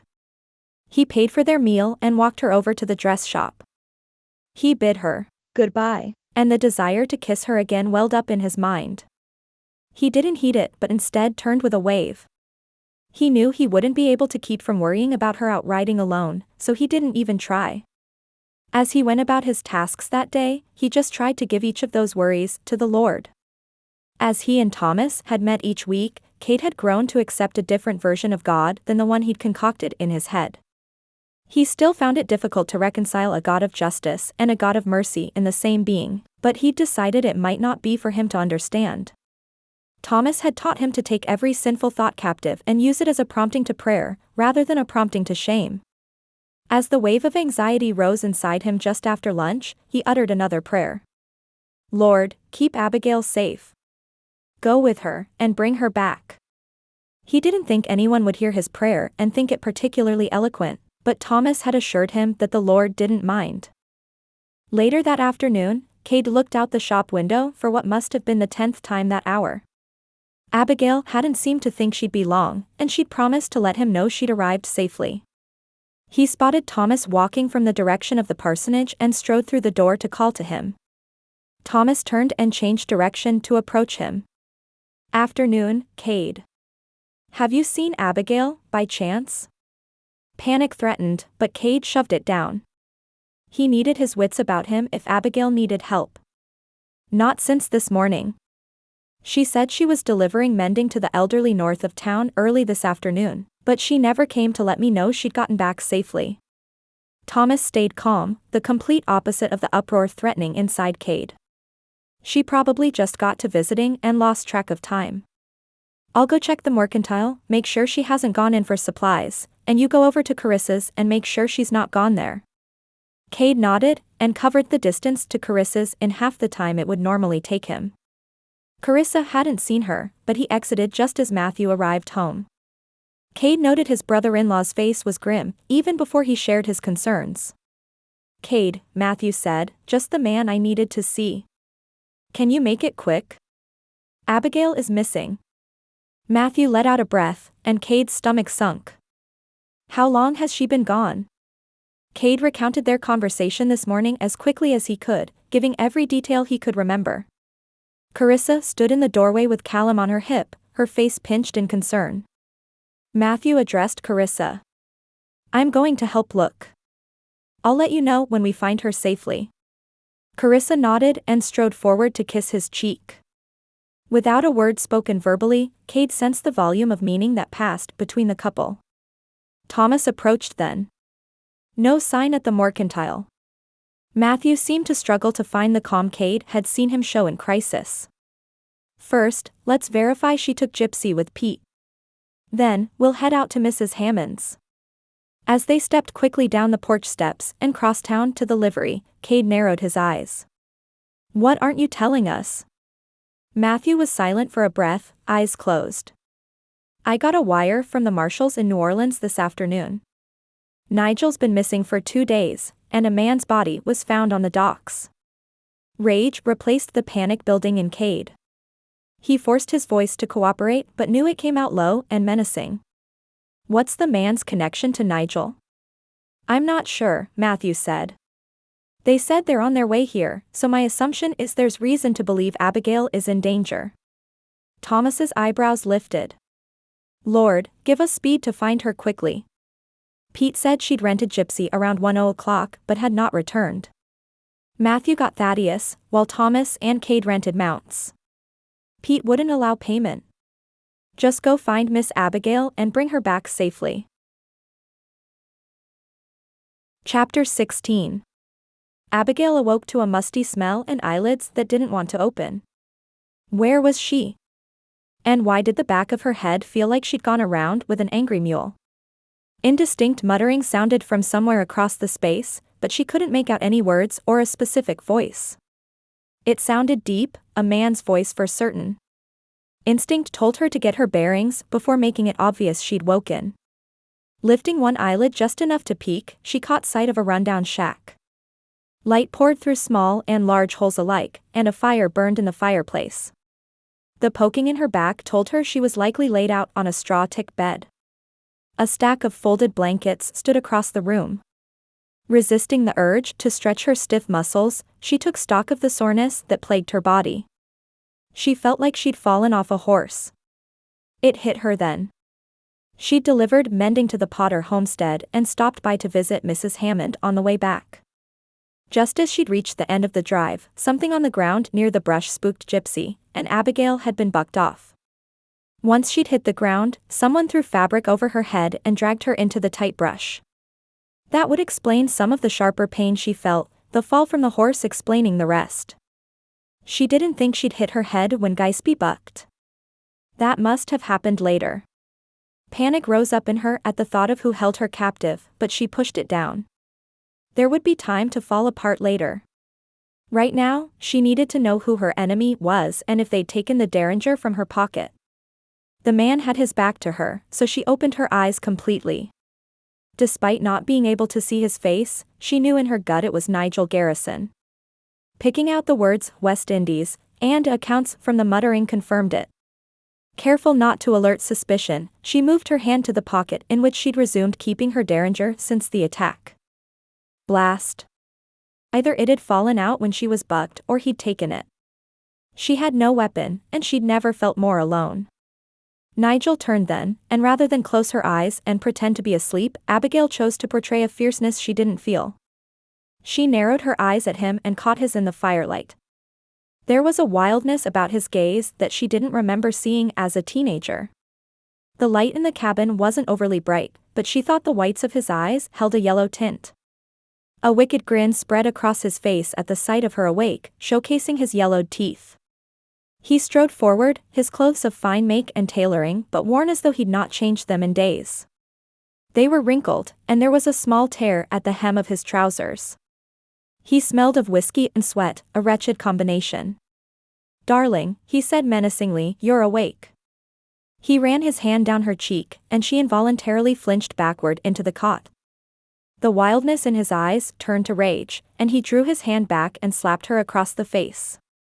She tasted the blood from her busted lip before she felt it but wouldn't allow herself to cry.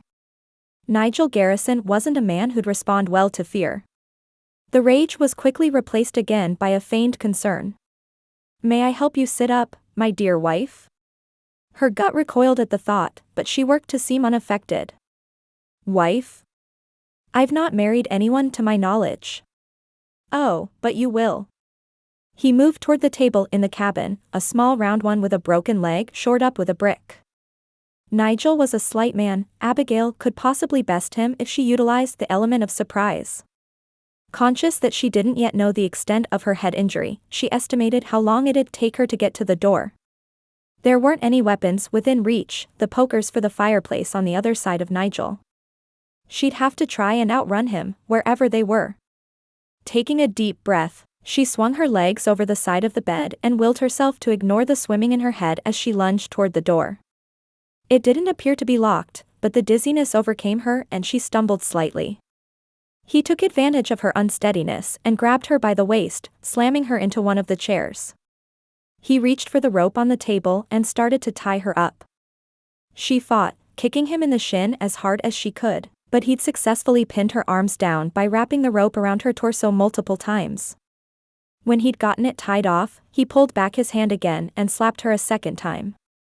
She'd started to feel the pain of the busted lip, and she imagined a black eye wasn't far behind. He clasped his hand around her throat and tightened until she thought she'd faint.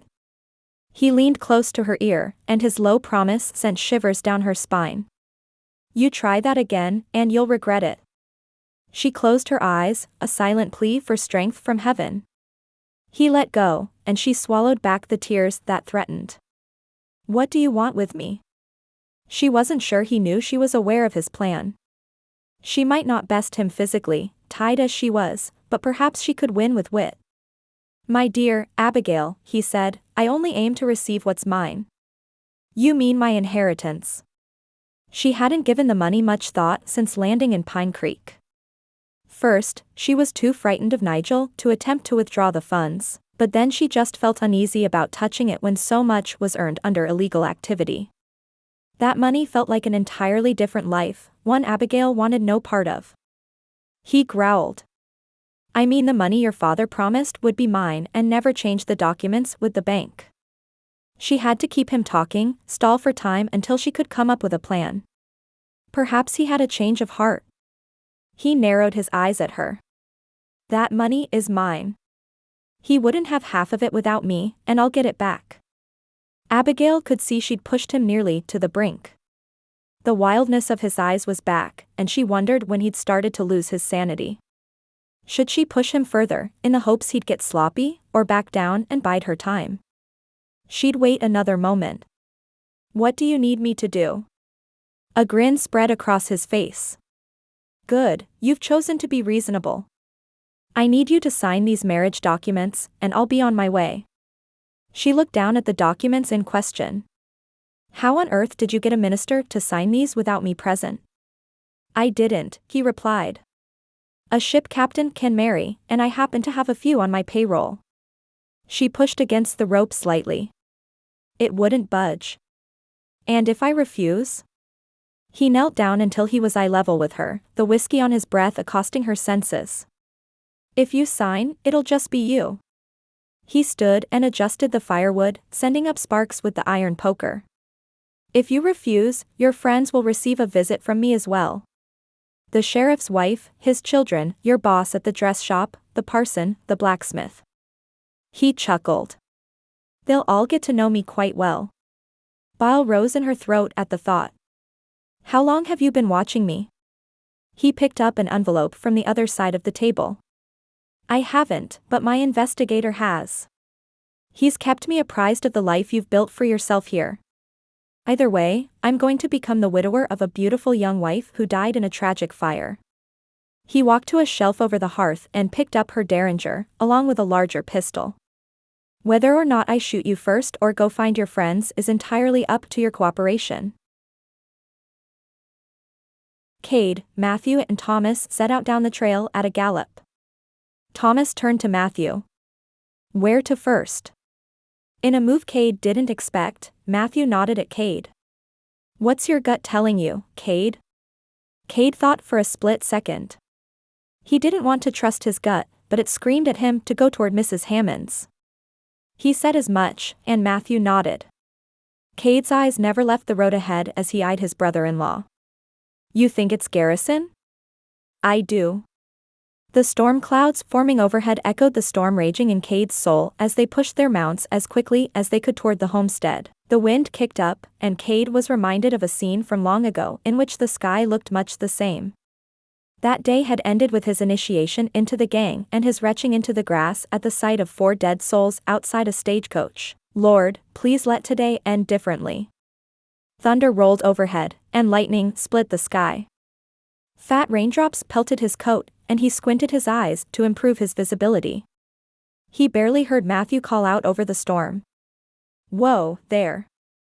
Kade's head whipped around.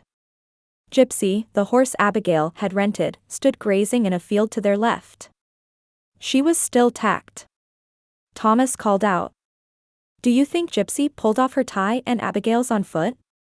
Or staying at Mrs. Hammond's until someone comes to find her? Kade shook his head. No, they'd have just brought Mrs. Hammond's wagon to town with the mules if that happened. Does the horse look injured? Matthew nudged Granger closer. No, I'm wondering if Abigail was thrown. The idea of Abigail lying in the road, unconscious, in this gale was almost as unwelcome to Kade as the idea that Garrison had her. He clicked his tongue and nudged his mount back into a full-out run toward the homestead. They had to find Abigail, fast. Chapter 17. All right, Abigail said, wincing at the rolling thunder outside. Rain pounded on the roof. I'll sign it. Maybe if she signed them, he'd let down his guard enough that she could escape. But I'll need a free hand. She didn't rule out the possibility of getting the upper hand once he'd untied her. The flames flickered in the fireplace, and she wondered if she could sign the document and burn it later. He eyed her suspiciously, and she did her best to appear frightened into submission. At first, fear seemed like weakness. Now, it felt like a strategy. If there's any funny business, he growled, your friends might just meet untimely ends either way.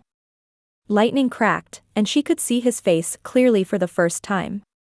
The whites of his eyes were definitely yellowed, matching the pallid of his teeth. He drowned himself in the bottom of the bottle. This might be her only chance. She had to take it. As soon as he'd loosened her ropes enough to give her some movement, she stood and turned quickly.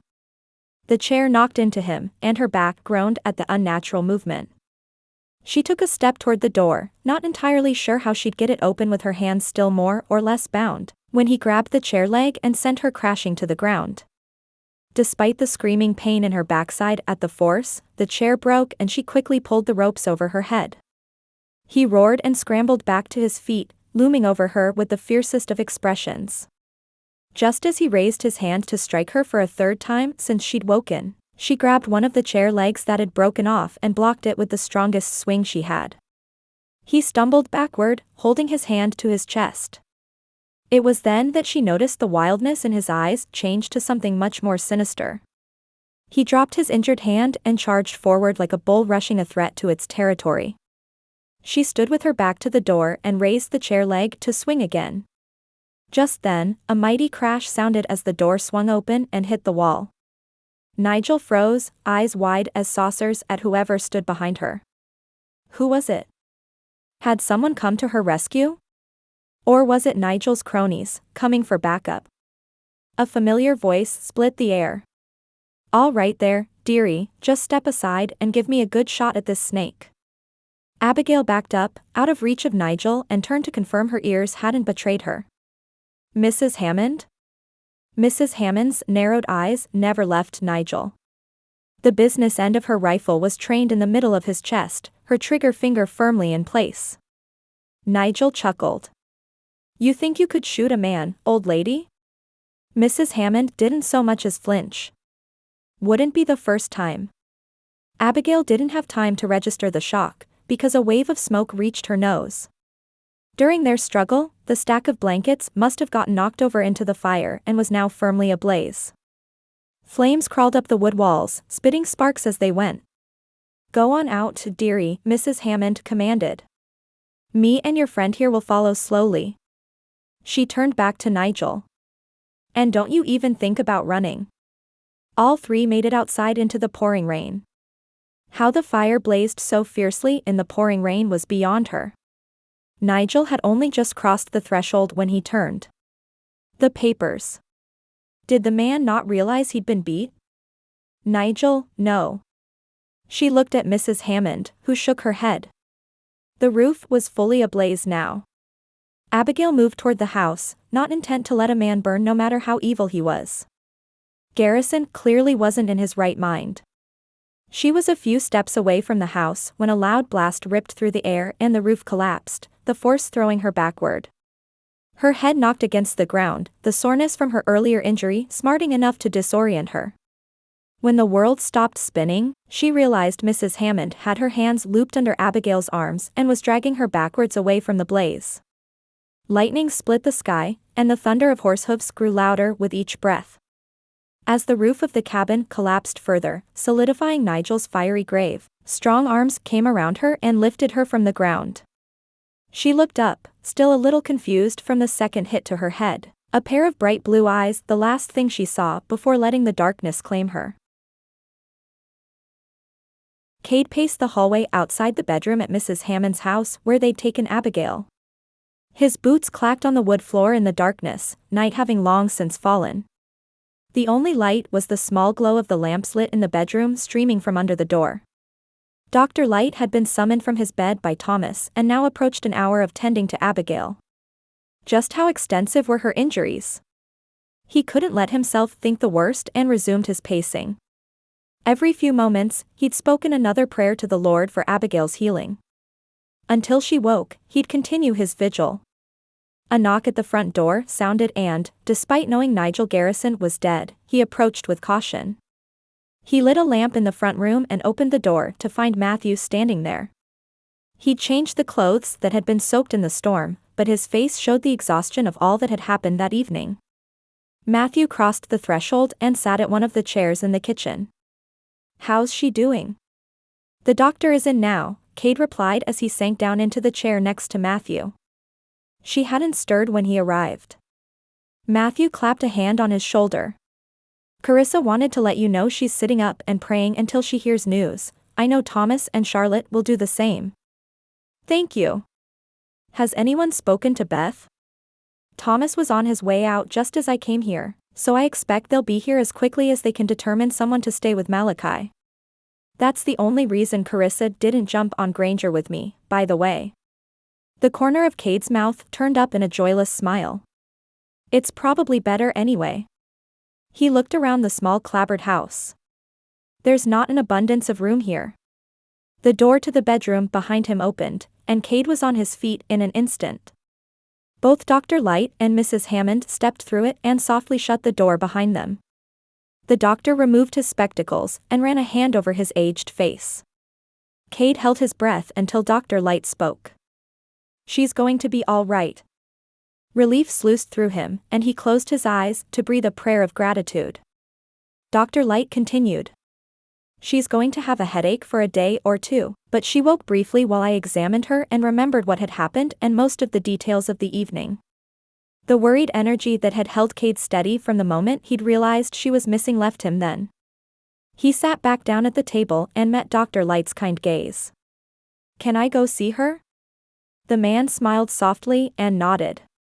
She's asleep, but yes, you can go see her. As Kade stood again and covered the short distance to the door, he heard Dr. Light address who he assumed was Matthew. Reminds me of you when Carissa was laid up in bed at the parsonage. Kade stepped softly through the door and took in the sight of Abigail sleeping peacefully on the bed. His gut tightened at her swollen lip and eye, but he reminded himself that the culprit was dead. There was nowhere to direct the rage, so he'd best let it go. He sat in the green wingback chair that stood next to her bed, pulled up in front of the nightstand. Reaching out a hand to gently brush his fingers down her cheek, he felt tears threaten at the knowledge she was going to be fine. She stirred, and the eye that wasn't swollen opened. Despite her wounds, he'd never seen a woman look more beautiful. He moved his hand from her cheek to cover hers. Good morning, sunshine. She turned her head to stare out the window into the dark night. It's not morning yet, is it? No, he chuckled, but it feels like a new beginning. He sobered. How do you feel? She was quiet for a long moment. I'm not sure, to be honest. Relief, guilt over a man's death, confusion over how everything happened. How did Mrs. Hammond even know I was there? Mrs. Hammond's voice filled the room from the doorway. I can answer that, dearie. If you're up for it. Kade stood and offered Mrs. Hammond his seat. When she settled, she began. After you left my house, I got a strong gut feeling that something wasn't right. I believe it was the Holy Spirit directing me to come and help you. I walked out to the road and spotted Gypsy at the end of the drive, still tacked. I investigated around and saw that maybe 10 feet up the road, the brush had been disturbed, and a dead snake lay in the road. Knowing your background, the pieces came together quickly. Kade stared at the floor, wishing he'd insisted Abigail take someone with her that afternoon. Mrs. Hammond ran her hand up and down Abigail's arm. I knew that if my suspicions were correct, you didn't have time for me to go to town for help. I went as quickly as I could back to the house to get my rifle before cutting through the pasture to follow the tracks Garrison left. The storm hadn't set in yet, so they were still visible. It was then that I spotted the old abandoned line shack from when Horace Turner owned the land. That backed up to ours had smoke rising from the chimney. It had been a similar sight that had alerted the men to their whereabouts as well. The wind and thunder had started to pick up, Mrs. Hammond said, so I was able to get close to the cabin without my steps being detected. I crouched under the window to listen and heard a crash. I peeked through a crack in the chinking and saw you pulling the ropes over your head and hit him with the chair leg. Mrs. Hammond glanced back at Kade, and he had the sneaking suspicion she'd censored the story for his benefit. I tested the door and found it unlocked, you two focused on each other to notice. I hoped to distract him by slamming the door open. Which you did, Abigail finished, before narrowing the eye that wasn't swollen shut. You said you'd shot a man before. That surprised Kade, but he wasn't sure why. Mrs. Hammond had the air of someone whose past would be full of surprises if anyone cared to dig. Mrs. Hammond sighed. I have. She turned to Kade. You might as well come closer, this story pertains to you as well. Curious, Kade stepped to the foot of the bed. Years ago, before we had children, my husband Henry had a bit of a rough streak. He liked to gamble, spent more time in saloons than he should have. Unfortunately, he wasn't overly skilled at poker. This was when we still lived in Lehigh. One night, we were woken by a banging on the door, and Henry told me to stay in the bedroom and lock myself inside. One of the sharks he owed money to had sent an enforcer to call it up, and it was either all the money or a pound of flesh. Kade felt a shiver run down his spine. He knew where this story was going. The gang had been hired to enforce a few debt payments. Of course, I didn't obey, Mrs. Hammond said. I grabbed the pistol he kept in the bedside table and moved out into the hallway to see the man pull a knife on my husband. Before I knew what I was doing, I pulled the trigger and the crony crumpled to the floor. Abigail's mouth dropped open at the admission. What happened? Mrs. Hammond closed her eyes, clearly entrenched in her memories. Henry insisted on taking the fall and was sent to prison for 7 years. She opened her eyes and they locked on Kade. When he arrived home, the look on his face was much the same as yours. I can't tell you the number of nightmares I woke him from, the nights he slept on the floor for fear of thrashing and hurting me, the number of times he did the same thing you did at the church that day. As soon as I heard your story, looked into your eyes, I knew you'd been sent to me. She paused and held a hand to gesture around the room. We moved here from Lehigh shortly after he was released. I prayed every day for 5 years that this place would be a refuge of healing to all who come here. I prayed that the Lord would surround it with his angels and give it protection and peace. She chuckled. It's one of the reasons I don't believe I'll ever leave it. Kade noticed tears running down Abigail's cheeks. Thank you for telling us, Mrs. Hammond, she said. Mrs. Hammond grinned. Come on now, dearie. Don't you think we've been through enough now that you can call me Ruth? Abigail giggled softly. Thank you, Ruth. Chapter 18. Abigail heard raised voices outside the bedroom she'd been given to convalesce at the Hammond homestead. She leaned up, straining her ears to listen. Too many voices spoke at once, so it was difficult to determine who was speaking.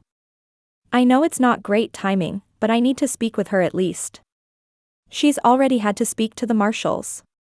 How long is he going to be here? Just give her one more day. Then, a soft voice just outside the door, one she thought she recognized as Carissa's, broke into the fray. It's unlikely your arguing hasn't woken her up, gentlemen, so why don't you just go in and ask her? Abigail grinned. Carissa Carmichael was a force to be reckoned with. A soft knock rapped on her door, and Carissa stepped inside. Are you up for some company? Abigail nodded.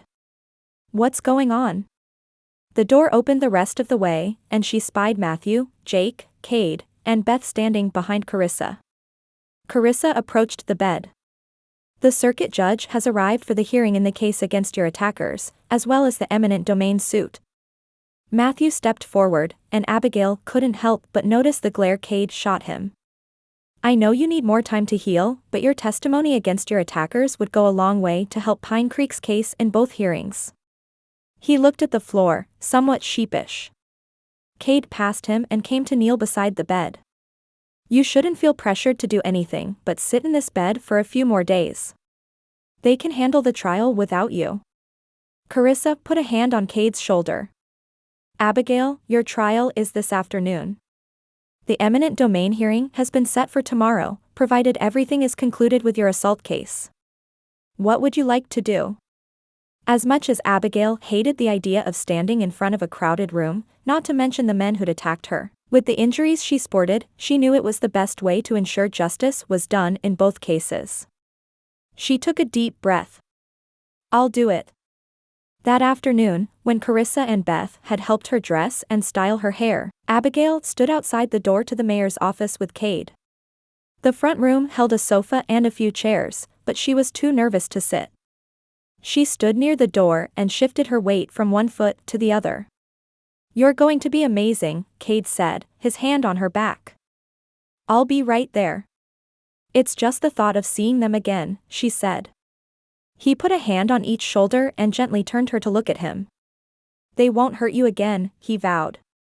The bright blue of his eyes, normally stoic and comforting, communicated the intensity of his commitment. She raised one of her hands across her body and covered one of his hands in hers. "I know." The door to the mayor's office opened, and Matthew stepped out, Kade and Abigail turning his way. He shut the door behind him. "The judge has been apprised of all that's happened to you in the last few days. He's also received documentation from the marshals that they were already investigating Nigel, so none of that will affect today's hearing."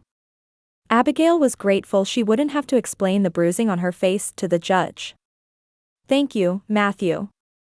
He nodded. "Now, have you ever been in the mayor's office before?" When she shook her head, he continued. "There are 2 rooms through here.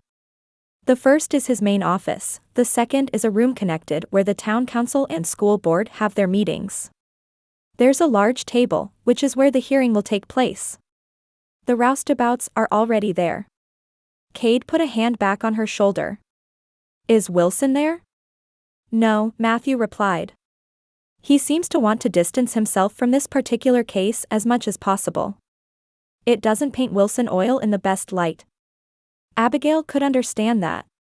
"Any idea how tomorrow will go?" Matthew looked around and lowered his voice. "When Wilson Oil first arrived, I asked an old colleague of mine with the U.S. Marshals to research their business practices. Nothing's concrete yet, but I'll say that some information that arrived from him this morning may make a hearing altogether unnecessary."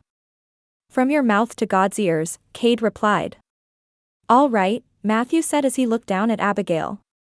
"You ready?" She nodded, grateful Kade had to be there as well due to his part in thwarting the attack. She straightened her shoulders. "I'm ready." Matthew opened the door again, and the 3 of them moved past the mayor's office into the small meeting room. The office was small, a large oak desk covered in paperwork. Photos of Diamond and her mother hung on the wall, and a number of books sat on the bookshelf to the left of the mayor's desk. The meeting room was slightly larger, a rectangular table of the same build as the desk sat in the middle of the room. 2 windows lit the other end of the room with a chalkboard between them. The board had been erased, but the room smelled faintly of chalk and pipe tobacco. There was a second door on the right side of the room. The others, save the judge, had already arrived. Oliver stood behind the attackers, his sidearm as visible as Matthew's. Kade took Abigail's hand as she took her seat and stared into the eyes of her attackers. Her heart threatened to beat out of her chest, and their shocked faces at her appearance told her they hadn't been told what had happened. She called upon every bit of strength she had to narrow her eyes at them, both able to open since the swelling had gone down, and sat silently. Matthew's voice broke the silence as he stepped back from the door she hadn't entered from. "Rise for the Honorable Judge Daniel Swanson." Everyone pushed back their chairs and stood to their feet as Judge Swanson entered the room. He was a tall man, and his manner of dress looked more in place on the Circle H than it would in a courtroom. Both his hair and thick mustache were long, grayed. An assistant followed with a notepad and stood in front of the chair to his right-hand side. The judge sat and nodded for the others to do the same. "Welcome," he said. "As this is a hearing, not a trial, we'll proceed without all the frippery." The man had a no-nonsense tone. He reminded Abigail a bit of her father. Judge Swanson pulled out a pair of spectacles from his pocket and put them on. He held the documents out a bit in front of him. "So, what we have here is an attempted rape case." He looked up at Matthew. "That correct, Sheriff?" Matthew nodded from where he stood at the other end of the table from the judge. "Yes, Your Honor." The judge turned back to Abigail. "I hear and see you've had a rough time lately." Abigail wanted to avert her eyes to the floor, but she locked eyes with Judge Swanson. "I suppose you could say that." He studied her for a moment, and a small smile appeared on his face. He nodded and looked back at the papers. Over the next hour, Abigail, Kade, and Matthew gave their testimonies of what happened that night. Matthew also read the statement he'd taken from her then to corroborate that the story hadn't changed. Judge Swanson called upon the roustabouts, men whose names she just learned were Louis Forsythe and Roy Gilliam, to give theirs. "Girls a tease," Roy said. He'd been the taller of the two men, the one who'd spoken to her first on the street. She acted all interested, then got all uppity. Heat rose in Abigail at the blatant lie. It was equal parts embarrassment and anger. She heard Kade shift beside her and squeezed his hand. He hadn't let hers go since they entered. Judge Swanson's eyes were unreadable. "Continue." "She followed us into the alleyway," Roy said. "Then, after we had a little fun, she decided she was done and screamed." It was all Abigail could do not to launch across the table at him. This time, it was Kade's hand that tightened on hers in reassurance. A glance at Matthew calmed her as he didn't look worried in the slightest. In fact, the corner of his mouth quirked in amusement. The shorter man, Louis, looked ready to throw up. Judge Swanson looked down at the papers in front of him, then back up at Roy. "So you maintain that this wasn't an attempted rape, that that's not the kind of man you are?" "That's right, Your Honor," he said. "I don't have to force my women, they come willingly." "Then why, pray tell," the judge said, "do I have a signed statement from two of your colleagues at Wilson Oil that this isn't the first time this issue has come up with you?" Abigail turned back to Roy, whose eyes had gone wide as saucers. Louis's face had gone bright red. She heard papers shuffling before the judge spoke again. "Seems as though there was an incident in Houston with a," he paused for a moment, "a Miss Betsy Gilreed, but she eventually dropped the charges. I also see here that you brag about your conquests at the camp." Roy stammered a few more moments, and Louis looked ready to crack. "I think I have all the information I need, Mr. Gilliam." "Thank you." "Mr. Forsythe," the judge gestured at the shorter, stockier Louis. "Do you have anything to add?" No sir." "Very well then," Judge Swanson said. He declared both men guilty and sentenced them to prison for 10 years, the maximum allowable sentence for their crime. "Sheriff Carmichael, Deputy Grady," Judge Swanson said, "will you both be so kind as to escort these men out of my presence and back to jail until they can be transported?" "Yes, Your Honor." After the lawmen had escorted both roustabouts out of the meeting room, Judge Swanson looked Abigail square in the face. "You're a tough one, Hunter." Abigail smiled a soft smile. "I suppose I've had to be." Judge Swanson nodded. "Yes, I suppose you have." He sat back in his chair. "I've got a granddaughter, 10 years old now. I hope she has your fight. And Sheriff Carmichael filled me in a little on your background. If you find yourself needing any help in the future," he handed her a piece of paper with a mailing address on it, "you know where to find me." Abigail was touched. "Thank you, sir." Without a tip of his head, Judge Swanson stood, returning his Stetson to its perch. He walked out the same door he'd come in, and Abigail looked at the paper in her hands. Kade's voice broke into her thoughts. "You think he might be of some help?" "I think he just might." Kade couldn't be prouder of how Abigail had handled herself at the hearing. He'd wanted to rip Gilliam's throat out for suggesting Abigail had thrown herself at him, but it had all worked out in the end. As they left the mayor's office and stepped out into the bright spring day, Kade knew he had to speak to Abigail. They so rarely had time alone these days, and he couldn't help but think things had irreversibly changed between them. Birds flew overhead, chirping into the clear blue sky. Wagons and horses ambled by, as did people out for their daily errands. "It's such a nice day," Abigail said. "Would you like to take a walk down to the church?" It was as good a spot as any to have the conversation they needed to have. "Sure," he replied as he fought the urge to place his hand on her back. When they were far enough away from the bustle of town that he didn't imagine they'd be overheard, Kade spoke. "First, I'm incredibly proud of how you handled yourself in there today. I hope you're pleased." "I am," Abigail said as she stared out over the creek and the fields beyond. "I think every year I've lived here, I've gained more of my own kind of strength." "What do you mean?" She was quiet for a moment. "My father was strong, blustering and bellowing when he didn't get his way. He was something of a bulwark, standing firm despite opposition. My mother was strong in the way she quietly accepted the things she couldn't change, how she held fast to the rules of polite society, but she lacked any real warmth. A tear spilled over her cheek. I wanted to be more like Mrs. Hammond. Ruth, even before I met her. I wanted to be both strength and warmth, I just didn't know how. I think I'm realizing the Lord's building that in me without my help. He pulled her in close to his side. I think you're right. He released her and turned them both to face one another. Abigail, I'm still not the man I want to be. I'm still angry, a loose cannon at times. My knowledge of what scripture really teaches is shallow at best, and I don't know how long until I'm comfortable in crowds again. Abigail waited patiently, compassion in her eyes. But if you'll wait for me, Kade continued, I want to be that man for you. I love you, Abigail Hunter, and I don't expect you to say it back. Abigail stood on her tiptoes and cut off his words with her lips. He froze for a breath before pulling her in close and kissing her like he'd wanted to that day in the wagon, with no shame or fear, only love.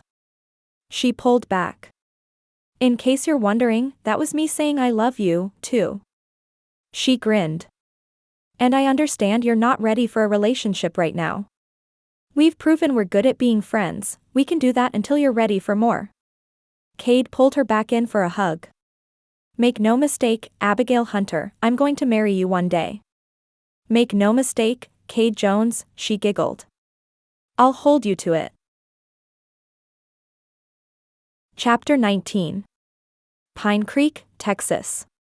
Late October, 1878. Abigail pulled up on Gypsy's reins just short of the sandy spot beside the creek. Whoa, girl, she coaxed before dismounting. Kade did the same beside her on the spirited Palomino he'd rented from Pete. Brutus trailed behind them. In the months Kade had been here, Brutus had ceased pretenses of being a smithy guard dog and made it clear that he'd claimed Kade personally. She'd come to this spot with Beth before, a small patch of creek set back in the woods where school children came to swim in the summer and couples found a nice place to picnic. Kade tied off his horse to a tree and undid the ropes tying their small picnic basket to the saddle. She pulled their blanket off Gypsy's back, and they made their way to a clear stretch of beach surrounded by changing leaves and a crisp autumn breeze. Brutus bounded into the woods after a squirrel. Kade helped her lay out the blanket. This has become my favorite spot in Pine Creek. Did I tell you I brought Pastor Williams here when he visited? Her eyes widened. No, I don't think you did. I don't even know that I realized you'd been down here yourself. Carissa brought me down here once just after Wilson Oil left town last spring. She said she thought it might be a place of peace for me, that it might give me some of the same hope for the future it gave her. As many hours as I've spent down here since, studying scripture and praying, it seemed like a good spot to tell Pastor Williams all the Lord's done in my life. Abigail smiled at the memory of the freight wagons leaving town, a disgruntled Mr. Wilson trailing behind in his private coach. Turned out, Matthew's old friend from the Marshalls uncovered a scheme Wilson Oil had perpetrated more than once in small towns, paying off unscrupulous land commissioners to issue an eminent domain claim. Unfortunately, most of the towns hadn't had the funds or knowledge to fight back, but Pine Creek had. As soon as Matthew handed Judge Swanson the official affidavits, he then confronted Mr. Wilson. They dropped the suit, and the county land commissioner had been replaced shortly thereafter. Abigail closed her eyes for a moment, taking in the feel of the coolness on her skin after a long, hot summer. The creek bed was lower than normal after a few weeks of drought, but the sound of the water splashing over rocks remained. I'm sure that was special for Pastor Williams and for you. Do you feel like you've found it? The peace, I mean? Hope for the future. I believe I have, he replied with a grin. Have you decided what you're going to do with your father's money? She nodded, excitement welling in her as it did every time she thought about it. After the state confiscated some of it for being earned through illegal measures, I was still left with a fairly large fortune, plus the house. As many rooms as it had, I wanted it to be put to good use. Not just sold to another family who wouldn't fill it with love. Kade furrowed his brow in confusion. So, you're keeping it? No, she said, fairly bursting.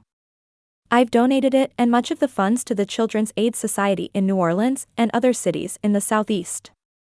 I'm keeping a small amount, but I don't even know what I'd have done with the rest of it if I'd kept it. A mixture of awe and joy covered his face. That's amazing, Abigail. It's perfect. He pulled her in close to his side and pressed a kiss to her forehead. I'm so proud of you. She felt the heat of a blush rise in her. Thank you for letting me figure this out on my own. You've been so supportive but haven't pushed. I can't tell you how much I appreciate it. He tightened his hold on her for a moment before releasing her. You didn't need my help with that. I knew you'd make a good choice. Abigail beamed. There is one more thing. They're going to spend the next few months clearing out the house and making it more child-friendly, but in December, they'd like me to come to New Orleans for the ribbon cutting. I wondered if you'd like to go with me. She looked at the ground, suddenly feeling a little shy. I'm sure we could convince Thomas and Charlotte to accompany us as chaperones. Kade put a gentle hand under her chin and guided her face up until their eyes locked. I'd be honored to go as your friend, Abigail, but I'd rather go as your husband. Abigail took in a breath. I love you, Kade continued. You've been patient while I continued to meet with Thomas and learn the truth of God's grace alongside his judgment. You've been patient while I finished my internship with Mac and now make enough to support us. You've been patient while I thought about where we might live. When I told Ruth I planned to propose today, she offered to deed the homestead to us. She what? Abigail could hardly believe it. Kade's joy reminded her of Edie picking out penny candies at the mercantile. She said we could build on as much as we wanted, she'd just like to live there with us until she passes. Hopefully, he added, a very long time from now. The joy that overtook her was one she'd never felt before. Kade, that sounds perfect. Her lip turned up in a smirk. There's only one problem. Kade's eyebrows rose. What's that? You haven't officially asked me to marry you, she said with a wink. He chuckled and pressed a chaste kiss to her lips, thinking back to when Mac told him that only the Almighty could fix his heart, but the love of a good woman could fix his head. Then allow me to rectify that issue immediately. Abigail Hunter, would you do me the greatest honor of my life and become my bride? She couldn't hold back the tear that slipped down her cheek, a tear of utter and complete contentment. It would be my pleasure. Epilogue. New Orleans, Louisiana. December, 1878. The suited man, Mr. Randolph, president of the Children's Aid Society, took the podium. Mrs. Jones, would you please step forward? Abigail turned to give Kade a quick buss on the cheek before removing her hand from his as she stepped to the podium on the beautiful, crisp December day. The scene before her was incredible. Not only did it seem half of New Orleans had turned up to the ribbon cutting of the Hope House for Children and Youth, a name they'd compromised on only after she vetoed the Abigail Hunter Jones House for Children and Youth, but reporters from local and wider newspapers were there as well. It was all well and good, but Abigail only had eyes for her family. Kade stood in the front row with his sisters and their husbands and children. Edie held her father's hand while Carissa held Callum on her once again swelling hips. Their third child was due in May. Malachi hid in Beth's skirts, a little overwhelmed by all the people, while Jake held baby Lily in his arms. He was the picture of a proud papa. Thomas and Charlotte stood on the other side of Kade, and Abigail could see the tears that welled in Charlotte's eyes. It took her back to the tears the woman had shed on the day of Kade and Abigail's wedding a month ago. It had been a private, family affair, perfect in every way. Ruth stood to Charlotte's left, a smile wider than Abigail had ever seen her wear gracing her weathered face.